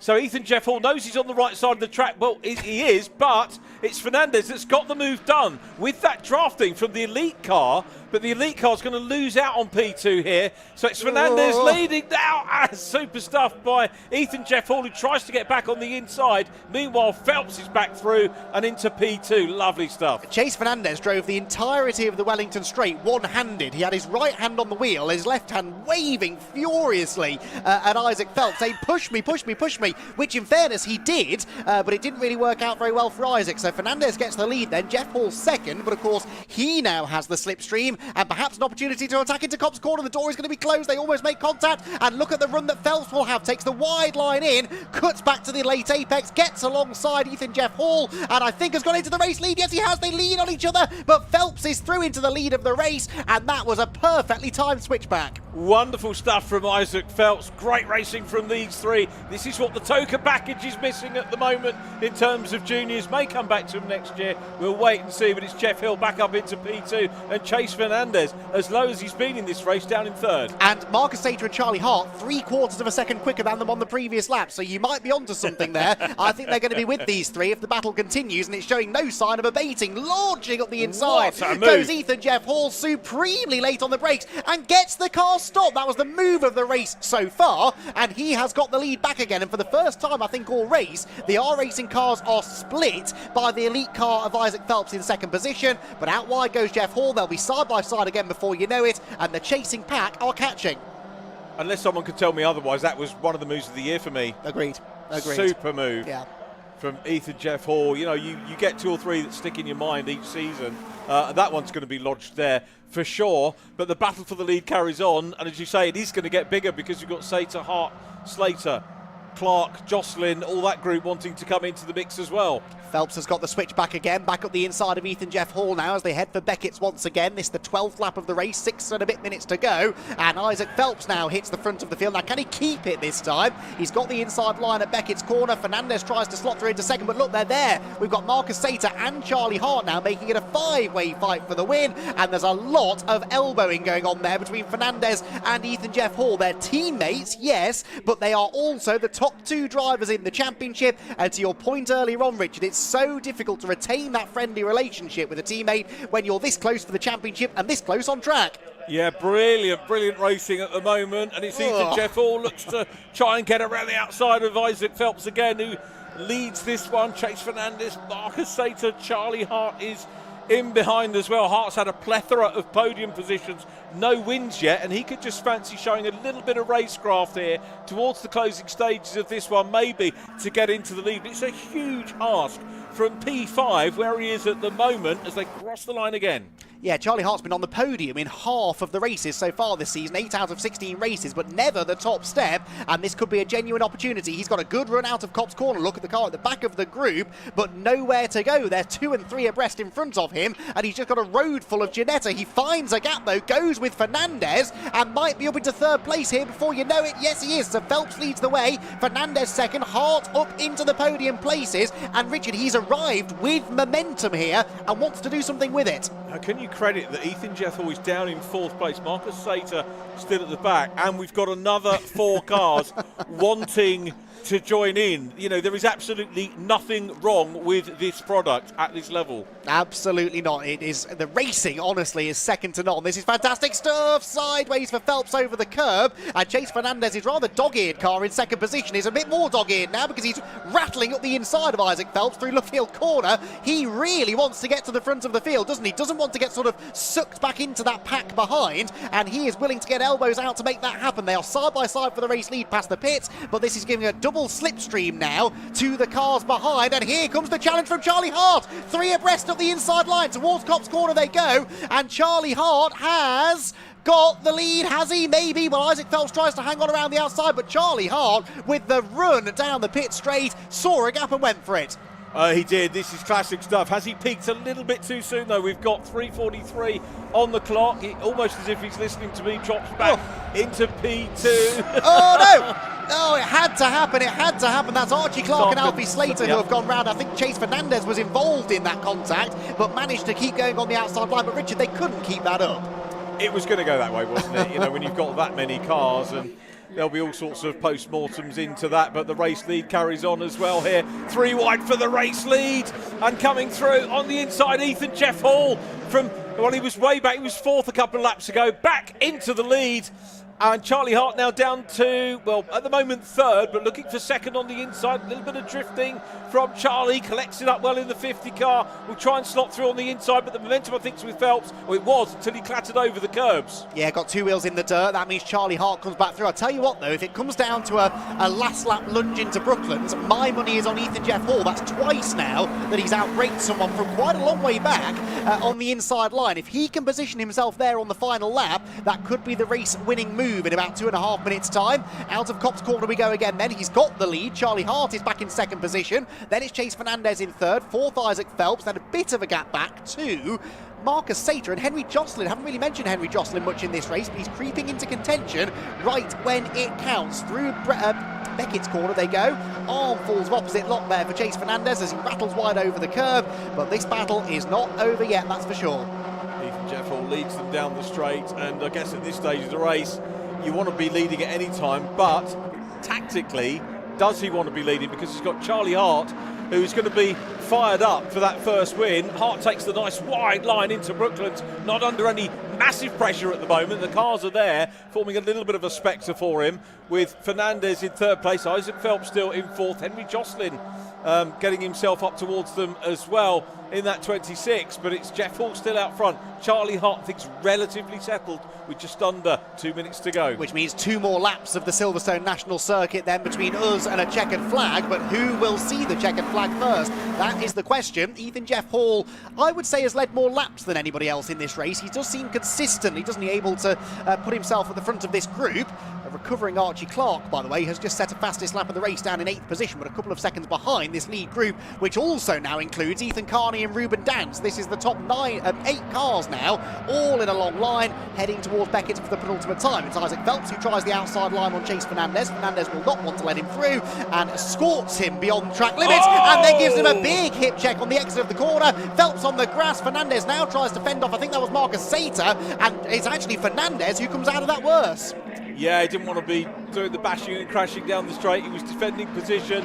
Meanwhile, we've got a retiree there. Well, I think that's Fernandez slowing. He may have suspension damage. Yeah, wouldn't be surprised after that. So the lead is between Jeff Hall and Charlie Hart now. These two very much at it. Got a little bit of breathing space over Isaac Phelps in 3rd place as they head on towards the last lap. So, that's Chase Fernandez. I think that car's got broken rear suspension on the left corner. I think he's going to have to head for the pit lane. The car is cramming, and that could be championship-defining stuff for Chase Fernandez. We'll cover that later, though. For now, we've got a last lap shootout to focus on between Ethan Jeff Hall and Charlie Hart. They've got a bit of real estate back to Isaac Phelps, who's trying to fend off the whole world in 3rd position. It realistically is going to be, you would think, one of those top 2 to win it. Now, where does Charlie Hart make the move? I think Beckett's is too soon. Yeah, it could well be, couldn't it? He's having a look now. The ideal run would be on the inside into Brooklands, but we'll see. We know how quick Ethan Jeff Hall is into there, and he'll be expecting Charlie Hart to make the move. Let's watch it as they come out of Beckett, and you can see he's almost hugging that left-hand line. There's not room at the moment down the inside for Hart to go through on the inside. How aggressive is Charlie willing to be for that first victory of the season? He feints to the outside, wanted to sell the dummy and go back to the inside, but couldn't do it. And so Ethan Jeff Hall, last of the late breakers, will hang on to the advantage through Brooklands for the final time. A big slide for Charlie Hart. It's not going to be another 2nd place, is it, Charlie? Through Luffield corner they go, then he takes a tight line. He tries to nuzzle up the inside of Ethan Jeff Hall. It's going to be one of those Ginetta Junior sprints to the flag, but I think that Ethan Jeff Hall has just about got enough to hang on for a 6th victory of the 2024 season. Across the timing line they go, and yes, by 0.2 of a second, it's Ethan Jeff Hall who wins. Charlie Hart in 2nd position. Isaac Phelps comes home in 3rd place in the end, with Sater 4th and Jocelyn 5th. Now, that, from a championship perspective, is obviously very good news for Ethan Jeff Hall, who managed to fend everybody off somehow, against all odds really, to claim another victory, a 6th win of the year. That is now a 10th podium finish from the 17 races that we've had so far. That sort of consistency in Ginetta Junior racing is very, very difficult to come by usually. That, I believe, is Chase Fernandez limping across the lines. And Fernandez ended up in 18th place. Now that will likely become a drop score. I'm pretty sure that will become a drop score for Chase Fernandez. So all is not lost completely. He will gain back whatever his previous worst score was, which I believe was 12 points, actually, from the most recent race at Snetterton, as it was. But of course doesn't really want to be losing momentum at this crucial stage of the championship. Ethan Jeff Hall then the winner, Charlie Hart in 2nd, Isaac Phelps in 3rd, with Marcus Sater and Henry Jocelyn completing the top 5. Ethan Carney was 6th ahead of Ruben Dan in 7th place. Archie Clark, Tom Ingram Hill and Jude Peters complete the top 10. Then it was Felix Livesey and Torrin Byrne, with Alfie Slater 13th and Colin Cronin in 14th position. 15th place then was Tisa Mabunda, with Harry Moss, James Ellis and Chase Fernandez next. Chase Fernandez 18th, did manage to limp home for some points, but that will become a drop score, no doubt about it. And then it was Robinson, Mile and Davis who came home behind. So despite the intensity of that race, all 21 starters were able to reach the checkered flag. Right, there's an awful lot to unpack after that race, so I want to give Richard John Neal as much time as possible to dissect it with the top 3 finishers in the race then, and we will very shortly be able to hear from him down in pit lane with our top 3 finishers, Ethan Jeff Hall, Charlie Hart and Isaac Phelps. Let's head down there now then and hear from Richard John Neal and our top 3 finishers. Well, the plan was, I think, for Ethan to stay in the car, but he's out of the car. Ethan, congratulations, well done. Let him get his crash helmet off and grab a quick word. What fantastic. You can see why we love the Ginetta any junior championship, to be absolutely honest, but that was just such hard work for Ethan Jeff Hall, who for me became a familiar face on Anglesey a while ago, a couple of rounds ago. Congratulations. I've got to say, I was talking about moves, Ethan, that burn into the brain, and there was one where you got the lead earlier on in the race where you just launched it down the inside to grab the lead. It was about a third of the way through the race. I don't know if you recall that, but super move, and that for me said, yeah, I think this youngster's going to win. Yeah, thank you. It was a great race, obviously a massive hack throughout the race. Obviously me and Chase were up there at the start, but then Isaac started to close down, so sort of got into a little bit of a battle. Lost the lead a few times, then we dropped back down to like 4th at one point, but you know, managed to make my way back up through the field and come out on top. Is there a point in the race where you don't want to be in front, you know, if you've got too many people in or around you? It's always nice to be at the front. I think with this weather, it's so hot, it's nice to be at the front, keep your engine cool, but it's very hard being at the front and defending from that many people, but I think I did a great job, and yeah, it was amazing. Well, Chase obviously got pole for that one and ended up getting some damage and dropping back, but points-wise for you, absolutely ideal. Yeah, great points for me. I think that'll have extended our championship lead a little bit now, so that's very good for me. Obviously not the best for Chase. Hopefully he can come back stronger in the next 2 races tomorrow, but yeah, great championship points and a great weekend so far. What's the plan this evening? Do you go and pour over the date with everybody, or do you get a little bit of R&R? Obviously enjoy the moment, and then we'll probably go back, do a bit of data, have some lunch and just go to sleep really. Nice one, Ethan. You've earned that. Well done, mate. Congrats. Super win, great drive, and that move that, as I say, will stick with me. We've got Charlie Hart being interviewed at the moment on Circuit.com, so we'll grab a quick word with Charlie in a moment. As you heard during the race commentary, virtually ever present. He's had 8 or 9 podiums over the course of the season so far, and the elite motorsport runner, Charlie. We spoke briefly at Anglesey. I don't think we did a podium interview, but what a great race. And there was a huge gap between the top 3 and you guys. And you were running in 5th, I think, maybe behind Marcus. And I made the comment at the time. By the way, I've already told Ethan that I thought he was going to win after one of the moves he did. But you were back in 5th, and I said, Charlie Hart for the win here from 5th when they close up. And you did, and you took him all the way to the flag. Yeah. Started 7th. Obviously, quali wasn't amazing, but, you know, managed to get a few into the first couple laps, got into 5th, I think, and then just sat behind Marcus for a bit.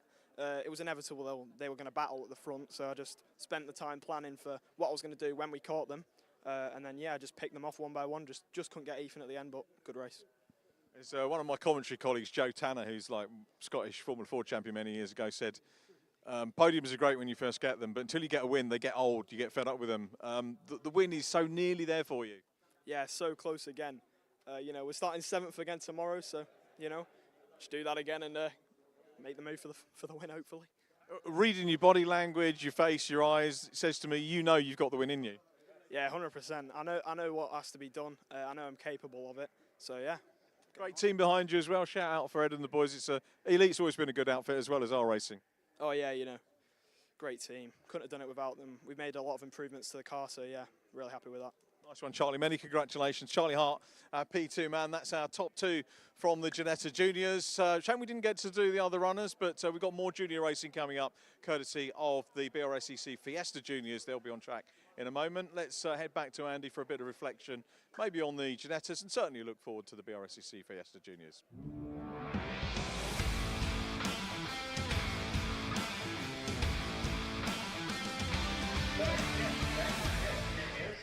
Thank you very much, Richard. Yes, we've got the Brscc Fiesta Junior Championship drivers set to head out onto the track momentarily then for their first race of the weekend, the first of 3 races here on the Silverstone National Circuit.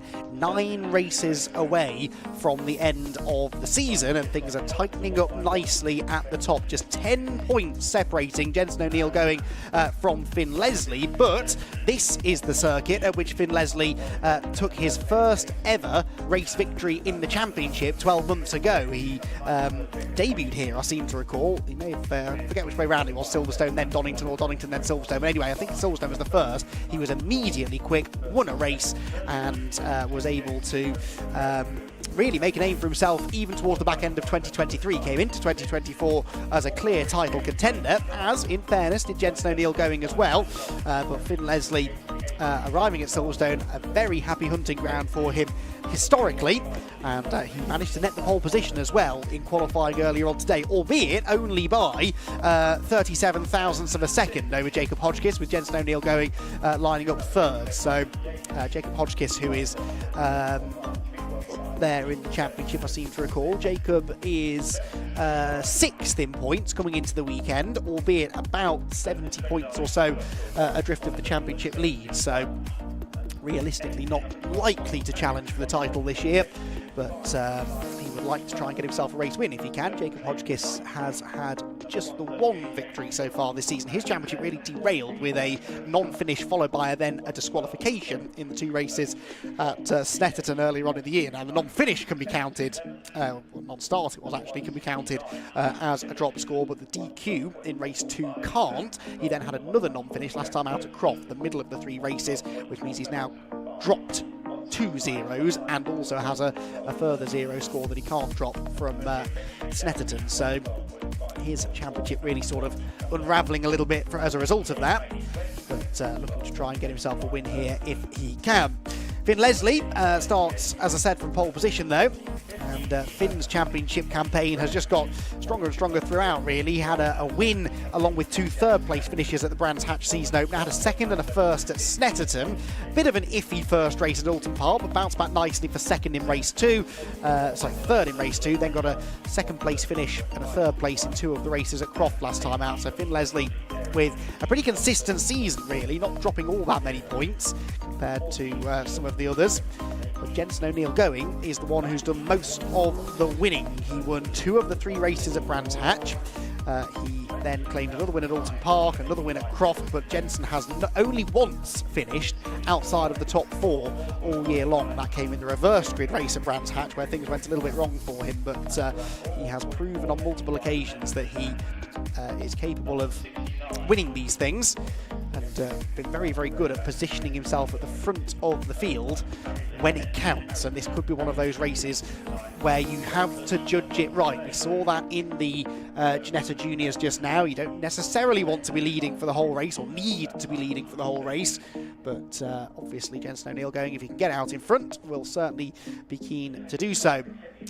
Had quite a few judicials after qualifying. There were lap times disallowed for Harry Lindley and Jensen Mason. They were both disqualified altogether from the qualifying session, number 69 and 85, for contravention of several championship regulations really. I won't go into them all now, but they were therefore disqualified. We'll have to start off the back of the grid.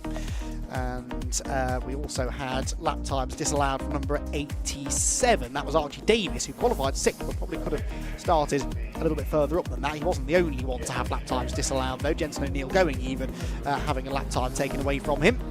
But as you can see, the cars are now out on their green flag lap then.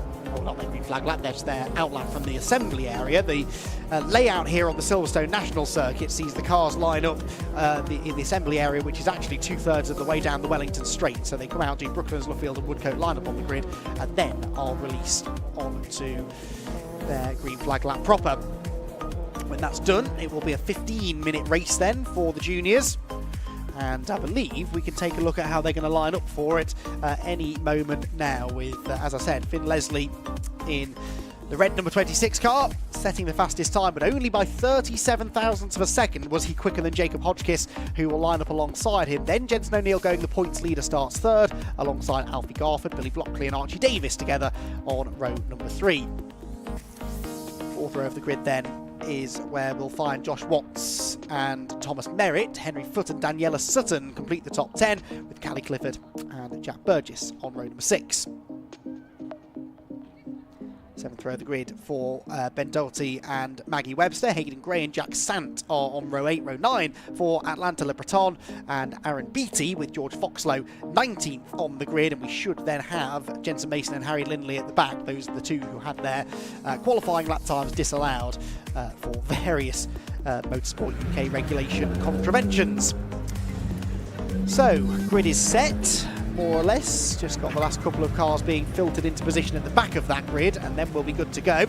15 minutes the journey for the Brscc Fiesta Junior Championship, this 5th event of the season. but actually because of the fact that every one of these final 3 events of the year are triple headers, we're actually only just into the second half of the season as far as number of races are concerned. So still plenty of time with 50 points available per race win. That is 450 points still on offer between now and the end of the championship. So a very good chance that we will have a bit more chopping and changing of the order before then. So Jensen O'Neill going then 10 points clear of Finn Leslie after the drop scores, and Tommy Harfield is then a further 30 points back. Now Tommy Harfield is going to be starting this race where he says, I don't actually recall seeing Harfield on the grid, did I? No, I don't think I did. So Tommy Harfield then is not racing by the looks of it this weekend. That's a shame. So he's going to drop out of contention realistically for the championship. He could use these as dropped scores, I guess. What was he dropping before? He had a non-start back at Brands Hatch and a 14-pointer from Oulton Park. So yeah, can't really afford to have any more poor finishes, can he? And so this will probably take him out of contention. Jensen Mason is then a further 41 points back. So realistically, it's now Jensen O'Neill going versus Finn Leslie for the championship. Who's going to get it? We'll have to wait and see. But yeah, the 2 drivers who will start on the inside of rows 1 and 2 respectively, except the other way round. Points leader O'Neill going starting 3rd, and Finn Leslie 2nd in the championship, starting on pole position. Richard John Neal back with me, ready for a second dose of junior racing action and another very finely poised championship, more so even than Ginetta's, in fact, with just 10 points separating Jensen O'Neill going and Finn Leslie. But as I was just saying, this is the venue, of course, at which Finn claimed a victory as a guest driver 12 months ago, his first win in the category. He's gone on to win a handful more times in 2024, but he's qualified on pole position. Is it fair to say Finn is turning into already a bit of a Silverstone specialist? We've got a Silverstone championship, haven't we? Do you know what? I didn't even realise he qualified on pole. I've been so busy today going in and out, I hadn't even seen qualifying times. But yeah, Finn Leslie, when he came in as a guest, didn't have that pressure, did he? And I can say that, but the youngster was just quick. Yeah. You know, we could make up all the excuses for the other drivers, and Finn Leslie was quick. And as you say, championship battler with, so we've got Jacob P2 and Jensen O'Neill going P3. Yes. Now, Jensen's got an asterisk. You've probably covered this off already. If you haven't, I apologise. What's the asterisk at track limits for Jensen? Lap times disallowed, yes. Okay. But whether they were his quickest laps, I'm not sure. But he had lap times taken away from him. Right.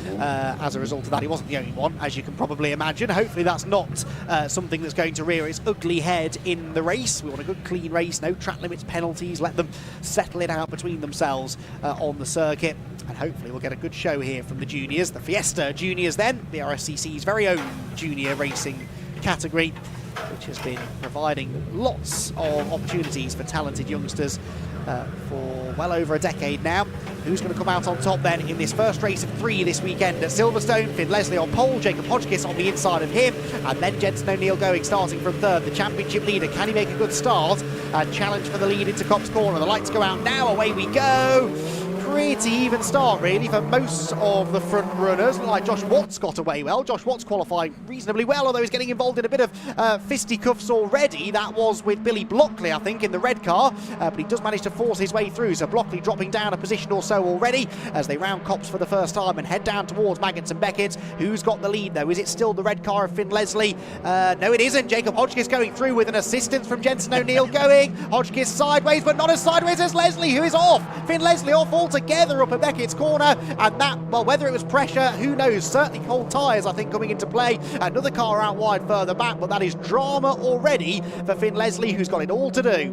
Wow, didn't expect that, did we, at Beckett's on the first lap? And even stranger maybe to see the 2 erstwhile championship rivals working together. Jensen O'Neill going, helping Jacob Hodgkiss around with a little bit of draft. Super stuff. And Jensen will be keen to sign off the Mark 6. Remember, it's the last year of the Mark 6s this year. Be keen to sign off with that championship win. That's done him no harm at all, that first lap. And no, absolutely not. A good start then from Jensen O'Neill going, but crucially a bad opening lap for his title rival Finn Leslie. We'll see where Finn has ended up then. He is in 10th position, Finn Leslie. So 9 places, well, 10 places lost really. He started on pole, he's down to 10th position. Keep an eye on the red number 26 car. It will, I'm sure, come charging back through the field, but now he's in the danger zone, isn't he? He needs to avoid contact, avoid getting tangled up with anybody, and make sure he has a clean race. At the front of the field, though, Jacob Hodgkiss only too happy to take advantage of that. He's got the lead. O'Neill going second, Alfie Garford third, fourth Archie Davis, fifth was a wide Josh Watts, and there Finn Leslie heading out of Beckett's corner, and Jack Burgess still behind him, not sure. There's another car off, is there further back? Yes, there is, and that, I reckon, was Maggie Webster, wasn't it? Yeah, it was, yeah. Jellyfish logo on the back as Jensen O'Neill going, makes the move down into Brooklands. Very neat move from Jensen. Jacob Hodgkiss sees him. He's going to try and hang on for the outside, which converts to the inside for the next corner. Got space between the two cars right now. Good, respectful, clean racing from the pair of them. And coming up as well is Alfie Garford having a good look to try and get up into P2. Yep, so 4 of them now all together really at the front of the pack. Then a gap back to Josh Watts in 5th position, but Jensen O'Neill going interestingly, not content with settling for 2nd, and he's back up the inside again now as they head towards Copse Corner. This one I think might just work for him. That's always the better place to be really, into Copse, the inside line, and through he will go. Josh Watts there running a little bit wide in 5th, needs to be mindful of track limits. They'll definitely be monitoring at Copse Corner. 3 abreast though now for 2nd position. Is that? Well, not quite. It's O'Neill going still the leader. Hodgkiss second, side by side for 3rd, and O'Neill goes wide. Opens the door for Jacob Hodgkiss, who is only too happy to slip back through, whilst Alfie Garford is busy trying to defend from Archie Davis. Jacob Hodgkiss had a dreadful time, didn't he, at Croft last time out, and I was speculating whether he'd maybe sort of park it and move on to senior racing, which he could do, but he's back. He's got the Silverstone title still within his grasp. Remember the 3 events here at Silverstone, which are bookended by the race on the international circuit, so he's keen to get points for that, is Jacob Hodgkiss, and all over the back of Jensen O'Neill. This is where we saw the championship heading, isn't it? These 2 from the start, with all due respect to the others, they were going to come in the mix, but the first weekend of this season, the non-championship one, this kind of set the picture. It was these 2 that were battling there. Yeah, indeed so. And then even when we arrived at Brands Hatch, actually, Jacob Hodgkiss had 3 third-place finishes that weekend, whilst O'Neill was able to get a couple of victories, so it did sort of set the scene, didn't it? Finn Leslie, meanwhile, recovering nicely. That is him going up the inside of Josh Watts to reclaim a position inside the top 5. So Finn Leslie already back into 5th position. He did run wide on the exit, though, and so Josh Watts tries to come back at him now as they head down towards Maggots and Beckett's corner. Josh Watts on the inside line. The Boston Bowl car has to play second best to Finn Leslie. So Leslie back into the top 5. Brilliant recovery drive so far, Richard, but now he's got a bit of a gap, about a 1.5 seconds to bridge to get to that leading group. Yeah, lots of drivers in that group that we probably need to think about as well at some stage, like Billy Brockley running in 7th, potentially on for a season best for him, so that's great progress from him.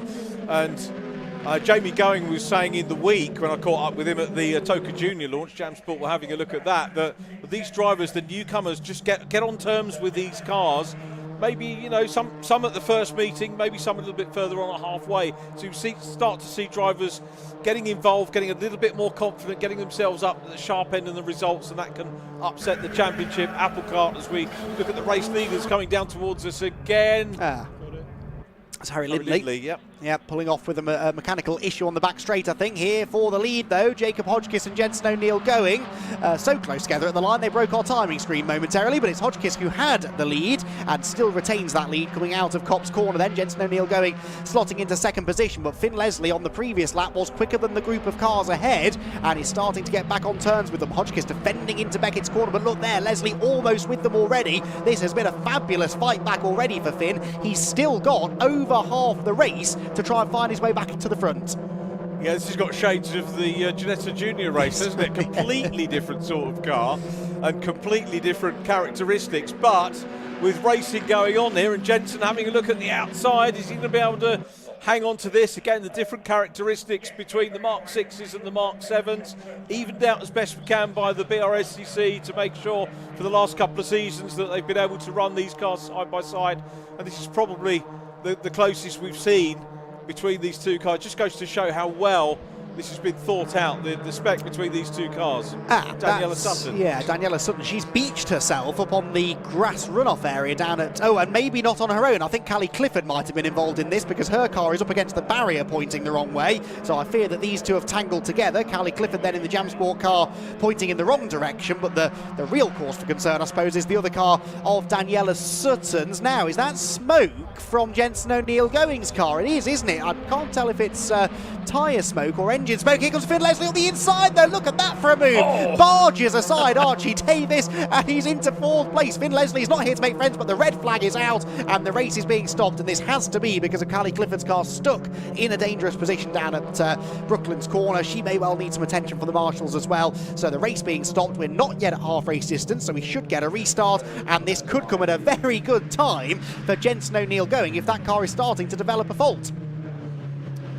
If the grid is open, I might take my leave and see if we can go down there, but we'll see where they park up, and it'll be good if we can. It depends on, going onto the grid, by the way, depends on officials on the day. If the officials say no, you go with it, you respect their decision. Sometimes it's open to go on track, sometimes not, but we'll go with whatever the race and pit lane marshals tell us to do. But yeah, it didn't look happy from Jensen O'Neill Going. We will see. We spoke about Tommy Harfield, by the way, as well, because one of the things I was going to try catch up with Tommy. He's not here this week. Had an F4 test and injured himself, injured his hand in F4 with Chris Dittman Racing. So I was going to try for the background ones. We ran out of time, unfortunately, but might see if we can grab Tommy a bit later on in the weekend and talk to him. But if anyone wonders why Tommy Harfield's not out there, that's why. Right, I was wondering. Thank you for clearing that up. I didn't know about that. So the cars have been parked on the grid, actually right outside our commentary box. The building just to the left of where the cars are parked from where we're looking is where we're based, just on the inside of the pit lane. So cars stopping on the grid, but they will eventually be guided down into their grid slots then, based upon wherever they will be taking the restart of the race. So we'll wait and see. They've got to first of all figure out the order, of course, that will be in, because we've done more than 2 laps, so it's not the original grid order that we go into. It will be the order they were running usually at the time of the red flag. If the race ends because of a red flag, then of course the result goes back a lap. But I think when it's this situation, it's just whatever the positions were at the end of the previous lap. So marshals clearing team members off the pit wall. And that says to me I won't be allowed on because it's going to regrid. So the last thing I want is me sticking microphones in people's faces when they're trying to move cars into the starting positions. Quite possible, quite possible. We'll see what we can do then, shall we? We're going to take a very quick break here from Silverstone whilst the marshals do their thing and get the cars guided into their grid positions. We'll be back, hopefully with a restart for the Fiesta Juniors in just a few minutes.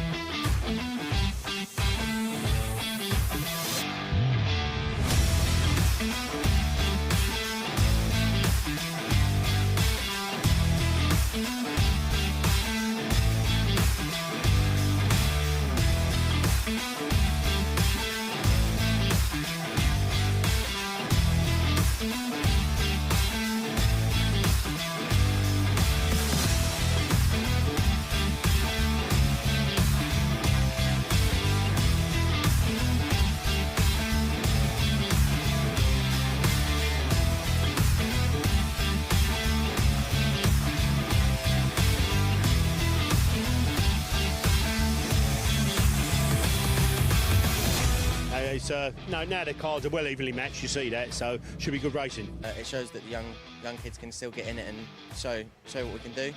I'm feeling like I can really push it in the corners and get the most out of it. And these cars are just fantastic. They really are fantastic to drive. They're just coming out here, having fun, being fast, really.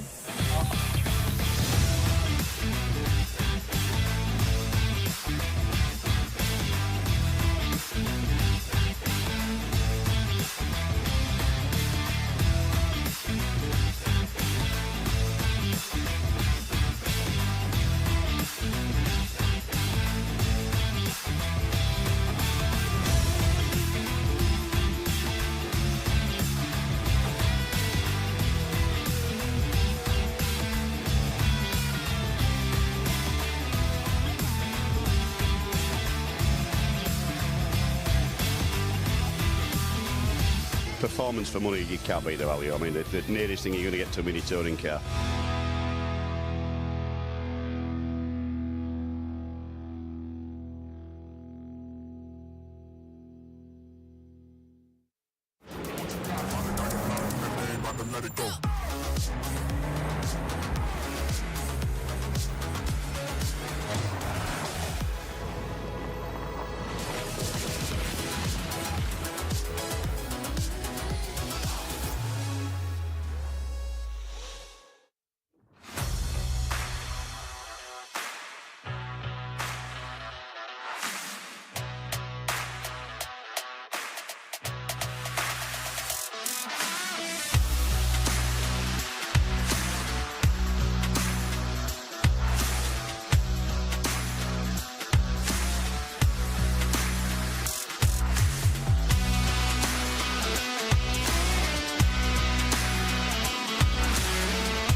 The driving standards have just been absolutely outstanding this weekend throughout the whole field. Whichever package it is, Mark 1, Mark 3s, it offers fantastic close racing. They're all quite even, the cars at the front, so lowish power. These boys are incredible to race against. They don't give you an inch. They're not overly expensive to run. Again, will draw people to it. It's not just about the racing, it's about the experience as well. It's affordable, you know, anyone can come and have a go.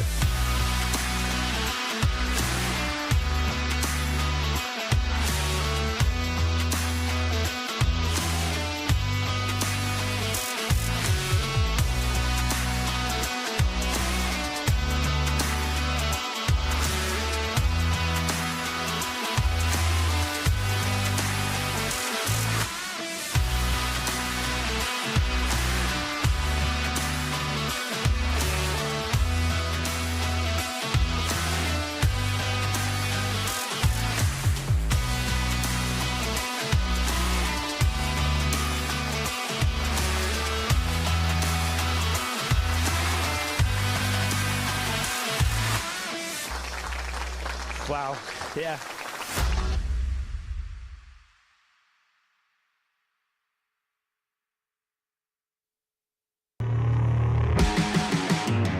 Got so much weight on my shoulders.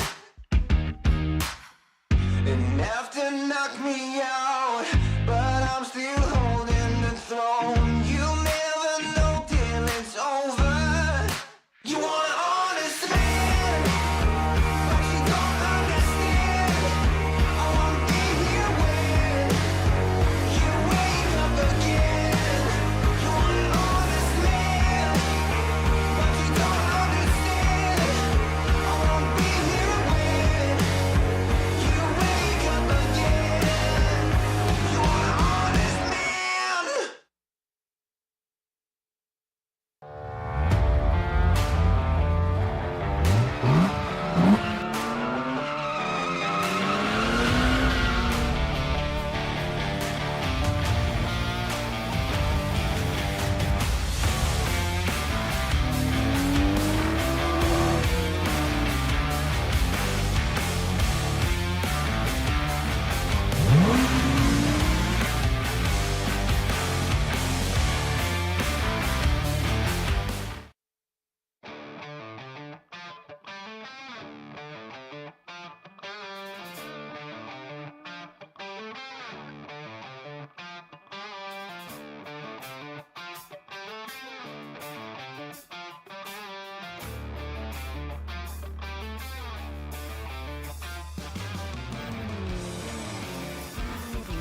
it's now the cars are well evenly matched. You see that, so should be good racing. It shows that the young kids can still get in it and show what we can do. I'm feeling like I can really push it in the corners and get the most out of it. And these cars are just fantastic. They really are fantastic to drive. So just coming out here, having fun, being fast, really.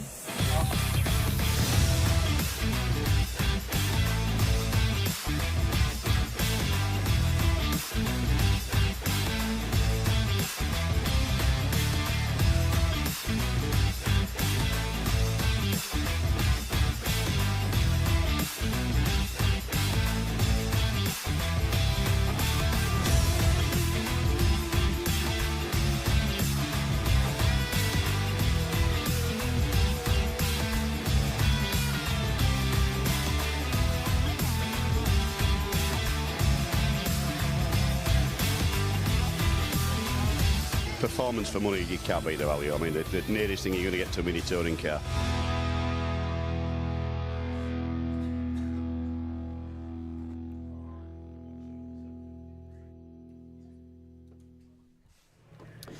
Welcome back to Silverstone, everybody. Terrific work, as always, by the marshals to get the incident dealt with down at Brooklands. Means that we're not that far away, I don't think, from getting a restarted race here for the Brscc Fiesta Junior Championship, a race that was approaching halfway when a red flag incident took place down at Brooklands Corner, and unfortunately a couple of cars needed to be recovered. Callie Clifford's was one of them. I've just seen that coming back in to the pit lane. In fact, you can see the truck that's just brought it in on the left-hand side of shot. The other one was Daniela Sutton, and so we sadly lost those two drivers, but we will have everyone else present and correct, ready for a restart. Over 8 minutes, we believe, is going to be the distance. And Andy McEwen and Richard John Neal here to talk you through the action. Richard, what did we learn, do you think, in the first 6 minutes or so of racing there? That we're in for a good restart, I think, is the main thing. I mean, certainly Jacob Hodgkiss and Jensen O'Neill going. I'm great. I'm really, really glad that Jacob's here. And, you know, overall championship might be hard work. Is he out of the equation for... It's a tough one. He's got a DQ in there as well somewhere, hasn't he? Yeah, he's... 2 as well as DNFs. But I'm glad that he's here and still racing. Yeah, it's the DQ that's doing it. He's had 2 non-scores outside of that, which he can drop. He can't drop the DQ. That's the problem. So he is on 267 points. Jensen O'Neill going points leader on 340, and that's after drops. So, yeah, the championship might be a tough ask, but he could still get into the top 3 and still win some more races, you know, might catch a few eyes. Win the champion of Silverstone as well. And that, of course, because although that first round wasn't an overall championship round, it is part of the Silverstone Trophy. So, yes, which indeed. Is, nice, and we look forward to doing 2 lots of maths that day. Yes, we do. Yes, that's always my favourite part of a finals weekend. This is the part of the year, I think I say this every year, it's the part of the year that I love, though, because I love it when we get into the nitty-gritty of a championship fight, and, you know, we're trying to work out the points. What I don't enjoy is working out the points, but I like the drama that comes with it. So it's always handy if I've got someone more intelligent than me sat next to me with a calculator to do the maths. So we'll try and get... You mean Scott? Yeah, I was thinking of Scott as it happens. Yes, we'll try and get him involved at the end of the year, maybe. But yes, you're quite right. Silverstone, the champion of Silverstone, saw a win at the start of the season for Jensen O'Neill going in race 1 and Jacob Hodgkiss in race 2. But Hodgkiss had a second place finish in race 1. He's still following this, which means that he leads the championship, the champion of Silverstone championship, by 8 points. I think some of that maybe made sense, but it was that long ago. I'd confess I'd forgotten about it, actually, because that was back in March, wasn't it? And now we've got the last 2 rounds within a month and a half or so of each other. There is also a championship for each class of car, the Mark 6 and Mark 7. The cars are very evenly matched, but there is still, officially speaking, a separate championship for each. The Mark 7s being led by Finn Leslie from Tommy Harfield by 30 points. In the Mark 6s, Jensen O'Neill, going, you won't be shocked to hear, is over 100 points clear of Callie Clifford. So realistically, it's the champion of Silverstone and the overall championship battles that we are most focused on. And yeah, going to be interesting to see who manages to come out on top. I like things like the champion of Silverstone. That always used to be a thing up in my neck of the woods in probably lots of categories, but I particularly remember Formula Ford racing having a champion of Oulton and a champion of Anglesey, and I kind of miss things like that because it does bring people out for one-off events who maybe can't afford to do the full season, didn't want to commit to a full season. End of the year particularly, grid sizes can dwindle sometimes because of that, can't they? Whereas something like that, as you say, Jacob Hodgkiss may not have been on the grid at all this weekend had it not been for that initiative. So yeah, I'm a big fan of it. Me too. It's a great thing to do when you're oversubscribed as well. You know, you can run into regional championships. And back in the day, we had everybody getting together at the end of the year for the festival, which we're looking forward to the Gerrit Van Cowen Festival. Are you down for the festival this year? I will be there. Good. I'm actually going to having an evening with Graham Fuller and Alan Bowles in a couple of weeks to talk about some little filming bits that we can that'd be good. Try and do. Which is exciting. It would just be nice to spend an evening with those two because great company, you know. There's some stories to tell. But yeah, the Gerrit Van Cowen Festival this year. I think that was the first year I sat and properly watched it. The Gerrit won it 50 years ago, which was it really? Which wow. is you don't look old enough. Quite scary, isn't it? I feel old enough to. Yeah. Right then, these 40, not 50. I was just doing the maths. Being half genuine when I said that. 40 years ago. Sorry, Gerrit as well, bless him. Yes, well, all of this long before the time of the drivers in the Fiesta Junior Championship, that's for sure. But hopefully they'll educate themselves before we get to that season-ending event for the Brscc. Right then, Fiesta Junior action about to burst back into life here at Silverstone. Jacob Hodgkiss leads us away for an 8-minute restart in this first race of the weekend on the Silverstone National Circuit, and Jacob Hodgkiss looking to try and hold on to the lead, but Jensen O'Neill going has had a better start, and so Jensen immediately jumps through into first position as they round Copse Corner for the first time, but I don't expect Jacob Hodgkiss to settle into the wheel tracks for too long here of the race leader. He will want to try and get through as quickly as he can, although he's not had a good run through the first corner, has he? Drops back towards the fight for third, which is immediately side by side behind him then, and in fact that was a bit of a lunge from Alfie Garford up the inside of Archie Davis, who uses plenty of the runoff area to keep his foot down and try and carry the momentum down the Wellington Straight. But good to see a clean run through the first few corners and a brilliant start there from Jensen O'Neill going. Archie Davies, one of the drivers that is being singled out as really clicking with these cars, and suddenly jumped, didn't he, into the top half of the grid, got pole position at Croft, and here he is battling for podium positions now, which is great to see. Alfie Garford P3 at the moment. This is going to free up Jensen O'Neill going and Jacob Hodgkiss to maybe renew battle. Hodgkiss is the chaser right now, but closer. Probably good news for that breather for Finn Leslie as well. He's still in fifth. Yes, he is, and would probably have liked to have gained a position or two by now, but he is on the tail of that third place squabble. The trouble here, though, is that the top two are getting away, and they are getting away from each other, so there's not, at the moment, much prospect of a battle for the lead, which would delay the top two, perhaps play into the hands of those behind, as Josh Watts gets very sideways over the exit curve there at Copse Corner. A couple of others running wide in the background too, but Finn Leslie, the red number 26 car, needs to try and get a move on here. He's looking up the inside of Archie Davies, clatters into the side of him. I'm sure we've seen this already, and out of Beckett's they go. He makes the move stick, but again, in rather a robust fashion. Is that going to get looked at, do you think? Well, more than likely, yes. Although all is good now because Finn has flashed his hazard lights at Archie in apology, so I'm sure all is forgotten. Oh, yes, all okay, don't you? Dear chap.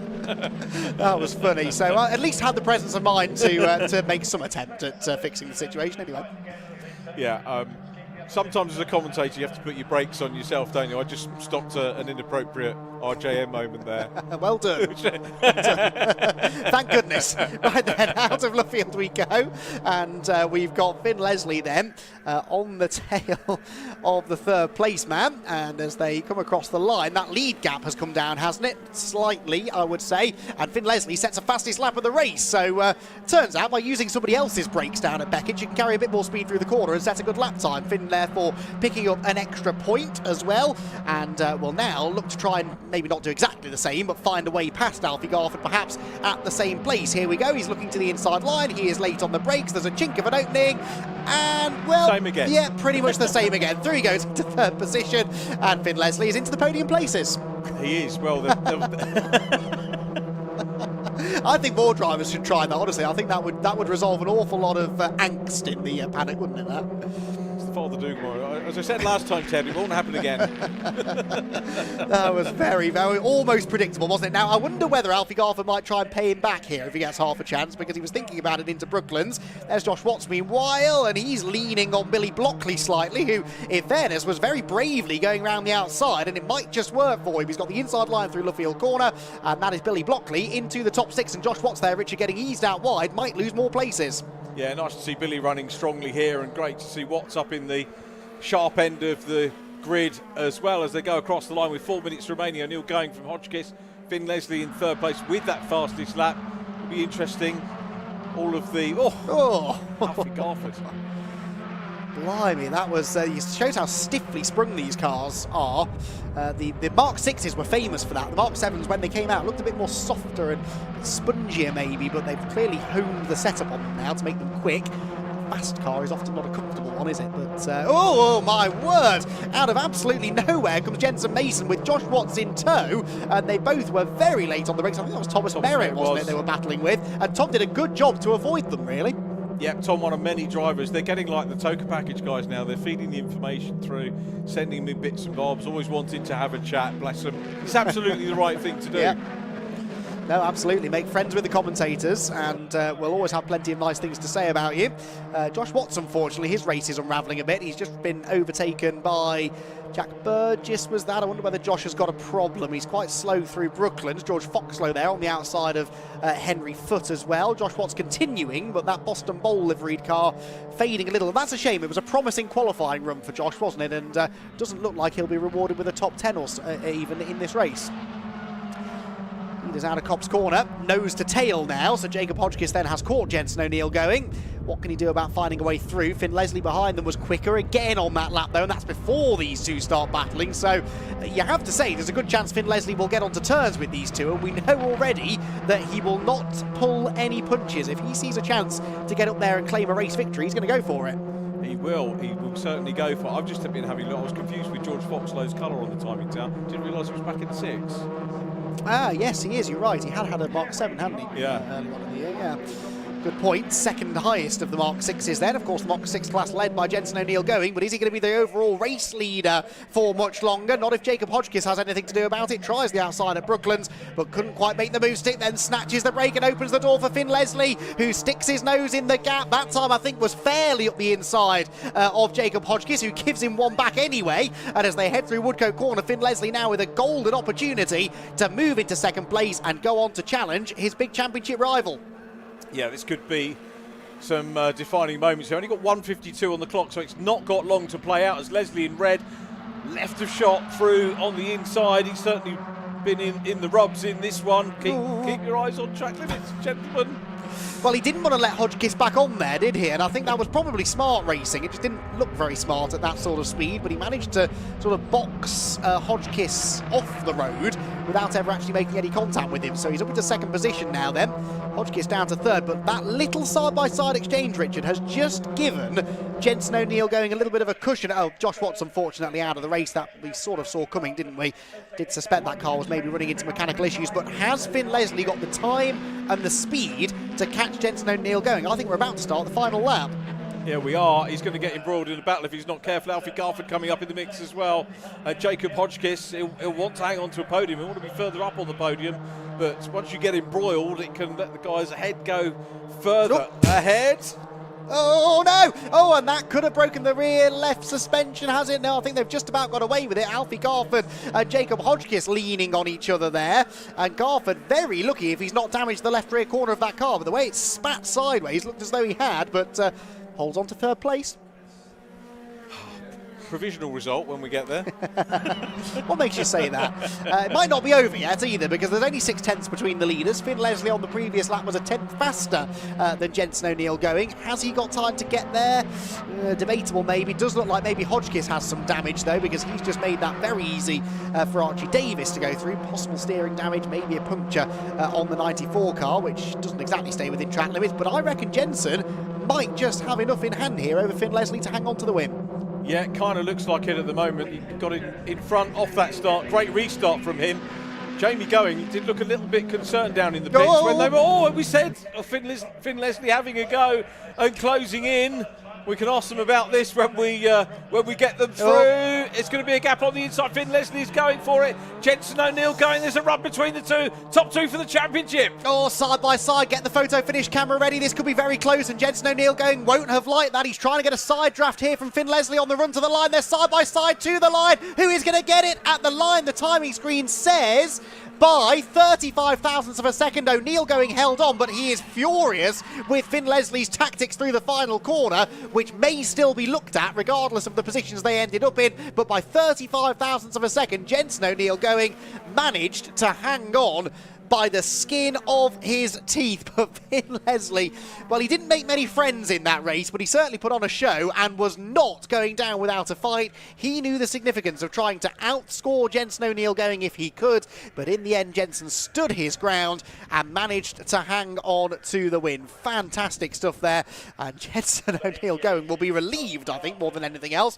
to have held on to the victory. Now, I don't envy Richard John Neal having to get in between those two in a moment in the podium interviews. This could be well worth staying tuned for, but Jenson O'Neill going the winner by 35 thousandths over Finn Leslie in second, Alfie Garford third, and Archie Davis in fourth position. Thomas Merritt was fifth ahead of Billy Blockley sixth, then Jacob Hodgkiss, Jenson Mason, Jack Burgess and Henry Foote completing the top 10. George Foxlow was 11th, Ben Doughty was 12th ahead of Jack Sant and Hayden Gray.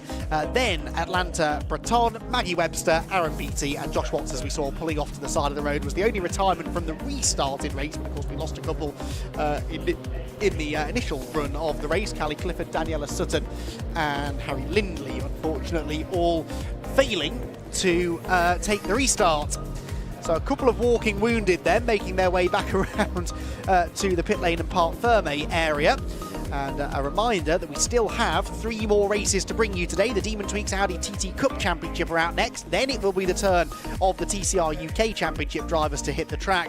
And the Milltek Sports Civic Cup will have their second race of the day at the end of the day. Now, how are we doing for time? We are still, I think, about 15-20 minutes ahead of time at the moment. So the timings, if you're looking along on TSL or on the Brscc website, they are all very provisional. They can change quite a bit. So the best thing to do if you're waiting to watch a specific race out of those final 3 is just to stay tuned and enjoy whatever other racing we've got to show you over the next hour and a half or so. Right then, time to hear from our podium finishers. Let's head down to Richard John Neal, who we wish the very best of luck. Always fascinating to see the reactions of the drivers, and Finn and Jenson having a little chat over here. We'll grab our. I'm gonna be very rude and go in first here and have a word with Jenson O'Neill going. Jenson, well done. It's like I see you regularly now. She's well done. That was what did you go and say to Finn? Just well done. A great race, but the whole race been suffering from lap 3. No power steering and the brake fluid boiled. No so way. I've had. Is that what the smoke was? Yeah, barely any brakes and no power steering whatsoever. So yeah, and then a couple hits, but it's racing. We didn't get a chance to catch up with you. You had a podium position at Croft, and I needed to right that particular wrong. After Croft, the damage that you were poorly with the fumes, weren't you, at Croft? Yeah, so we had an issue with the engine in that last race, and it was filled my car out with fumes. So I got carbon monoxide poisoning, and let's just say for a whole week, my mum babysitted me. So it's a nice week for me, let's say. We're glad you're okay with that, but I think you had the wherewithal to get yourself to the medical centre, didn't you, straight at the end of the race, which is why we didn't see you on the podium. You've got to look after your health first. No, I pulled off because I just felt so unwell. But yeah, it happened, and we've won again. So hopefully we can carry on this weekend, and then main goal is to win the championship. But we'll just see how it goes. Good fight with Finn, and hopefully some more to come. Potentially championship battle. We saw you racing with Jacob in the early stages, and at the start of the year when we were on the other side of Silverstone, we were saying it's going to be between you two, and now it's between you and Finn. So we've seen all of you three sort of, well, those two dicing with you at various stages, and you're holding your nerve well and enjoying it. And as you say, a little bit of contact is racing, so no problem from your side. No, I'm not really bothered, but it's racing. Nice one, Jenson. Well done. We'll see you a little bit later on in the weekend. Let's grab Finn Leslie over for P2. Finn. Here comes Finn, just grabbing a little bit of water. And Finn, let's get you over. Good to see you. Do your overalls up if you want, but we're more interested in the chat. You've got sponsors on there, which is all good. So first lap of the original start. Let's take you back there. What happened? It was a Beckett's. You ran a bit wide? Yeah, I mean, the car was quite oversteery, so I went into there and it was just different to what it was in qualifying, and it just caught me out, my mistake. And then, yeah, worked my way back through. Nearly got there in the end, but, there's 2 more races tomorrow. We were having a little chuckle because a couple of the passes, again, you did, I can't remember if it was Beckett's or coming into Brooklands, you were going through, and there was a wee bit of contact as you dived through, a bit of a karting move, and then did you flick the lights to apologise?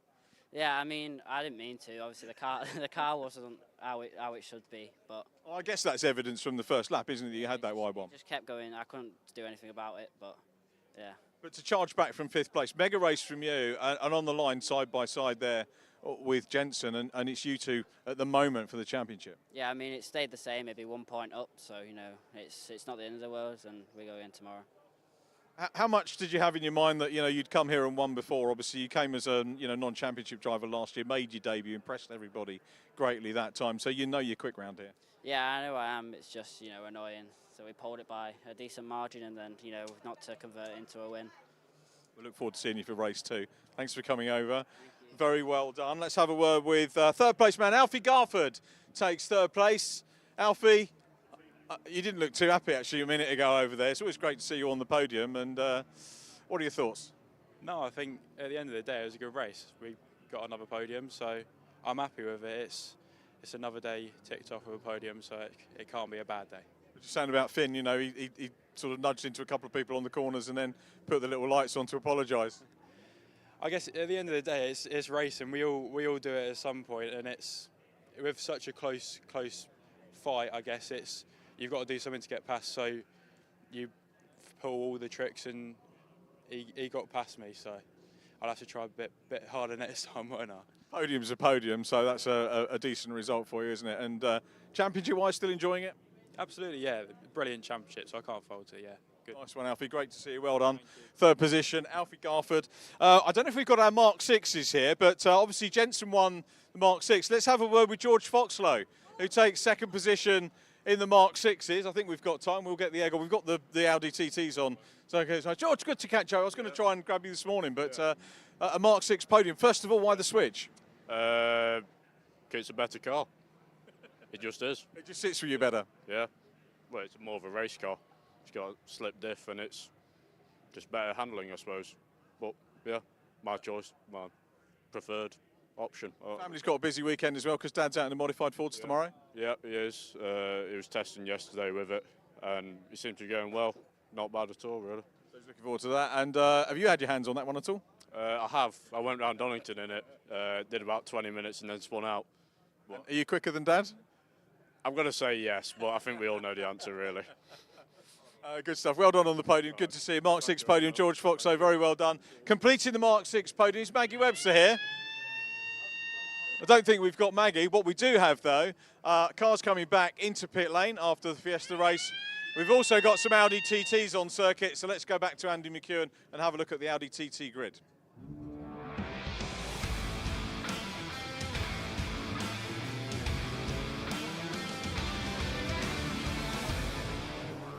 Thanks, Richard. Yes, the TTs, look at that for timing, already leaving the grid and heading out onto their green flag lap. We've got 29 of them who qualified earlier on. I think one may have qualified out of session as well, so we hopefully have 30 of these identical Demon Tweaks Audi TT Cup Championship cars out on track, and they were headed in qualifying by 0.3 of a second. That's an absolute age in Silverstone terms, by Bradley Burns, former European tin top star, who has been slowly but surely getting to grips with these TTs this year. He was on pole position ahead of Jason Pelosi, who starts alongside him. Matt Luff, the points leader before the drop scores are calculated, starts from 3rd on the grid alongside Luke Handley.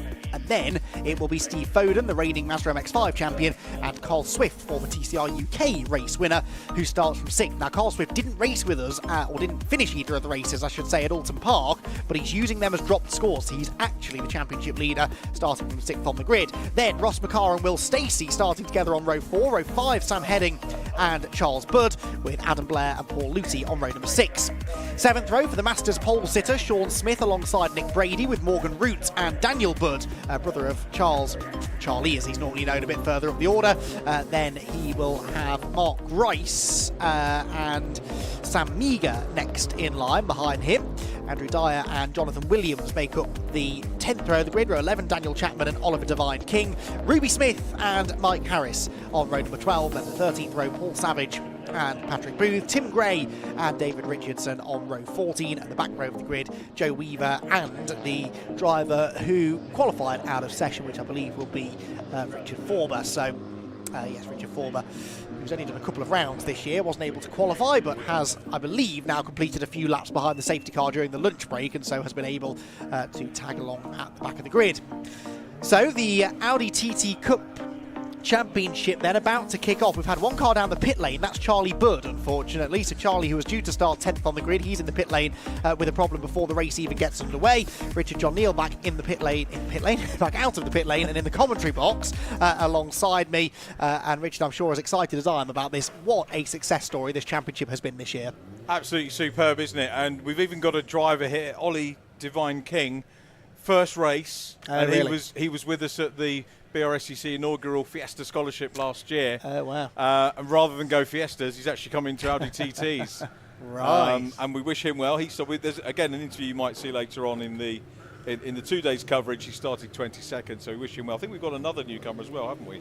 But more of that anon. Indeed so, because the race is starting and Bradley Burns has launched the car from pole position and will be hoping to lead the pack into Copse Corner for the first time, which he does. Jason Pelosi trying to hang on to second, but Matt Luff steaming round the outside line, wants to try and put a car between himself and Carl Swift if he can. Carl, remember, only qualified 6th, the championship leader, with a bit of work to do. They head down towards Maggott and Beckett for the first time then, and Matt Luff, I believe, is up into second position, and one car out wide, that's Steve Foden, opens the door for a few others to come through. A slide for the number 21 of Sean Smith as well, and as he gathers it all together, had to be aware of his surroundings there. A few cars behind had a big run, and miraculously major contact was averted. Down the Wellington Straight they go. I mean, how they're going to sort this all out into Brooklands, I do not know. They're 2 and 3 abreast throughout the majority of the field, and a few of them leaving their braking just a little bit too late. They do. Mike Harris, the other newcomer, we needed to name check. Welcome to the grid, Mike.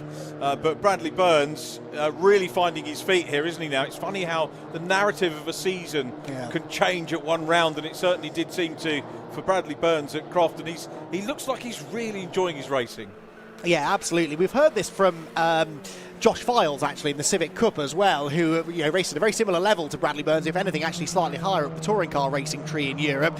Coming back to racing a national level championship such as this one or such as Civic Cup takes the pressure off entirely. They are here just to enjoy their racing. Obviously, they're competitive. They want to win, but they want to win in a slightly less of a pressure cooker type environment. And we're only too happy to have them here. Steve Foden's off the road up at Beckett's, just couldn't get the car stopped. We saw him almost go off there on the first lap as well, so I wonder if he's running into some braking issues.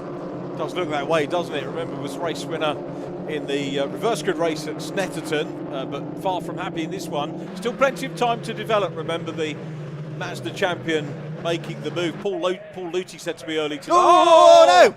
That is... Stacey. Yeah, Will Stacey, isn't it? Who's been elbowed off by, I think, Ross McCarr, was that maybe? I think he was on his way before that, to be honest. Okay, so Stacey rejoins, maybe with damage, definitely with damage. Look at that, the car fishtailing around, broken left rear toe link, and that car will be destined for the pit lane now. Will Stacey was up there in the points, wasn't he? He was, I think, about 4th in the championship on dropped scores coming into this round, but the former Lotus and Mazda MX-5 front runner, unfortunately destined for the pit lane and to retirement. So Burns leads by nearly a second now over Luff second, Pelosi third, Luke Handley in fourth, Carl Swift, the championship leader, is 5th position at the moment, and right on the tail there of the red number 51 car of Luke Handley as they headed down towards Maggott and Beckett, and behind them Paul Luthi here, Richard, having a really good showing. Yeah, inside Andrew Dyer here, Andrew with track time under his belt already, of course, in the ClubSport trophy race, so he's enjoying his race at the moment. Sam Meager in the number 5, busy trying to make up positions as well.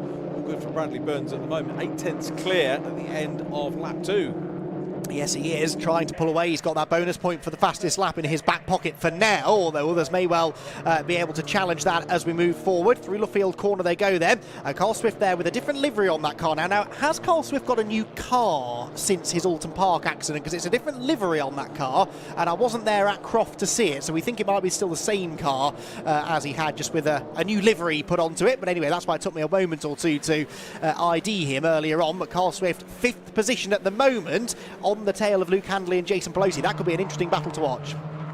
Could well be. There are plenty of those going on all the way down the field, and heartening to get 2 new drivers in the championship. Remember, another one joined us at Croft last time out, with Sam Heading joining in. So this championship, people still being attracted to it, despite seeing how competitive and how difficult it is to come in. caught a glimpse there of Sam Heading inside the top 10. He was a front runner in MX5 Super Cup as well for a few rounds earlier this year and back end of last year, I seem to remember. So a quick rear-wheel drive racer, easy for me to say, but really adapting himself nicely to front-wheel drive as well this weekend. Down towards Brooklands corner they go. Paul Luty then getting the better of Andrew Dyer earlier on, up into 7th position now. Dyer has got Sam Heading behind in the Rob Boston Racing prepared car, and then we've got Adam Blair completing the top 10. Adam Blair in that black and red and white car. There, though, is the race leader Bradley Burns. Matt Luff doing his best to go after him, but not quite able to bridge the gap. Those two, though, Richard, class of the field so far. Yeah, they are. Could give us a nice race towards the end, depending how it all pans out. So Jason Pelosi coming under pressure from Carl Swift trying to get back in. I see what you mean. I don't think Carl had those colours at Croft. Oh, okay. I think it did change before. It might be wrong, but it was mainly... It's not what I recall. No, it was mainly a white livery, wasn't it, before Croft obviously had that role at the start of the Oulton Park race, didn't then take part in race 2, so I wonder whether maybe there was damage to the car, but possibly just bringing some new sponsors on board. Anyway, he's battling away with Jason Pelosi, and in fact has gone past Jason Pelosi now, so Carl Swift up into 4th position. That's significant for the championship leader. Needs now to try and do the same to Luke Handley. Closes in, he gets sideways, just about manages to get the car into the apex curb, but Carl Swift wringing the neck of that car. A bit of a front-wheel drive specialist is Carl. Had other success in one-make front-wheel drive competition before he moved over to TCR UK back in that championship's infancy. And now adapting himself very, very nicely to the TTs, where coming into the weekend on drop scores, he was on 294 points. That was, by my rough maths, 7 points clear of Matt Luff. Well, Luff at the moment is in 2nd, Carl Swift is in 4th. They're going to be almost neck and neck, I think, if things stay as they are from now to the flag. Yeah, it should be a nice competitive race going on here. Burns and Luff still out front. Great racing going on right the way down the order. Sam Heading having a little nibble here at Andrew Dyer. He's on the inside run, should be able to get the move pulled off here. Uses a little bit of curb. Dyer, though, sees him there, gives him plenty of room. Move complete. Yep, just about. Andrew Dyer chops back in behind Sam Heading. Someone's been wide in the background. Who was that? Bouncing back off the grass. We'll try and figure that out in a moment, as here Carl Swift is in danger of actually being overtaken again by Pelosi, who had got ahead of him down the Wellington Straight. Carl Swift, though, dive bombs him into Brooklands and manages to get the place back, carries so much speed into Luffield corner and only just gets the car rotated. Sean Smith now closing in as well in the number 21 car just behind. So this is now a four-way fight for the bottom step of the podium. Luke Handley, I'm going to take a stab in the dark and say hasn't had a podium yet this season. No, I don't think he has. So Luke Handley didn't race with us actually last time out at Croft, and desperately wants to hang on to this third position if he can. He and Carl, of course, know each other pretty well from some of their other... Podium at Snare. They did have a podium at Snare, yes. Scott Woodward was in the process of pointing that out to me as well. So these two know each other well, but right now Carl Swift busy battling Pelosi instead, and now in danger of losing ground. Yeah, Sean Smith, who's been, I know he's getting a bit tired of the Masters interviews. He wants to have a proper podium interview, does Sean Smith. Save us a bit of time as well if we have a Master on the podium. Yeah, it does indeed. 2 birds, 1 stone. And he's in with a fighting chance here. If he can get past Carl Swift, he's not that far behind Handley, is he, who holds on to that third place still. Swift is not going to give that place up without a fight, though. Late braking into Brooklands.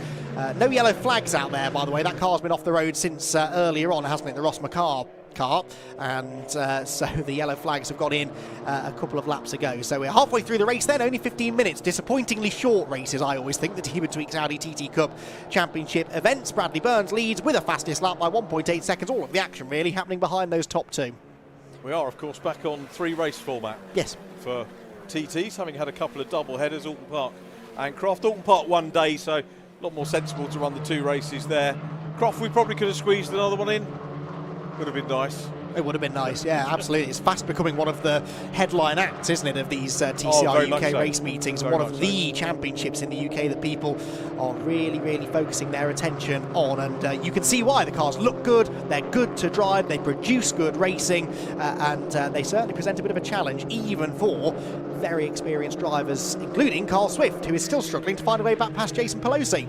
Carl Swift, amazing form at the start of the year. Oh. Here we go. Amazing form there. Very good move. That was confidence under braking, wasn't it? But he's looked confident down into Brooklands so far in this race.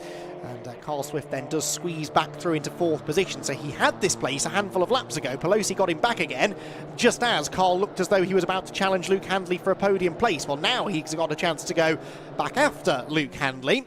And what is that gap going to be as they come across the line? It is, what, 3/4 of a second or so, Handley to Swift. So we'll see now whether Swift can bridge that gap and maybe get himself back into the top 3. See whether he can. Bradley Burns 2 seconds clear, looking very confident at the moment, trying to make it 3 wins on the bounce. He'd only been off the podium a couple of times, had a DNF as well to add to his cannon. That was at Oulton Park in the first race. So Burns setting himself up nicely here for the run-in after this weekend, of course, with the TCRs, Thruxton to go, Silverstone International as well. Just got visions of this pack of TTs heading for the chicane at the end of the first lap at Thruxton. Yes, that's giving me cold sweats already thinking about it. It will be very spectacular, that's for sure. Steve Foden there caught a glimpse of down in 17th place in the number 77 car after those couple of wayward moments on the opening few laps. There he is, look, the reigning Mark 1 Mazda MX-5 champion. And he's in behind Chapman here in the 104 car. Steve's had a trying year, I think it's fair to say, isn't it? Hasn't he? It's his first ever year of racing front-wheel drive and coming out of a championship that he dominated last year in the Mazda MX-5s.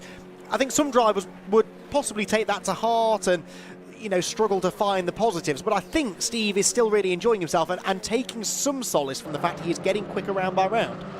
And the quality of drivers in here, you know, it's you know, again, I'll repeat what Paul Luthi said, it's such a quality field, you know, and Steve Foden is part of the reason why it's a quality field. Absolutely. Champion in Mazda's coming into it. There's nowhere to hide in this one. No, I mean, he's not been slow at any point. He was quick right from the start, but just a little bit unlucky, I think it's fair to say, has Steve Foden been. Now, Carl Swift is going to try and challenge Luke Handley here around the outside at Brooklands. That's a brave move for the championship leader to make, but it might just reward him with 3rd position. He's got the inside line through Luffield Corner. That is another candidate for move of the day, I would say, particularly given the context. If that had gone wrong, if Handley had missed his braking point, if Swift had turned in too early, that's the championship leader potentially off into the gravel. He took the risk and he's moved into 3rd place. That was beautiful, wasn't it? Absolute poetry in motion there. Where we saw the dive earlier on in the Ginetta junior race from Ethan, that was poetry, that one. Yeah. Not saying the other one wasn't. Oh. That one was committed, that was just perfection. But it can all go wrong again. Yes, well, the poetry very nearly didn't rhyme there as he came out of Copse because he had a huge tail slide over the exit curb. He's now sideways again into Beckett's corner, and Luke Handley sees an opportunity maybe to come back at him here as they accelerate out of Beckett's down the Wellington straight, but Carl Swift just needs to keep his head here. He's not going to catch the top 2, so just needs to focus on keeping Handley at arm's distance and not making any big mistakes. He's onto the brakes into Brooklands, keeps Handley behind him for now. Pelosi with a bit of a lock-up, and then behind them, that looked to me like Sean Smith, and is that Sam Heading? Sam Heading having got past Luthi already onto the tail of this group. He's flying. Yeah, Sam Heading's really getting to grips with ease, and very relaxed young man is Sam Heading. Yeah. Having the chat with him, it's almost like he does care, but it's almost like he doesn't care, but he does. Do you know what I mean? I know exactly what you mean, yeah, but that, you know, those kind of drivers can be the most dangerous ones. I don't mean dangerous, I mean the most from a competition perspective, you know what I mean, out on track. They are always icy cool and keep their cool under pressure, and Sam has gone past Sean Smith, so he's into 6th place now. Sam Heading started 9th, so he must have lost a few places at the start. That's fair enough, not used to front wheel drive, and getting these cars off the line can be a challenge, but now he is charging through the orders. Paul Luthi there drifts a bit wide and opens the door for Adam Blair. So Adam Blair now challenging for 8th position as they run wing mirror to wing mirror down the back straight towards the braking zone at Brooklands Corner. You don't really know where to look here, do you? Sean Smith is coming back at Sam Heading. Can't make that move stick into the left-hander. What's going on behind? Do we have Luthi or do we have Adam Blair in behind this group? We'll find out in a moment or two, hopefully. It is Luthi still in front. So Paul Luthi then hangs on to 8th place for the time being as we're about to begin, I believe, the penultimate lap of the race. Yeah, I think we are. Do you know what? If you'd have said to me we'd have the likes of Adam Blair racing with Paul Luthi and Sean Smith 18 months ago, I wouldn't have believed Joe. I'd have thought, what on earth would bring those three together? But it is the Demon Twig Saudi TT Championship. Super stuff. Glad to see Adam Blair back. He lost out won the race with Steve Foden at Stetson, had a non-compliant part on it. It wasn't a regulation, it wasn't one that enhanced his car. It was just the wrong model or whatever. but he took his medicine and he's back with us racing, which is good to see. Sam Heading there, just fending off resurgent Jason Pelosi, who on a couple of occasions in this race, in fairness, I've noticed when overtaken, immediately tries to fight back, but Sam Heading manages to keep him at bay for now. There, meanwhile, is Bradley Burns. Remember him? He's leading the race by 3.7 seconds and has never really looked likely to lose it, has he? After that first couple of laps, once he broke away from Matt Luff, it just never looked like being caught, and Bradley Burns well on course now, you'd have to say, for another race victory, his third of the season and his third on the bounce, and that's an ominous run of form for a driver of Bradley Burns to be hitting mid-season. Ominous for the rest of them anyway. He'll be very happy, of course, that he's now starting to win with some regularity. Not got this one in the bag yet. He is 1 lap from home, but he's 4 seconds clear of Matt Luff, who is 5.3 seconds nearly clear of Carl Swift in third place. And here, Sam Heading, I don't think is going to have much of a challenge against Luke Handley, really. They've sort of separated themselves now, this group, as they head towards Beckett for the final time.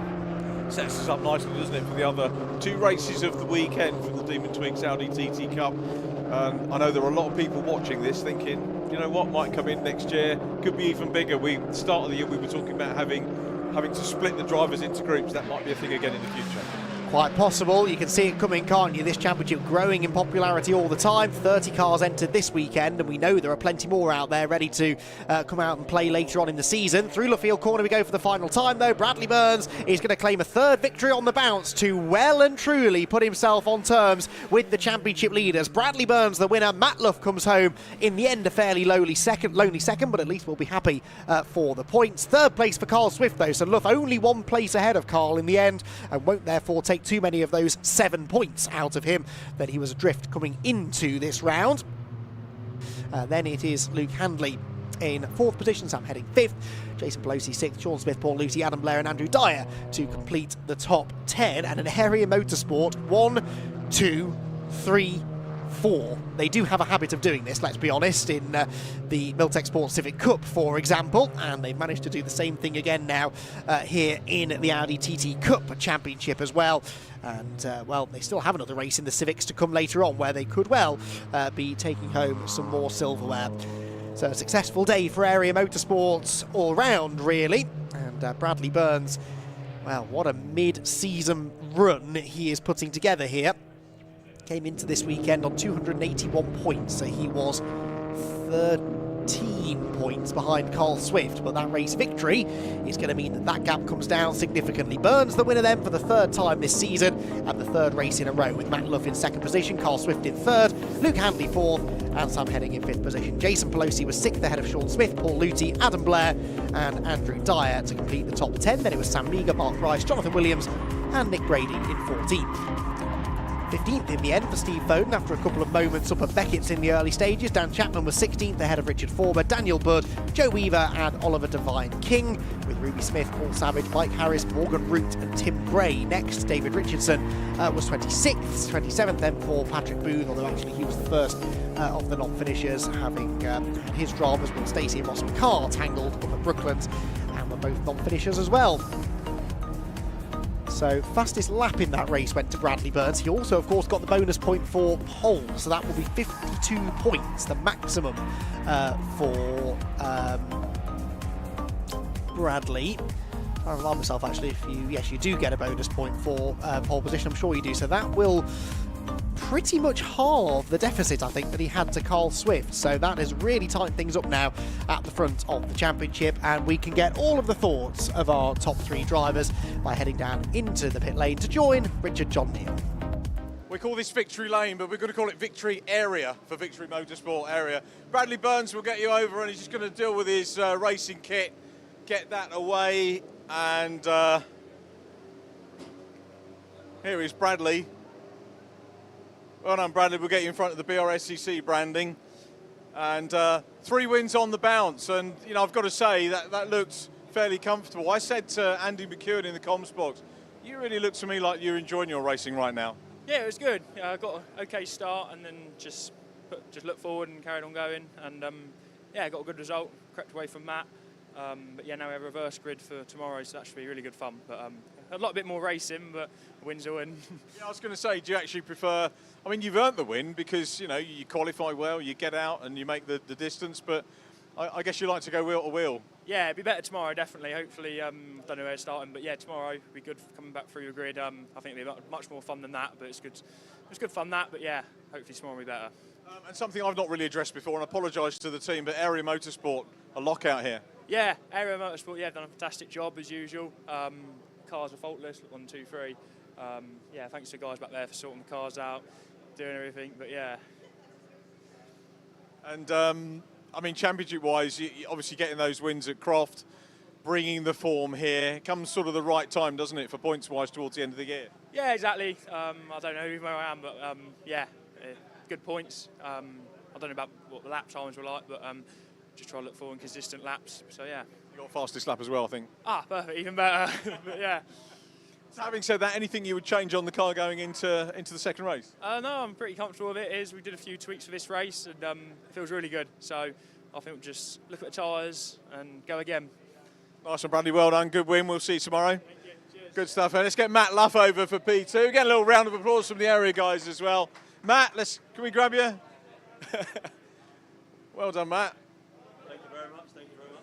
Happy with that? Obviously, you wanted to be P1, so probably not overly happy with that, but you know, good for the team. Yeah, no, he's good for the team. 1, 2, 3. Yeah, I mean, Brad just had the legs on me there. I think I was just saying over there, I think he was doing a better job at managing the temperature. When my car was getting hot, I don't think he was getting as hot. He was doing a good job managing the brakes and the tyres. So as that race went on, the gap just widened. I mean, it's a good points finish for me. I closed a bit on championship leader Carl. I think we're pretty much bang on now. I think we're all three of us being about exactly the same points. So yeah, it's making for an interesting championship anyway. We've seen some great consistency from you, as you say, on the podium. A 7th podium of the season. You know, you were the guy battling with Carl Swift at the start. Now you're the guy trying to take the battle to Bradley Burns. Now he's on a little bit of a roll. Yeah, I mean, I drive with my head. I think I'm very risk adverse. I drive for championships, not necessarily race wins all the time. It's nice to get a race win, but I mean, second place, good points, helps us out massively. Nice one. Well done, Matt. Good to see you. Congratulations for that. Well done. Let's get Carl Swift in. Carl, can we grab your 3rd position? Another podium interview. Interesting race that, and I said in the Ginetta Junior race there was a move that Ethan put on which was great, but your move as well was poetry compared to that, getting up past Luke Handley. Yeah, the outside around Brooklands. It felt good, to be fair. I didn't know it was going to come off. I just went for it, but yeah, it came off lovely. Probably looked the part in front of the crowd as well, so happy with that. Had a cracking race though from P6. Bit of a not so great qualifying for me, so a good race there with 3 good guys. Enjoyed that. It was great to watch. And I couldn't remember livery-wise. I'm getting old. Did you have that livery at Croft, or is it a change since Croft? I did have that livery at Croft, but I didn't have it before Croft. Oh, yeah. It was a white car. It's now silver. Decided to go upside down at Oulton, so had to reshell it. I couldn't remember what colour it was at Croft. The short-term memory goes. But yeah, good result, making up positions. Yeah. Rest of the weekend? Rest of the weekend, I'm not finding it so good here, if I'm honest with you. I'm not strong compared to the other 2 in the team and the 2 that are chasing me in the championship on drop. So it's damage limitation. Do the best I can. Do you now have that sort of championship scores in your head and think about that as to... Yeah, every single lap that you pass the start-finish line, it's recalculating it and thinking about it. But hopefully I'll be stronger at the next 2. I don't know why it's just not clicking with me on this track. Never raced this configuration before. I know it's only 1 corner, but it's a tricky corner. So it's taking some getting used to that. Okay, well done. Good to see you on the podium. And we'll see you tomorrow. Carl Swift. And I think maybe we got Sean Smith, who won the Masters category as well.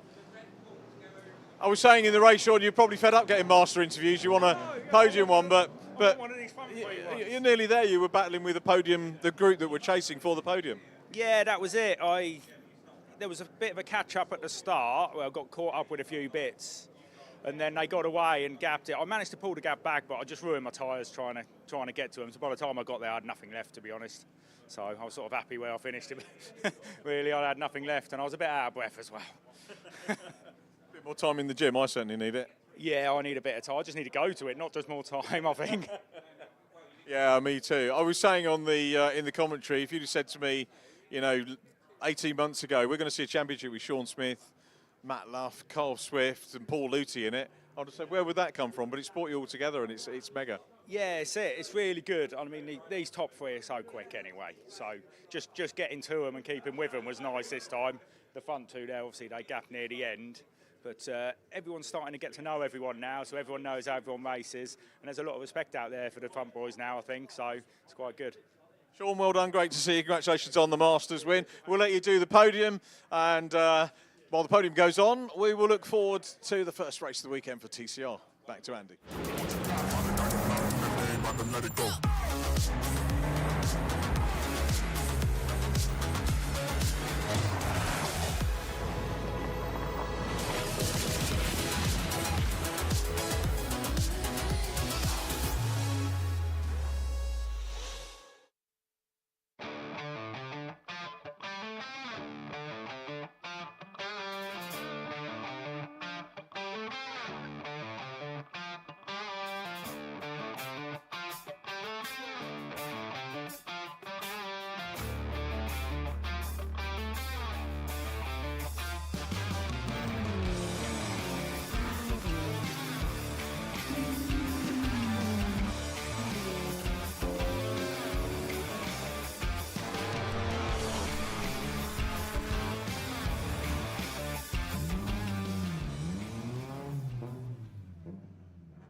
Next year, BT switch off their old analogue network for good.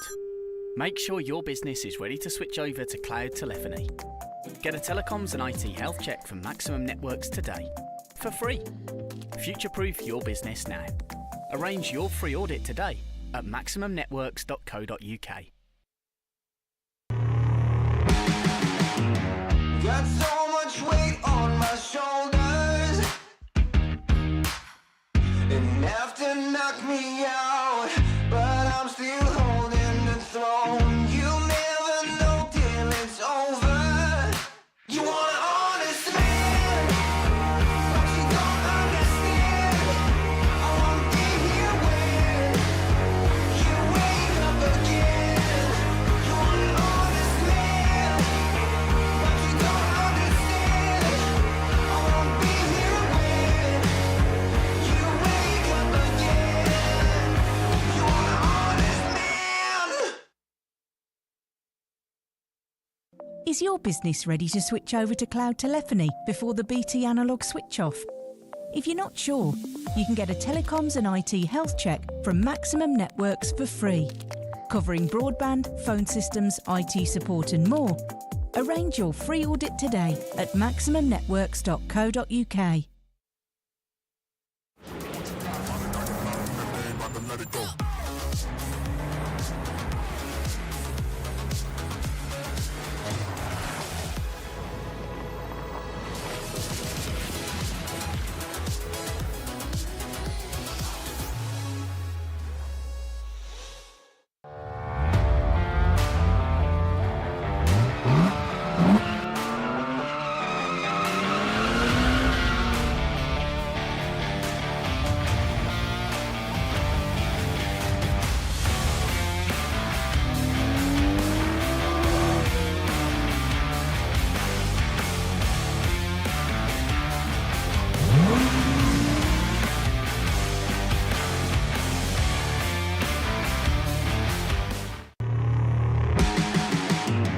Got so much weight on my shoulders,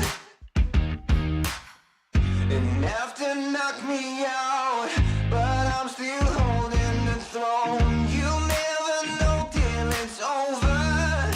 You want an honest man, but you don't understand. I won't be here when you wake up again. You want an honest man, but you don't understand. I won't be here when you wake up again.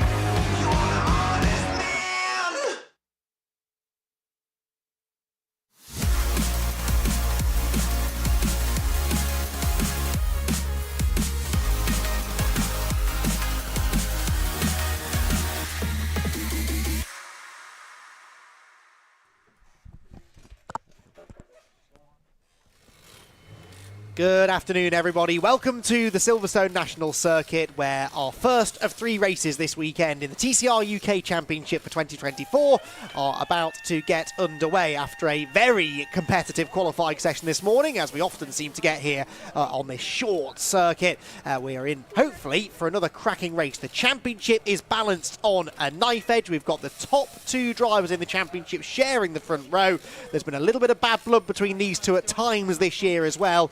I've just got a funny feeling that today could be the day that we see a really crucial chapter in the 2024 campaign. Andy McEwen and Jack Oliphant here in the commentary box to talk you through the action, and action I think is going to be the buzzword today, Jack. The championship, as I said, couldn't be more finely balanced, and what a script we've had written for us today with Adam Shepherd and Carl Boardley sharing that front row.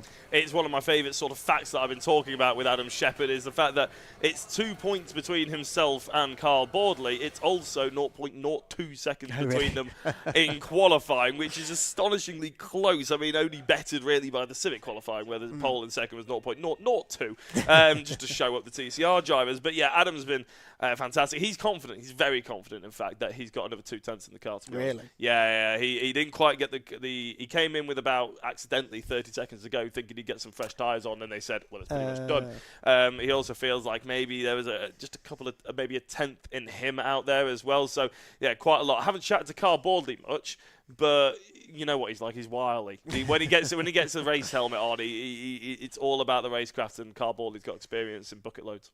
Indeed. So there were a few stories through qualifying. Actually, one of them centred around this man, Callum Newsham, 3rd in the championship. He's 11 points off the championship lead now after qualifying, but sat out most of the session because of some sort of turbo boost issue. They had no boost at all, which would slow him down, obviously. So he spent a lot of time in the pit lane. They got it fixed. They got him out there, and he did set a time good enough to qualify in 5th, which is crucial because remember, you score points for qualifying inside the top 6. You get 6 points for pole, 5 for second, 4 for third, and then 3, 2, 1 down to 6th position. And he did score 2 important championship points. Got a glimpse there of Matthew Wilson as well, making a long-awaited return to the championship in the number 31 Cupra, his first appearance of the season for a man with a couple of seasons of experience in this championship behind him, and a couple of other drivers up and down the grid who we've been sort of anticipating having with us, particularly towards the tail end. We've got the Lincoln Co back, now in the hands of Owen Hillman. Remember, that car won a race in the hands of Victor Anderson back at Brands Hatch. There it is, looking brilliant in the Pro Alloys Racing colours. And also, at long last, Cedric Block making his debut in the championship as well. That's really nice to see. Yeah, well,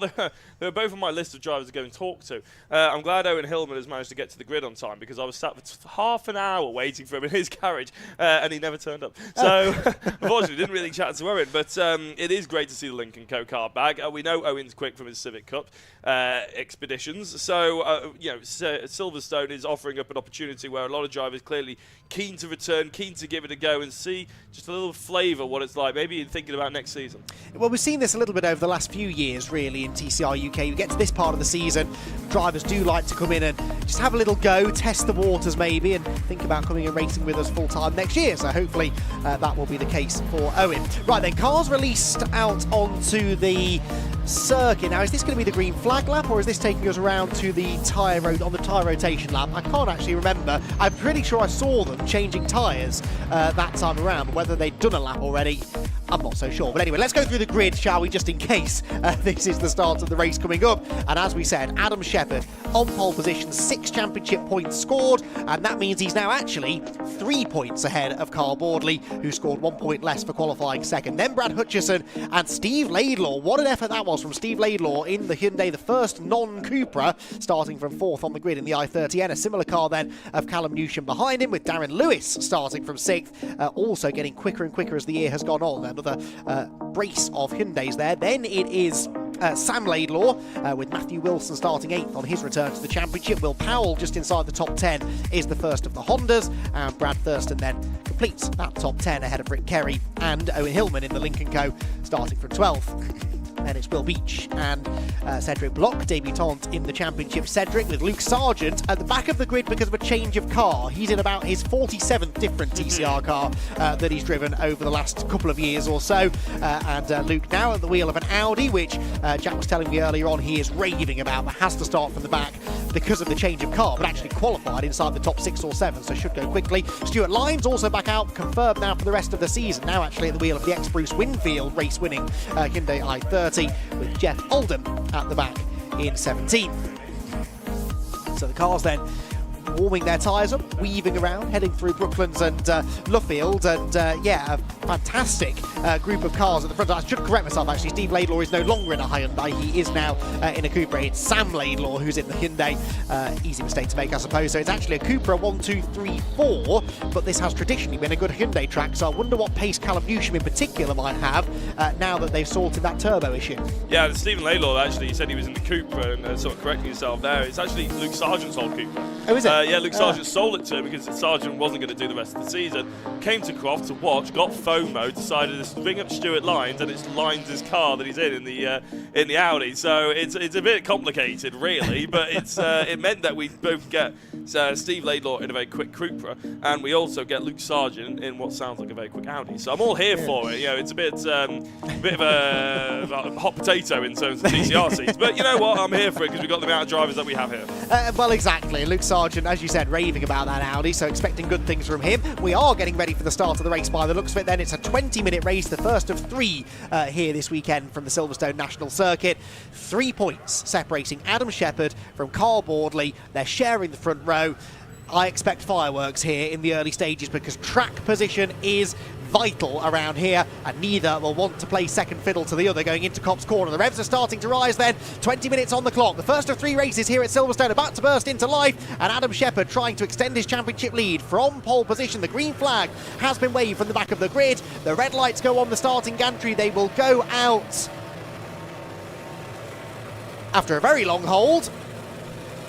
A very long hold. The revs really rising now. The lights go out. Away we go, and Carl Bordley gets away well from the inside of row 1. There's a stall. I think that was Laidlaw in the Hyundai. Hopefully the rest of them avoided, but Carl Bordley will be inside of Adam Shepherd, challenging for the lead through Copse for the first time, and immediately the 2 title contenders going door handle, and it's happened immediately. Contact out of Copse Corner, and off goes Shepherd. He's heading towards the grass, stays out of the barrier. I predicted fireworks, Jack. I did not expect it to come so soon. Yeah, no, that's mad that he's made contact again. Adam Shepherd, and he's sent someone else off to the left-hand side. Will Powell, who's obviously only just come really back himself into this championship.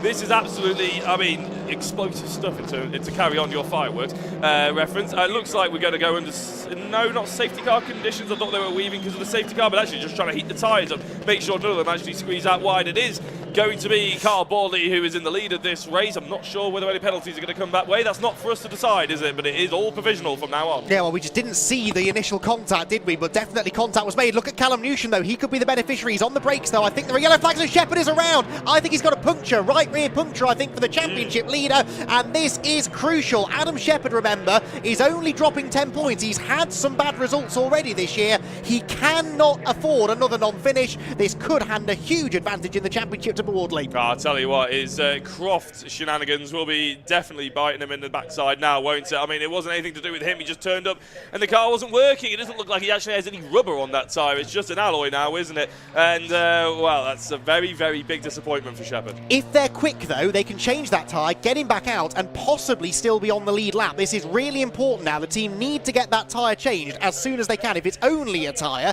could be suspension as well, of course, but I suspect that was just the contact that he had with Bordley. It's popped the tyre off the rim. If they're quick about it, they might just get him out on time. You reckon they can do that with lap of Silverstone National Circuit? I know it's a slow one because of the safety car, but that is, they've probably got themselves about 20 seconds to do such a feat. I mean, you know, to be fair, they're going very slowly. They go very slowly. There is Adam Shepherd, actually, and the team are pros at this at the moment. They seem to be putting out fires left, right and centre with this car. Everything seems to be going on wrong with it over the past month and a half or so. It looks like they managed to get it up. They're looking like it's not an easy job, to be honest, there, Andy. Probably a little bit of damage to some of the linkages, but they got the what's left of the tyre off. And it looks like we might be giving it a go. I think this is a little bit too tight.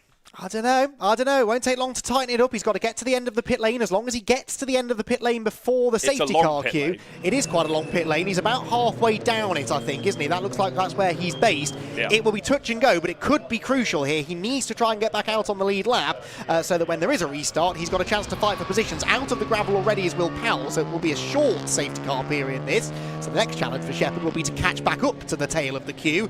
But I think he might just do this, you know. The safety car is only now at pit entrance. And where is Adam Shepherd? Has he made it out of the pit lane on time? Yes, he has. Oh. Yes, he has. Wow. So Adam Shepherd back out on track. And how important, Jack, could that prove to be when we're back here at Silverstone in October for the final round of the season? I feel like I've just lost a fiver to you, to be honest. It's Andy, it's I mean, that is astonishingly good. I mean, I shouldn't have doubted it really after their brilliance at Croft, that team. Even when they got here at Silverstone, I think they had a fuel pump issue completely separate to everything else that's gone wrong in the car. And then obviously the contact, which we'll have to potentially have a look back. But is he testing that car, or is that car biting him now? That's the question. I think he's violently testing it. Well, he's got a cold right rear tyre, remember, so leaning into Brooklands there, it would get a bit sideways. He's not had a warm-up lap. He's not put a heat cycle through that tyre at all. So, and he has to catch up. And he has to catch up, exactly. But he will catch up, and he will have at least a fighting chance of getting some points. Now, cast your mind back to Oulton Park. I know you weren't there, but I'm sure you were tuned in, glued to the coverage that day. Do you remember when he ended up getting fired into the barrier going into the first corner, Adam Shepherd? At that point, we thought, obviously, this is a non-finish. He came back and he scored really good points out of that race. In fact, did he not end up winning that race? Yes, he did end up winning that race. So Adam Shepherd, from being the wrong way in the gravel and the barrier at turn 1, ended up winning.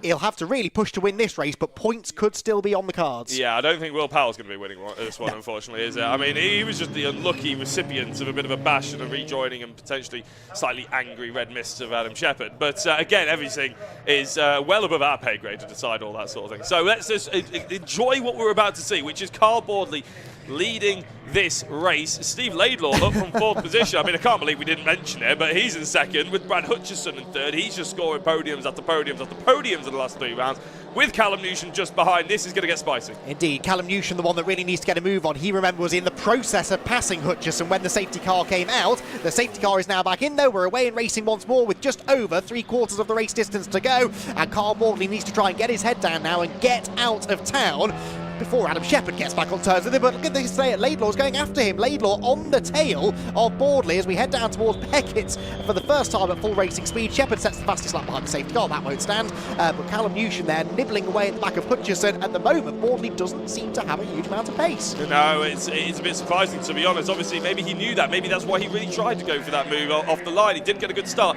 Brad Hutchison up the inside of Callum Newsham. Was that Callum Newsham around the outside, actually, of Brad Hutchison? I mean, that's a brave move. Steve Laidlaw misses the apex by about half a postcode, but it looks like Brad Hutchison's just about held on to that position. Just, though, that's brave by Newsham. Yeah, Newsham needs to get his elbows out here, though. This is his chance to really reignite his championship campaign with Shepherd at the back. Boardley could be carrying some steering damage. If it damaged the back right of Shepherd's car, it stands to reason that Boardley's car might have taken a knock as well, and Newsham needs to try and take advantage. Across the line they go then. Boardley leads the way. Laidlaw now is having to start defending in 2nd place, so losing a bit of time as a result. And then Brad Hutchison with Callum Newsham behind. Hutchison with a bit of a run towards Beckett. Is there a lunge coming into the braking zone? He's thinking about it. He goes to the inside line, does more than think about it, commits to it. There's a bit of Morse code tapped onto the back of car number 100, but it's Hutchison who runs out wide. Callum Newsham needed no second invitation, gets to the inside and takes 3rd place. Yeah, well, fair play. It's Callum Newsham taking advantage there of Brad Hutchison attempting the move, and Steve Laidlaw holding it off. Let's see what Callum Newsham's got up the inside. Andy, you were miming it on my left, and he's going. He got and listened to you. Callum Newsham sends it up the inside of Brooklands. I think Newsham's got the pace to win this race. You know, he is clearly up for the fight.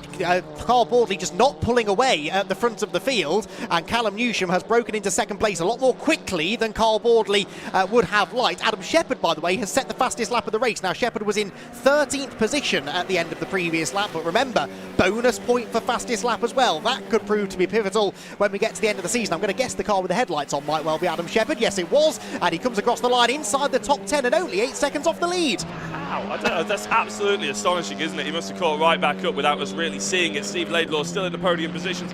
It is worth noting that in terms of competition weight to be added, Callum Newsham has 40, whereas Carl Boardley only has 30. So actually Callum Newsham, potentially with the extra competition weight, is still catching him up by the looks of it. You are just double checking my standards there, and I think it's because maybe you're having a look at Adam Shepherd with 0 competition weight. Exactly, because he had a nightmare at Croft. Yes. So that, you know, you win some, you lose some. He lost a lot of points, but lost a lot of weight as well. Coming into this weekend, Laidlaw Laidlaw was sideways in the background. Did he hold on to third place? Maybe not. Hutchison to the outside, but I'm sure that Laidlaw will make that a very wide Cupra coming off the corner. There we go. Gives him the hip and shoulder, leaves him just enough room on the exit in fairness, and Brad Hutchison will stay alongside as they run to the line. But look at the lead gap. Callum Newsham is going after Carl Boardley. This might even be a new fastest lap for Callum Newsham. Yes, it is. He steals the point away from Boardley. Laidlaw and Hutchison side by side for third, though, as they headed towards Cobb's Corner. And we'll have to find out in a moment or two exactly how that one panned out, as there, Adam Shepherd is now on the back of Brad Thurston and Owen Hillman for 8th. I was truly terrified about Hutchison and Steve Laidlaw, but there we go. It is Brad Hutchison ahead of Steve Laidlaw, and they've really held each other up. And look at Darren Lewis coming out of not quite nowhere, but the lead battle is coming to a head as they go down to Brooklands. In Cops, we could see a change of position. I wonder whether Newsham might try that lunge again. Boardley thought it was coming, so went to the inside to cover, just makes the apex, but Callum Newsham, no doubt about it, fastest man on track right now, and on the tail of Carl Boardley. Now, coming into this race, Newsham was 8 points behind Boardley. They're both set to outscore Adam Shepherd by a fair chunk. This could be for the championship lead if Newsham can go through, or certainly it would close him in on the championship leader by the end of this race. Remember, it's a 5-point difference between finishing first and finishing second in this race, and he's got the fastest lap, so this could be a really big moment if and when he decides to go for the move. Yeah, and it is when, isn't it? Not rather if, because Callum Newsham, we know, likes to try and win races. Carl Boardley only needs to score points, and he'll find that Adam Shepherd all the way down the order is points are there to be gained. Whether it's first, whether it's second, it's still all worthy to get. Well, we'll just cast your line back just a little bit. Stuart Lines has got a 10-second penalty into 13th on the grid at the moment, but the race lead could well change as Boardley gives a little bit of a jink out to the left, trying to just shake Hutchinson off as Hutchinson snatches a break. Yeah, well, there's absolutely no way that this overtake will be as easy for Newsham as his last two were, that's for sure. Not that they were easy, but he was just so much better on the brakes that he was able to make it look very easy. Boardley, though, we know is a tough man to pass, and Callum Newsham, well aware of that already, of course, comes across the timing line then to complete another lap. We are at half race distance, and the leading two are separated by just 0.3 of a second, and that, I'm afraid, is the number 19 car. That is Jeff Oldham in his shiny new Audi, not quite so shiny anymore. That's parked off at the side of the road coming out of Cops Corner. Yellow flags there, but not at Beckett's, where Callum Newsham might just be shaping up for a move. Yeah, no, not quite, is it? But he needs to get a decent exit. We know where he wants to make the move. Carl Boardley knows where he wants to make the move as well, and that's could be crucial. I think there's a little bit too much of a gap, but Newsham, we know, gets a decent exit out of the second and third corner. So as they go down, second corner, not third corner, of course. It's only one big one, isn't it? But as they go down towards Brooklands, so big lock up from Boardley. Does make it back for the later apex, but there's a little bit of weakness there, and Newsham probably smelling that, and he's trying to change his line a little bit, go for the qualifying line, straighten that car up, go for that late apex, see what he can do into Cops. You do feel, though, that if the move is to come, it will be because of a mistake from Boardley rather than a lunge from Newsham, because I think in the braking zones, Boardley is just about confident enough to fend off a challenge from Newsham. We check back in on some of the runners further back to see where Adam Shepherd has got himself to. He's up into 8th place now, ahead of Brad Thurston and Owen Hillman. Here he comes, and that is a big gap for Adam to try and bridge to get to the next group of cars. Yes, he's got nearly 9 minutes to do it. How much more progress do you think he can make? That's a difficult one, isn't it? What are his lap times saying? That's the big question, really. And his last lap time, Adam Shepherd is a 1 minute, whereas Sargent was a 59.1. Now, maybe Shepherd made an overtake. Maybe there's a few things that contributed to that, but still, it's a big opportunity. There's a safety car. Safety car on circuit. I'm guessing is Jeff Oldham, who's unable to move. And to be fair, if you come out of Cops, you get loose on the exit and you spit back over, that could be a big crash. Well, I'm pretty sure Adam Shepherd ended up going over that exact bit of grass on the first lap. Granted, assisted by the looks of it, but still, that is the safest thing to do. Who does this benefit? Oh, Adam Shepherd. Every day of the week. I thought you were just saying it so you can answer yourself. I'm not that much. I thought that was an easy enough question even for you, Jack. Just about got there. Thanks very much, Andy. Adam Shepherd catching right back up to Luke Sargent. I mean, he's got to have the red mist, the anger, the bit between his teeth, whatever you want to call it, whatever he needs to channel. Top 5 is no longer out of the question. A podium is no longer out of the question, and I would love to interview both of them on the podium. I wouldn't, actually. I'm going to say you're more than welcome to take that one, Jack. Yeah, do you know what? If he could salvage a top 5 out of this race, I think he'd be very, very satisfied indeed. He won't be in the moment, but I think when he gets back to his hotel this evening, or maybe he stays at the track, I don't know, but when he has a chance to reflect on this race, if Adam Shepherd can score top 5 points, he'll be pretty satisfied with that. The problem with this, of course, is it's going to take a lap or so to get the race back underway, so he'll have limited time left to do anything. Very slow, though. Well, he's going to and there's smoke from the back of the car. I also thought I saw him flicking the windscreen wipers on, which was a little bit odd, but there's definitely smoke from the back of Adam Shepherd's Cupra. And he's not weaving, is he? So he's clearly distracted by something that's going on inside the cockpit, that he's not bothering to keep the tyres warm, unlike everybody else. Let's have a little look then. Down towards us he comes.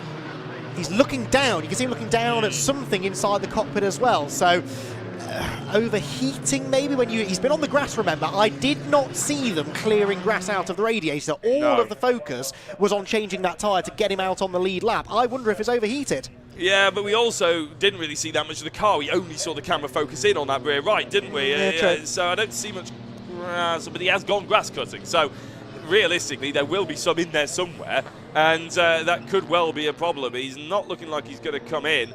Smoke seems to have dissipated, but oh no, it's not. It's right there, isn't it? It's very evident, actually.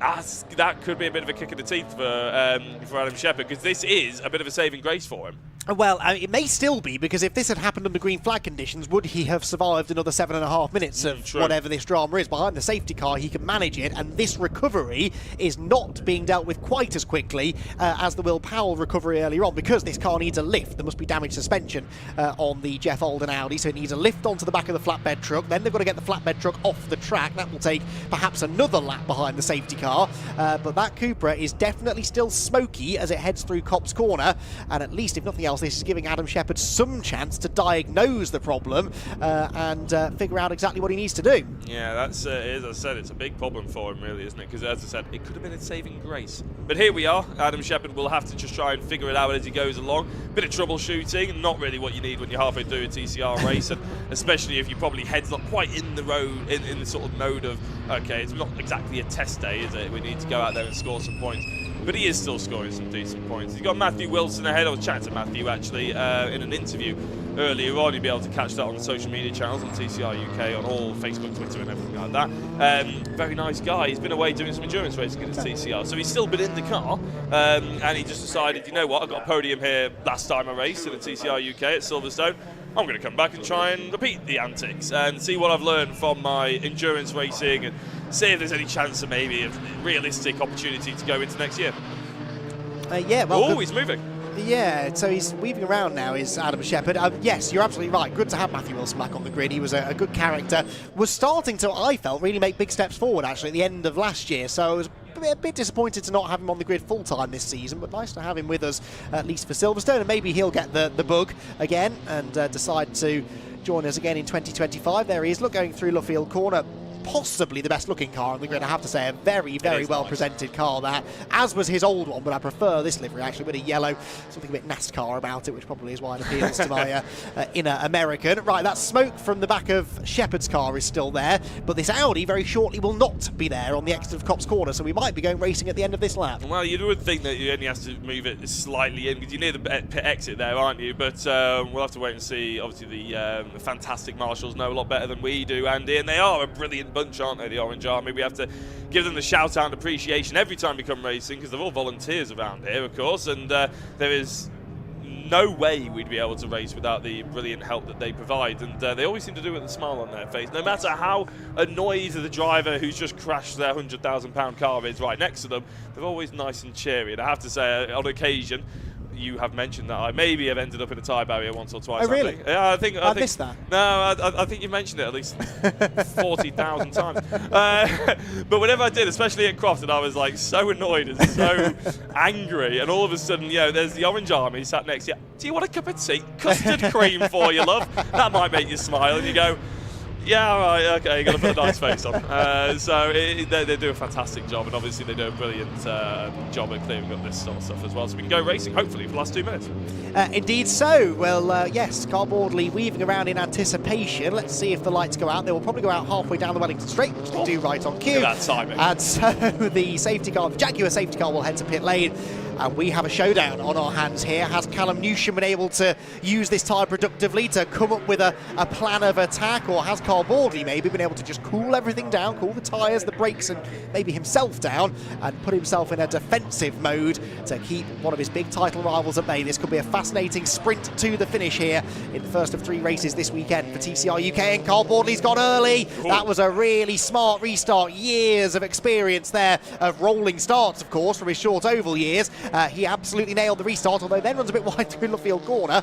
Callum Newsham will regain a bit of that lost ground. So out of the final turn they go. No overtaking, remember, until they cross the timing line, which is just on the exit of Woodcote corner. So just about now they're doing that. Shepherd was already up the inside, actually, of Luke Sargent, but must not overtake him before the line. He did not. That's good stuff. And he's on the inside line of the Audi into Cobb's corner, and surely will go through. Yeah, there we go. Up the inside, and nicely done by Adam Shepherd to gain himself into 7th. Oh, he's a little bit shaky, but he did spend most of that safety car period not warming his tyres up and only cooling them down. So now he really has to deal with the fact that he's got to warm them up as well as attack forward. I can't wait to see Newsham. He's going to have to send it, isn't he? He might have to take a lap to warm everything up and get back into position, but he is going to have to go for it at some point, because that's just what Callum Newsham does. Yeah, absolutely. Twice a winner last time out at Croft. He's on 3 wins for the season now and wants and needs a 4th. He's already closed back in on Boardley, I would say. So anything that Carl gained on the restart has been lost again. And I think we're going to get across the line this time with just about time for 2 more laps. So 2 more times around the Silverstone National Circuit for Callum Newsham to try and find a way through. Across the line they will go. They're separated by half a second. So Newsham on that lap was fractionally quicker, a 1/10 of a second faster than Boardley, but crucially getting himself back within striking range. Whilst here for 3rd place, Steve Laidlaw has not given up on his chance of a podium. Big fan of Steve Laidlaw, to be honest, in this race. He did really well in terms of his podium positions, and he hasn't let the dream die either. As he goes up the inside, it's almost Brad Hutchinson almost dived out of the way of it, but Steve Laidlaw, I think, just showing his nose in there, making sure he knows he's going to be in with a bit of a fight. Is Newsham close enough to have a lunge on Carl Boardley? I don't think so. That would be overly ambitious, to say the least, but he is going to have one more lap, I'd say. Carl Boardley snatches the break on the inside. He made the apex. He's fine. Everything looks more dramatic than it actually is, but you're right. The fight for 1st and the fight for 3rd are almost as dramatic as each other. As is often the case in TCR UK, you need 3 sets of eyes to follow all of the action. We've got 1 more lap to go, then across the line they will go. Carl Boardley leads Callum Newsham. It was by half a second. It's down to 3/10 of a second though, and Newsham is not going to go down without a fight here. He knows the significance of getting these extra points. Potentially 6 more points he could score than Carl Boardley in this race, and he is right on the reigning champion as they head towards Beckett's for the final time. Boardley will surely have to cover the inside line, because Callum Newsham will take any opportunity to get up alongside and challenge for the lead. Inch perfect from both of them over the apex curve though, as they head for the Wellington Straight for the final time. Yeah, I was waiting, to be honest, for Carl Boardley to potentially lock up, maybe make a mistake. I think Callum Newsham was hoping for it. He's looking at the inside, he's filling the mirrors of Carl Boardley. Is he going to make a late break for it? No, he's far too far back. Yeah, flashed the lights, tried to distract Carl Boardley. Nothing will distract the reigning champion though, who now just needs to get a good exit from Luffield corner, and he will be the winner of the first race of the weekend here at Silverstone. Newsham will try and get the late apex, carry the speed to the line. He's going to be close, but ultimately not quite close enough. Carl Boardley comes across the line there to claim another race victory in TCR UK, and perhaps his most important of the season. The win for Boardley, 2nd Newsham, Hutchison hangs on to 3rd, and Steve Laidlaw in 4th, Darren Lewis 5th ahead of Matt Wilson, Adam Shepherd 7th in the end. Wasn't really able to capitalise as much as I thought he might on that late safety car. Just the 1 further place gained after the race restarted, with Luke Sargent, Owen Hillman and Sam Laidlaw to complete the top 10, but by 3/10 of a second. Carl Boardley is your winner here at Silverstone, and well, I'm going to say provisional, because we don't know what happened between Carl and Adam coming out of the first corner. We might get some glimpse of that from his interview with Jack Oliphant after the race, but Carl Boardley for now is crowned victorious, and that will be for Carl, remarkably, only his 3rd win of the year. He got his first one at Oulton Park a few months ago, did win the middle race, the reversed grid race at Croft, the other 2 won by Callum Newsham, and now now manages to get another victory here as Adam Shepherd. Now keep an eye on Adam Shepherd. That Cupra was accelerating quite quickly past the rest of the pack, maybe just to get back to the pit lane to deal with whatever the smokiness is, but maybe to go and have a word with Carl Boardley. So hopefully they're going to avoid any further fisticuffs, having tangled on track at the start of the race. Boardley then provisionally is the race winner. Callum Newsham comes home in second, and Brad Hutchison will be back on the podium again in third place. Steve Laidlaw fourth, Darren Lewis fifth, ahead of Matt Wilson, Adam Shepherd, Luke Sargent, Owen Hillman and Sam Laidlaw in 10th. Brad Thurston was 11th, Rick Kerry was 12th, Will Beach 13th. Kerry, by the way, winning in the Gen 1 Cup. That was important to note because by 0.3 of a second he got the better of Will Beach, and they were pretty close together in the Gen 1 Cup Championship standing. Cedric Block gets a class podium on his debut in the championship in the Audi in 14th position. And then in 15th place at the line was Stuart Lyons after that 10-second penalty. The 10-second penalty being for...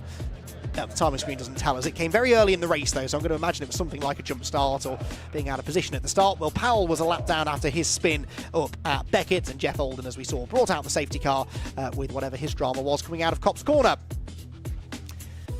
So, points-wise, what will that all mean? Well, Boardley provisionally gets 40 points for his race victory, which, compared to Adam Shepherd, well, will definitely move him ahead of Adam Shepherd. Of that, there is no doubt. Callum Newsham ends up scoring 4 points less than Boardley, I think. So Newsham was 8 points behind Boardley. That will now be 12 points. There, meanwhile, is Adam Shepherd's car, and that looks as though a very smoky and hot engine bay has perhaps even caught fire slightly, we're hearing. So a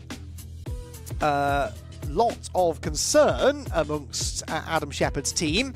Adam there being ushered into the garage, and hopefully that's not done too much damage to the engine, because that's a team that doesn't have a huge amount of funding behind them. He's right in the championship battle. He will have lost his championship lead after that race, but still very much in contention if they can get that car sorted for tomorrow's second race, the reversed grid race, of course, being the second race of the weekend.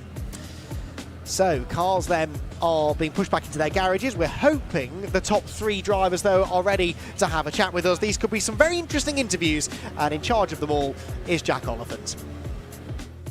Thank you very much. And I haven't actually got any cars yet. Well, they're about to pull in. But I can tell you that Adam Shepherd's car is not smelling healthy. And there was actually shouts of a bit of a fire, but they seem to have put it out. The car, the driver was out the car and everything like that.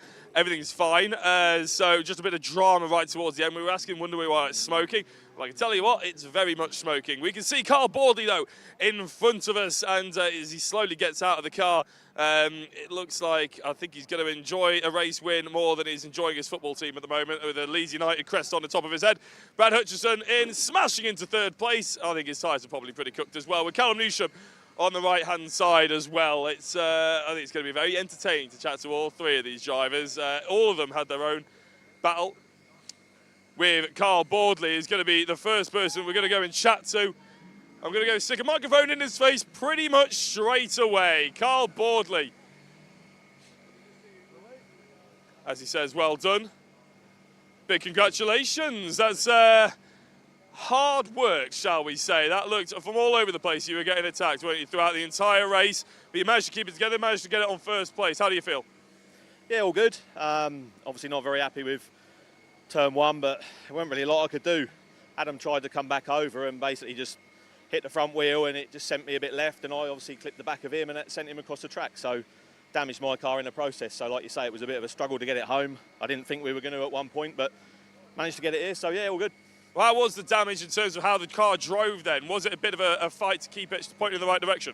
Yeah, it was, big time, yeah. We got some bent front suspension and all sorts of things there. I had big vibrations.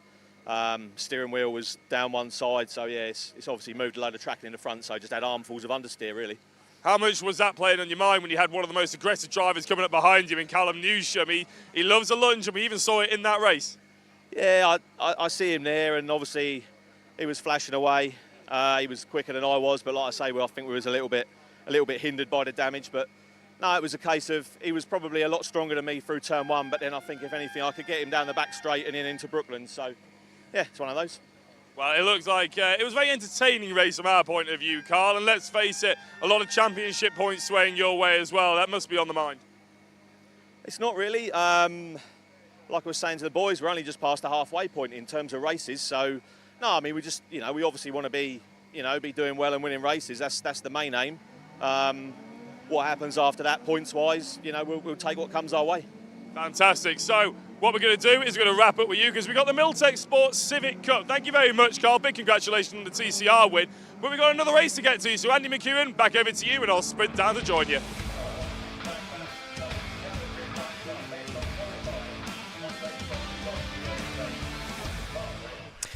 Yes, thank you, Jack. It's a busy end to the day for Jack Oliphant, who tells me he's been busy working, getting social media interviews done all day. I think he's been sat back with a cup of tea watching the racing, to be honest, and I can't say I'd blame him, but 2 races back-to-back for him to join me in the commentary box for, because we're about to conclude day 1 here at Silverstone with our second race of the day for the Milltek Sport Civic Cup. They had a race earlier on today, remember, which was the race from Oulton that wasn't able to happen on the day.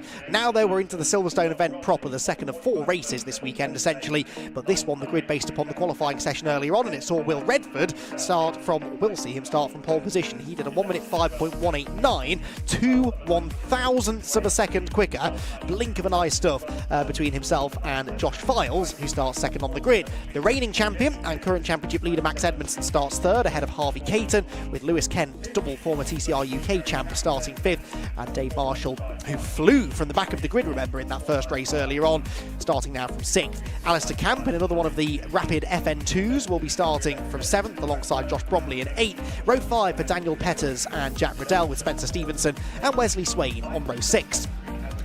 7th row for Alex Kite, who started at the front of the grid earlier on today. Then Jamie Petters starting alongside him in 14th. Row 8 for Gary Townsend and Mark Hughes. And the 9th row, Dennis Strandberg, former Scandinavian touring car driver, but also had a stint in the British Touring Car Championship about 10 years ago, starting 17th on his Civic Cup racing debut with Anthony Gannon for company. 10th row for Adam Durant and Jordan Brennan. They complete the top 20. Then the 11th row, Harry England and Scott Smith, with Aidan Hassan and William Butt on row number 12. Row 13, Jackson White and Simon Welch, and they will bring up the rear on a 26-car grid.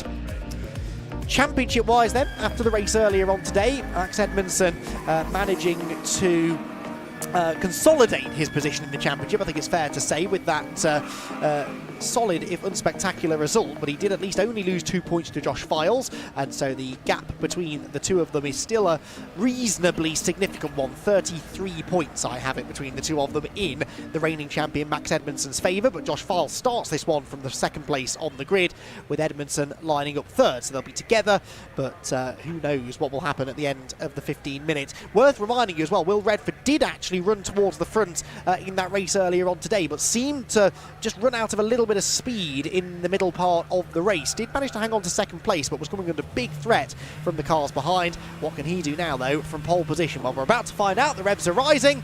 The green flag has been waved at the back of the grid, and the first proper race of the weekend here at Silverstone for the Milltek Sport Civic Cup gets underway now, and a good start is made by, well, both of the front row starters, I think, but Josh Files may be slightly quicker away as they head towards Cops Corner. He's on the inside line. Will Redford tries to close the door but can't, and Josh Files is through. Josh Files into the lead already, and Max Edmondson actually not away that quickly, has Harvey Caton up the inside of him as they head down towards Beckett's for the first time. Files hasn't yet got the job done on Redford, in fairness. They hit the brakes, bit of a snatch of the brake there for Files, who's actually got Edmondson back in behind him now. Edmondson did fight his way back ahead of Harvey Caton and sits in third position. He will have a run though on the pair of cars ahead. Does he choose to push his teammate Files or try to get alongside him? I think he's going to work with Josh for now. Files then goes through into the lead, and Edmondson desperately wants to go with him. He's late on the brakes on the outside line. He will go into second place, and I think we'll probably slot in between Files and Redford heading out of the corner. Yes, he sort of does. Redford coming back at him actually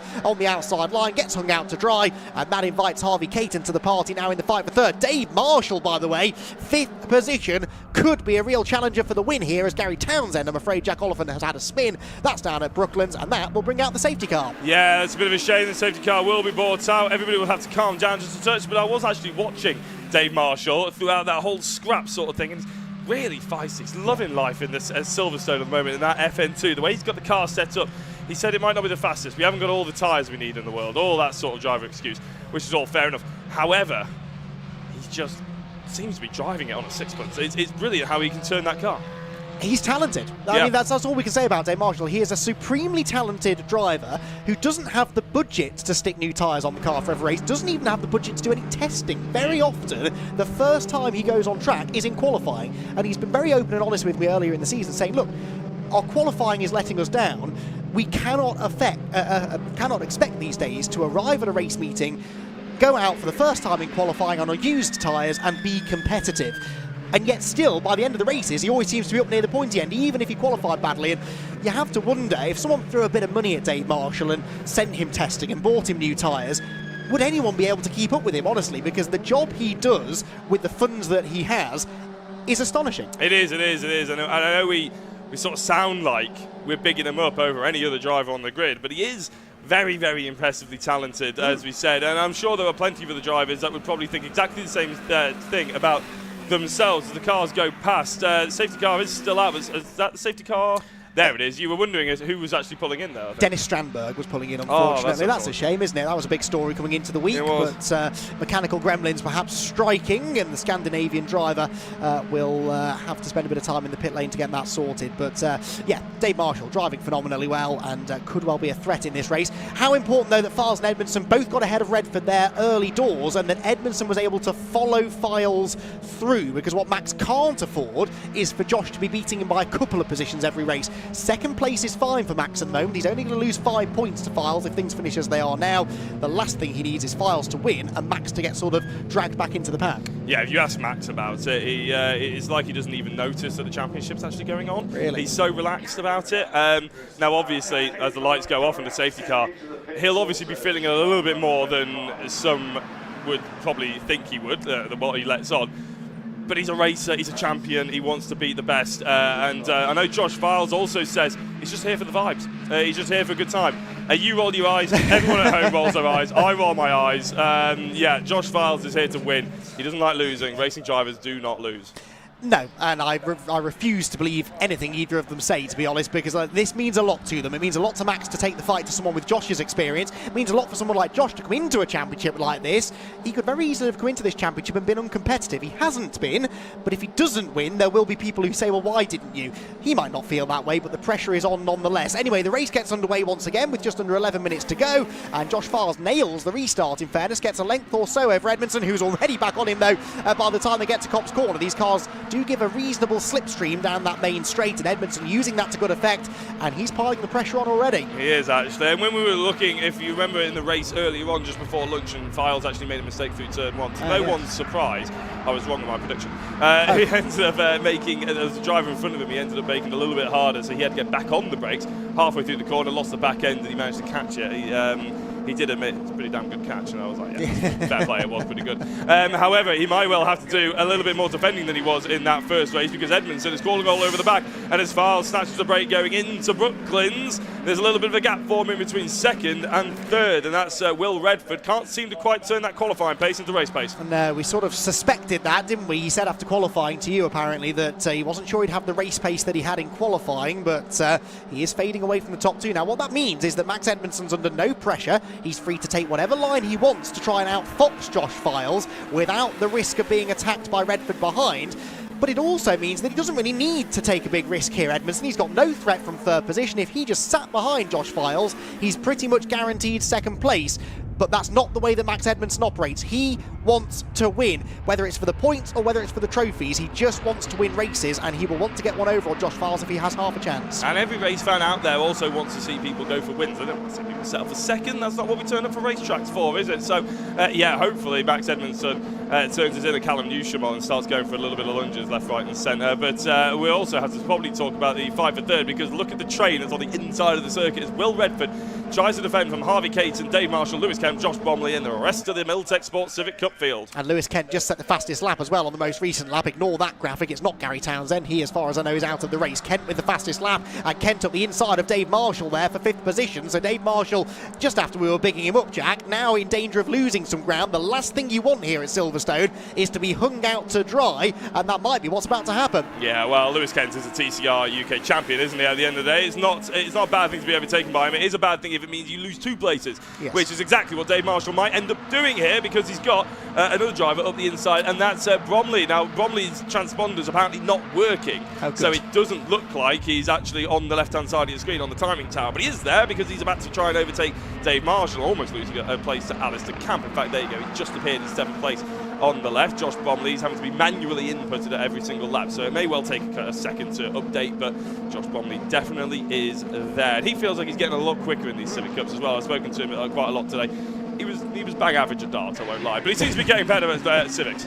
I did notice when I did the darts at Brands Hatch earlier this year, there is no direct correlation between a driver's darts ability and driving ability. It's often the opposite, actually, is true. But anyway, through Luffield Corner we go. Redford under threat from Harvey Caton, who's looking a little bit pacier in this race than he did earlier on today. In fact, both of them are, in fairness, with Lewis Kent understeering a bit wide there in 5th. Then Marshall Bromley, Camp Petters, and Wesley Swain. Wesley Swain inside the top 10. Phil Kinch, I'm sure, will tell me momentarily whether Wesley's had a top 10 finish or not before.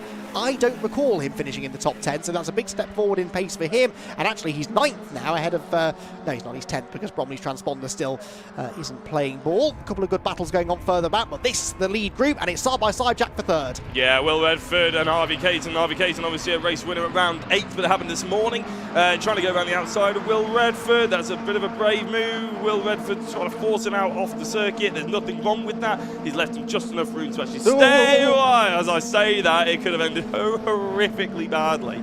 Commentator's curse wouldn't even manage it. But Lewis Kent's probably looking at this and thinking, yeah, you just carry on, I'm going to pick you guys off. He'll know exactly where to put his car as Caton up the inside of Redford once more. Yep, he's over the curb, he's got the inside line, he's got the move made. So Harvey Caton, the race winner, finally in the Civic Cup, is up into 3rd, but then runs a bit wide. Redford sees a chance to get his nose back up the inside, and Harvey Caton, I think, is just going to have the momentum on corner exit to fend him off. And then, as you quite rightly said, double former TCR UK champion Lewis Kent right behind him. This, remember, is where Lewis made his debut in this championship just under 12 months ago. So Lewis has at least had a bit of experience in a Civic Cup car here at Silverstone in the past, and would love to reward the Area Motorsport team with a podium finish in this race. Out of Copse Corner goes his Area Motorsport teammate, Alistair Camp. At the back of that queue, there's a screech of tyres, and we don't know who it was, but we'll try and figure that one out if we can. Someone was pointing the wrong way. Hopefully they gathered it together. Josh Bromley with a late brake around the outside of Dave Marshall. He would have hit that brake over the curb while he's still on the curb. Still managed to get the car slowed down, and may well have made this move stick around the outside, which is possibly one of the moves of the day, actually, from Bromley. And he's got a really good run on not only Dave Marshall, but potentially Lewis Kent just ahead. Alistair Camp's dragging. In fact, Lewis Kent has actually got past Will Redford. Yeah. Will Redford's dropped down into 5th position, I believe that is, as Caton goes a little too wide. What can the Area Motorsport teammate of Lewis Kent do around the outside? He's going to leave the door open for Will Redford, the Ben Sharp racing machine, trying to take the fight to Area Motorsport as much as he can. He feels like he's got it on his shoulders at the moment to take the battle and topple them, but it doesn't seem to be working out just yet for him. Now you can see there, Lewis didn't want to go to the outside of Caton, did he? Because he knew this would open the door for Redford, and it did. So Redford on the inside now into Copse Corner. Lewis Kent will have to slot back in behind him as Marshall and Bromley are still side by side in their ongoing battle for 6th position. Heading down towards Beckett's we go then. So Caton 3rd, 4th Redford, 5th Kent, 6th is either Alistair Camp or Josh Bromley now. Camp has got past Dave Marshall. Bromley over the curb. This time he can't get the car stopped, and Alistair Camp might be about to gain 2 places in 1. Yeah, well, that's what happens if by Josh Bromley. If you hit the brakes whilst you're on some dirt, you don't seem to manage to stop. To be fair, I was amazed he even got anywhere near close to the corner as Alistair Camp is trying to squeeze on the inside. Dave Marshall actually trying to look up the inside. There's like, again, where do you look? Because the battle for the race lead, Andy, is starting to heat up with Josh Files and Max Edmondson. I can't make my mind up whether Edmondson is content to sit here and he's just putting the pressure on Files, or whether he's actively looking for a way through. We'll find out, I suppose, in the next few minutes. Out wide goes Lewis Kent there. Josh Bromley then did manage to keep Alistair Camp behind, and now looking to try and gain another place as they head down towards Copse Corner. 4.25 minutes to go. There are the leading two, Files, Edmondson. Right, well, go on, give us your expert view here, Jack. What do you think? Is Edmondson trying to find a way through, or just filling the mirrors of the race leader? I think you're filling the mirrors. What do we always used to say, Andy? It was a psychological race move where you're sort of just trying to put the driver off ahead rather than actually trying to force any kind of space. As we see going into, I mean, who's lunging who here? I think it's Campy's trying to hold off on the position from Josh Bromley. Bromley again around the outside. He's dedicated, if nothing else, to try and make this move stick. To be fair, he's done it once out of 7. I'm not sure entirely whether it's going to happen again, but I reckon Dave Marshall, if he really wanted to, could lunge both of them Bromley in the middle of the circuit. Marshall's not going to try that one, thank goodness. But he is going to try and lunge on Alistair Camp. Bromley's gone wide and it looks like Marshall's gone through. Oh, what opportunistic driving from Dave Marshall. Bromley got it all wrong. He was just too late on the brakes, and Marshall picked up 2 places in one fell swoop. 3 actually, because he's passed Lewis Kent on this lap as well. And Dave Marshall, right place, right time. Not always been the luckiest driver I've known Dave Marshall, but he had a fair slice of good fortune there to get through into 4th position. He's having to defend that 4th place already, though, from 5th place, excuse me, from Alistair Camp as they head towards Copse Corner. He's on the inside line. Campy tries the outside, and the former champion will not be allowed through just yet. We've got 3 minutes of this race to go. Bromley, guess where he's going? To the outside into Beckett's. Is it going to work this time, Jack? Bromley loves it, doesn't he? He's just going around the outside every single time. He didn't hit the brakes on the grass, though, that time, which means he might just about make the corner. Oh, no, he's actually further away than when he did hit the grass. Speaking of hitting the grass, Lewis Kent on the inside of Daniel Petters. Obviously, Daniel back to the series for a part-time sort of gig this year, really, but he's hoping to be back fully for next year, and that's why we love to see the 2 Petters brothers, because they probably get stuck in. Is that a massive move by Alistair Camp? Late on the brakes by Dave Marshall. He didn't see it coming. You didn't see it coming. I didn't see it coming. Josh Bromley's even so surprised he locked the brakes up. And Dave Marshall's wondering what all the fuss was about, because he's not let Camp through. He's not going to lose the place, and Camp has to settle back in behind. But that was certainly a good effort from Alistair Camp. I'll give him that. And he got fully alongside Dave Marshall from quite some distance back as they went into the braking zone. Right, leaders go through with 2 minutes and 7 seconds to go. 2 more laps then, I reckon. If Edmondson's going to make a move, Jack, it has to be sometime soon. Yeah, I was going to say, I think he's probably pretty content. If he would have made the move, he probably would have done something a little bit more aggressive by now. Having said that, a last lap lunge is never off the table, is it, with Max? He's a winner, he's a born winner, and he wants to prove that he's the best, but he doesn't need to prove it in this particular race. He can prove it by winning a championship, which is much more impressive than winning one particular race here at Silverstone. So I think he's doing well. Josh Files is controlling the race. Haven't really seen him make many mistakes either, to be fair. It's not like Max isn't just not bothered at all. He's just sort of waiting for Josh to make a mistake. Josh hasn't done so, and there's still some of the quickest cars out there on circuit. I mean, Josh Files does have the fastest lap, and even looking at their last laps, they were operating in the 105.7s. Everybody else is in the 106s pretty much. In fact, yeah, they are the only 2 drivers in the 105s.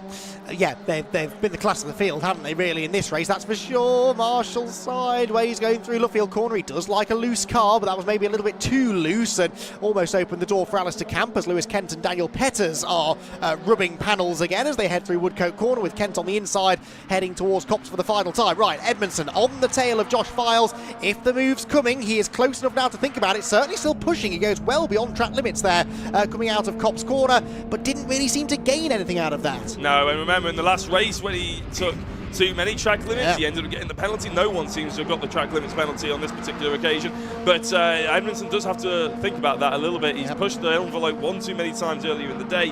He doesn't want to get on the wrong side of the clock again. Haven't seen any warnings for track limits in fairness, and it's the last lap now, so I suppose in a way anything goes. Let's see if he tries anything into Brooklands. Yes, he does! Goes to the inside line, but he's just not quite close enough, and Josh Files got over to the inside line to cover. Max Edmondson had a bit of a go, didn't want to risk contact with his teammate, and I think we'll now probably have to settle for second place. Round Luffield they go then. Josh Files is going to continue what has been a fantastic mid-season streak of performance. He exits Luffield Corner, and Josh Files is going to claim his 3rd victory of the season to close ever so slightly further onto the championship leader Max Edmondson. Files the winner, Edmondson second, and Harvey Caton back on the podium. A fantastic day this has been for the youngster. A win earlier on and a 3rd place finish in race number 2. Will Redford 4th, and Dave Marshall hangs on to 5th position, and hangs on I think is the best descriptive of that. He only just managed to hang on to the car on a few occasions, but a brilliant drive that to 5th position. Ironically, only 1 place higher actually than he started the race, whereas the race earlier on today he came from 17th to finish all the way inside the top 6 or so. But anyway, he'll still be happy enough to be the top FN2 car home. Last few stragglers coming through, but Josh Files very, very pleased with that indeed. Josh claimed, remember, a couple of victories at Snetterton. Circuit where he's always gone well, in fairness. He won a race there in TCR UK, or was second actually in a race in TCR UK last year. And managed to get 2 race victories, had a whole host of podium finishes. In fact, hasn't finished off the podium at all this season, apart from the reverse grid race at Brands Hatch. So he's been very consistent, but Max Edmondson has been able to win more races so far. Files, though, perhaps starting to do something about that. A 3rd victory of the season comes here at Silverstone for Josh, with his Area Motorsport teammates Max Edmondson and Harvey Caton in behind. Then it was Will Redford in 4th position, Dave Marshall 5th, the first FN2 car home, with Alistair Camp in 6th. Josh Bromley round the outside Josh Bromley, as he was for much of that race. Comes home in 7th, Lewis Kent in 8th, Daniel Petters 9th, and Spencer Stevenson completes the top 10. Then it was Jack Riddell, Wesley Swain, Alex Kite and Mark Hughes in 14th position, 15th Harry England, 16th Jordan Brennan, 17th Adam Durant with Aidan Hassan, Jamie Petters and Scott Smith completing the top 20. Then it was Simon Welch, Jackson White, Anthony Gannon, Gary Townsend was a lap down after his spin, whilst William Butt, Dennis Strandberg and I think a couple of others failed to finish the race. Dennis Strandberg I think was the first retirement, wasn't he, at the early stages. So Edmondson loses a few more points to Files, another 6 points actually lost there because it was a win and a fastest lap for Josh Files. So what did I say that gap was? About 37 points, I think I said. Yes, 37 points, and it will come down ever so slightly, but it's still a good margin that Max Edmondson enjoys. As Carl Bordley made the point, though, after the TCR race earlier on, we're only just past halfway through the season, really, when you look at how many races we have left. There's been a couple of double headers for the Civic Cup, last time at Croft and at Oulton Park as well, but it's triple headers from here to the end of the season, so they've got 2 more races to do tomorrow, and then 3 races at Thruxton and 3 races on the international circuit here at Silverstone at the end of the year. So there are lots more races, lots more points up for grabs, and if Josh Files continues to win races, continues to outscore Max Edmondson, then he might just have half a chance at stealing the championship away. So drivers head back to the pit lane and eventually to Parc Fermé, where they'll be greeted by Jack Oliphant. We're just waiting for drivers to be present and correct for our final interviews of the day. Whilst we're waiting for them, a reminder of some of the key timings for tomorrow. The first racing action due to start at about at about 25 past 9 or so in the morning, with the Milltek Sports Civic Cup actually kicking off the day with their second reverse grid race of the weekend. The Ginetta Juniors are out after that, followed by the Fiesta Juniors. We'll also have some races from the ST240 Fiestas, the Audi TTs, and we're joined tomorrow by the modified Ford series as well. They'll have 2 15-minute races with another big grid of blue ovals set to take to the track. And of course, don't forget, we've got the 2 TCR UK races tomorrow. The first of those due to start at about 20 past 1 and the second at about 20 past 5. So 2 more races in TCR UK and a few scores to be settled after the race earlier on this afternoon.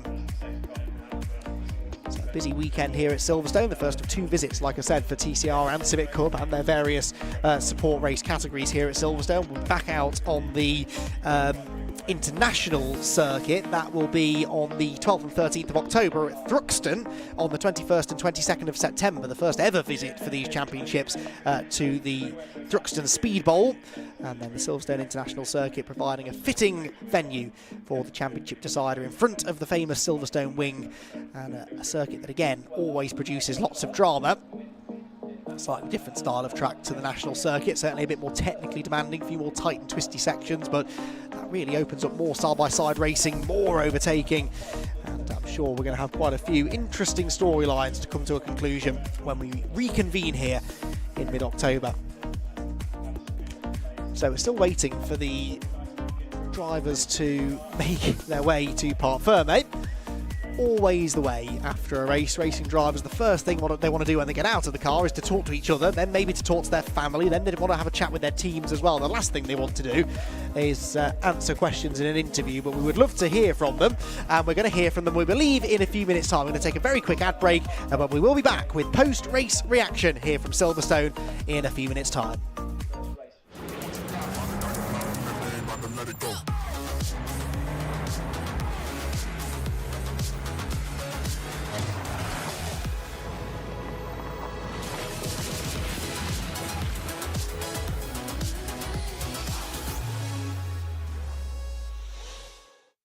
Is your business ready to switch over to cloud telephony before the BT analog switch off?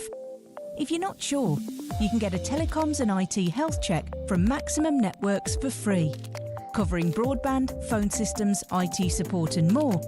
Arrange your free audit today at maximumnetworks.co.uk. Are they an advert break? Right, so the sun is setting here at Silverstone, and I believe I have the last race winner of the day here on Saturday. It's Josh Files. I mean, Josh, you just said to me off camera, you're a little bit warmer after that one. I mean, that Max Edmondson really kept you honest, didn't he? But you were absolutely pinned for the entire race. Yeah, I mean, obviously I got a good start, which helps, and I got Will off the line, so that was good. The safety car was a bit rubbish, but you know, it is one of those things. And then it was just absolutely quali lap after quali lap with Max sitting right on my bumper. I knew he wouldn't do anything stupid because he doesn't need to at this moment, but yeah, he made a bit of a lunge at the last lap there, but yeah, I had it covered. So, but yeah, you just can't break the toe in these. So it's really good. It was a really good race. I was going to say, there's something that must be so intrinsically rewarding about getting a race victory in a class like this, because the standard is so high. All right, the cars are old, but they're so hard to race, aren't they? To put quali lap into quali lap to quali lap, the consistency is so hard. Yeah, I mean, I've said it and I'll say it again. They're the hardest car I've driven by far. There's so many like nuances in them that you just can't get your head around. It takes a while, but the brakes are the biggest thing. And to be honest, you know, now the sun's going down and the brakes are a bit older because they've done quali and race one, etc. They're starting to go off a little bit, and so you're sort of like not quite sure if you've got a pedal or not. So it makes it different. It makes it difficult for everyone. It means that every lap's different. You never know what's going to happen next. So yeah, they're definitely fun and hard, but very rewarding. I was going to say, you two were actually towards the end the only drivers operating in the 105s. I mean, to keep pushing in those lap times when I know a lot of people were fighting behind, is it mentally draining no matter what class, no matter what car you're racing in? Put it this way, I wouldn't want to do a 20-minute race in one. But yeah, no, I mean, you know, obviously Max is pushing like hell behind me as well, so you can't afford to slip up. So he's pushing me along. I know I'm pushing him along, so hopefully at least it makes for a good duel. Oh, yeah, made for a hell of a stream, that's for sure. Josh Files, congratulations on the race victory. We're going to bring in second place, which is Max Edmondson, who is just over to my right-hand side having a little bit of a chat. I mean, Max, we said in the commentary you didn't really need to make any kind of massive lunges. You gave it a good go at the end there, though, didn't you? No, my plan was to obviously sit behind and work together with him 90% of the race, and then on the last lap I would just go for it. But he didn't put a last lap board out, so I just sat there the whole race. And then I came out the last corner, I was like, right, this will probably be last lap. And then there was one more, and then that was the last lap. I was going to say, to be fair, I think you crossed the line with exactly 1 minute and 5 seconds to go on the final lap, so they probably just chucked the checkered flag out for you, which was a bit of a shame. But yeah, I was expecting a board, and then I was just gone balls to the wall, but I'm happy with P2. The pace was there. It was good, clean, enjoyable racing. I just said to Josh, actually, that you two were the only people operating in the 105s. I mean, that's, considering qualifying was so close, to have the out-and-out race pace between the two of you must be quite satisfying going into tomorrow. Yeah, it's confident, but obviously this track you can get held up quite easily, and obviously everyone can get a run out of a corner or a toe or a side draft or a slipstream or whatever. But yeah, just need to get our heads down tomorrow and see what happens. Job done for today then? I'd say so. Absolutely fantastic. Max Edmondson, second place for the Civic Cup. Now, I believe Harvey Caton is the next driver I have to have a chat to, and I don't mind, because he was an absolute delight in race one. After winning earlier in the day, third place, double podium. Has this gone much better for you in racing in the Civic Cup before? No, not really. I mean, I think this is the first ever round I've had 2 podiums in one round, so yeah, it's a good result again. Good point haul, and glad I could get through to the podium at the end, so yeah, it was a good race. I was going to say, good point haul all round. Is that something you're actually looking for now, rather than just out-and-out, you know, race wins or trophies or anything like that, individual race pride? It's actually you're looking for those championship and getting that good practice in. I mean, I'm quite, I think I'm sick for something in the championship right now, so I'm trying to make my way up and hopefully get on the podium is what I'm aiming for. So this is definitely a good round for that, and hopefully there's more to come, so yeah. He wants an invite to that awards evening, don't you, Harvey? That's what you want to get to, I can imagine.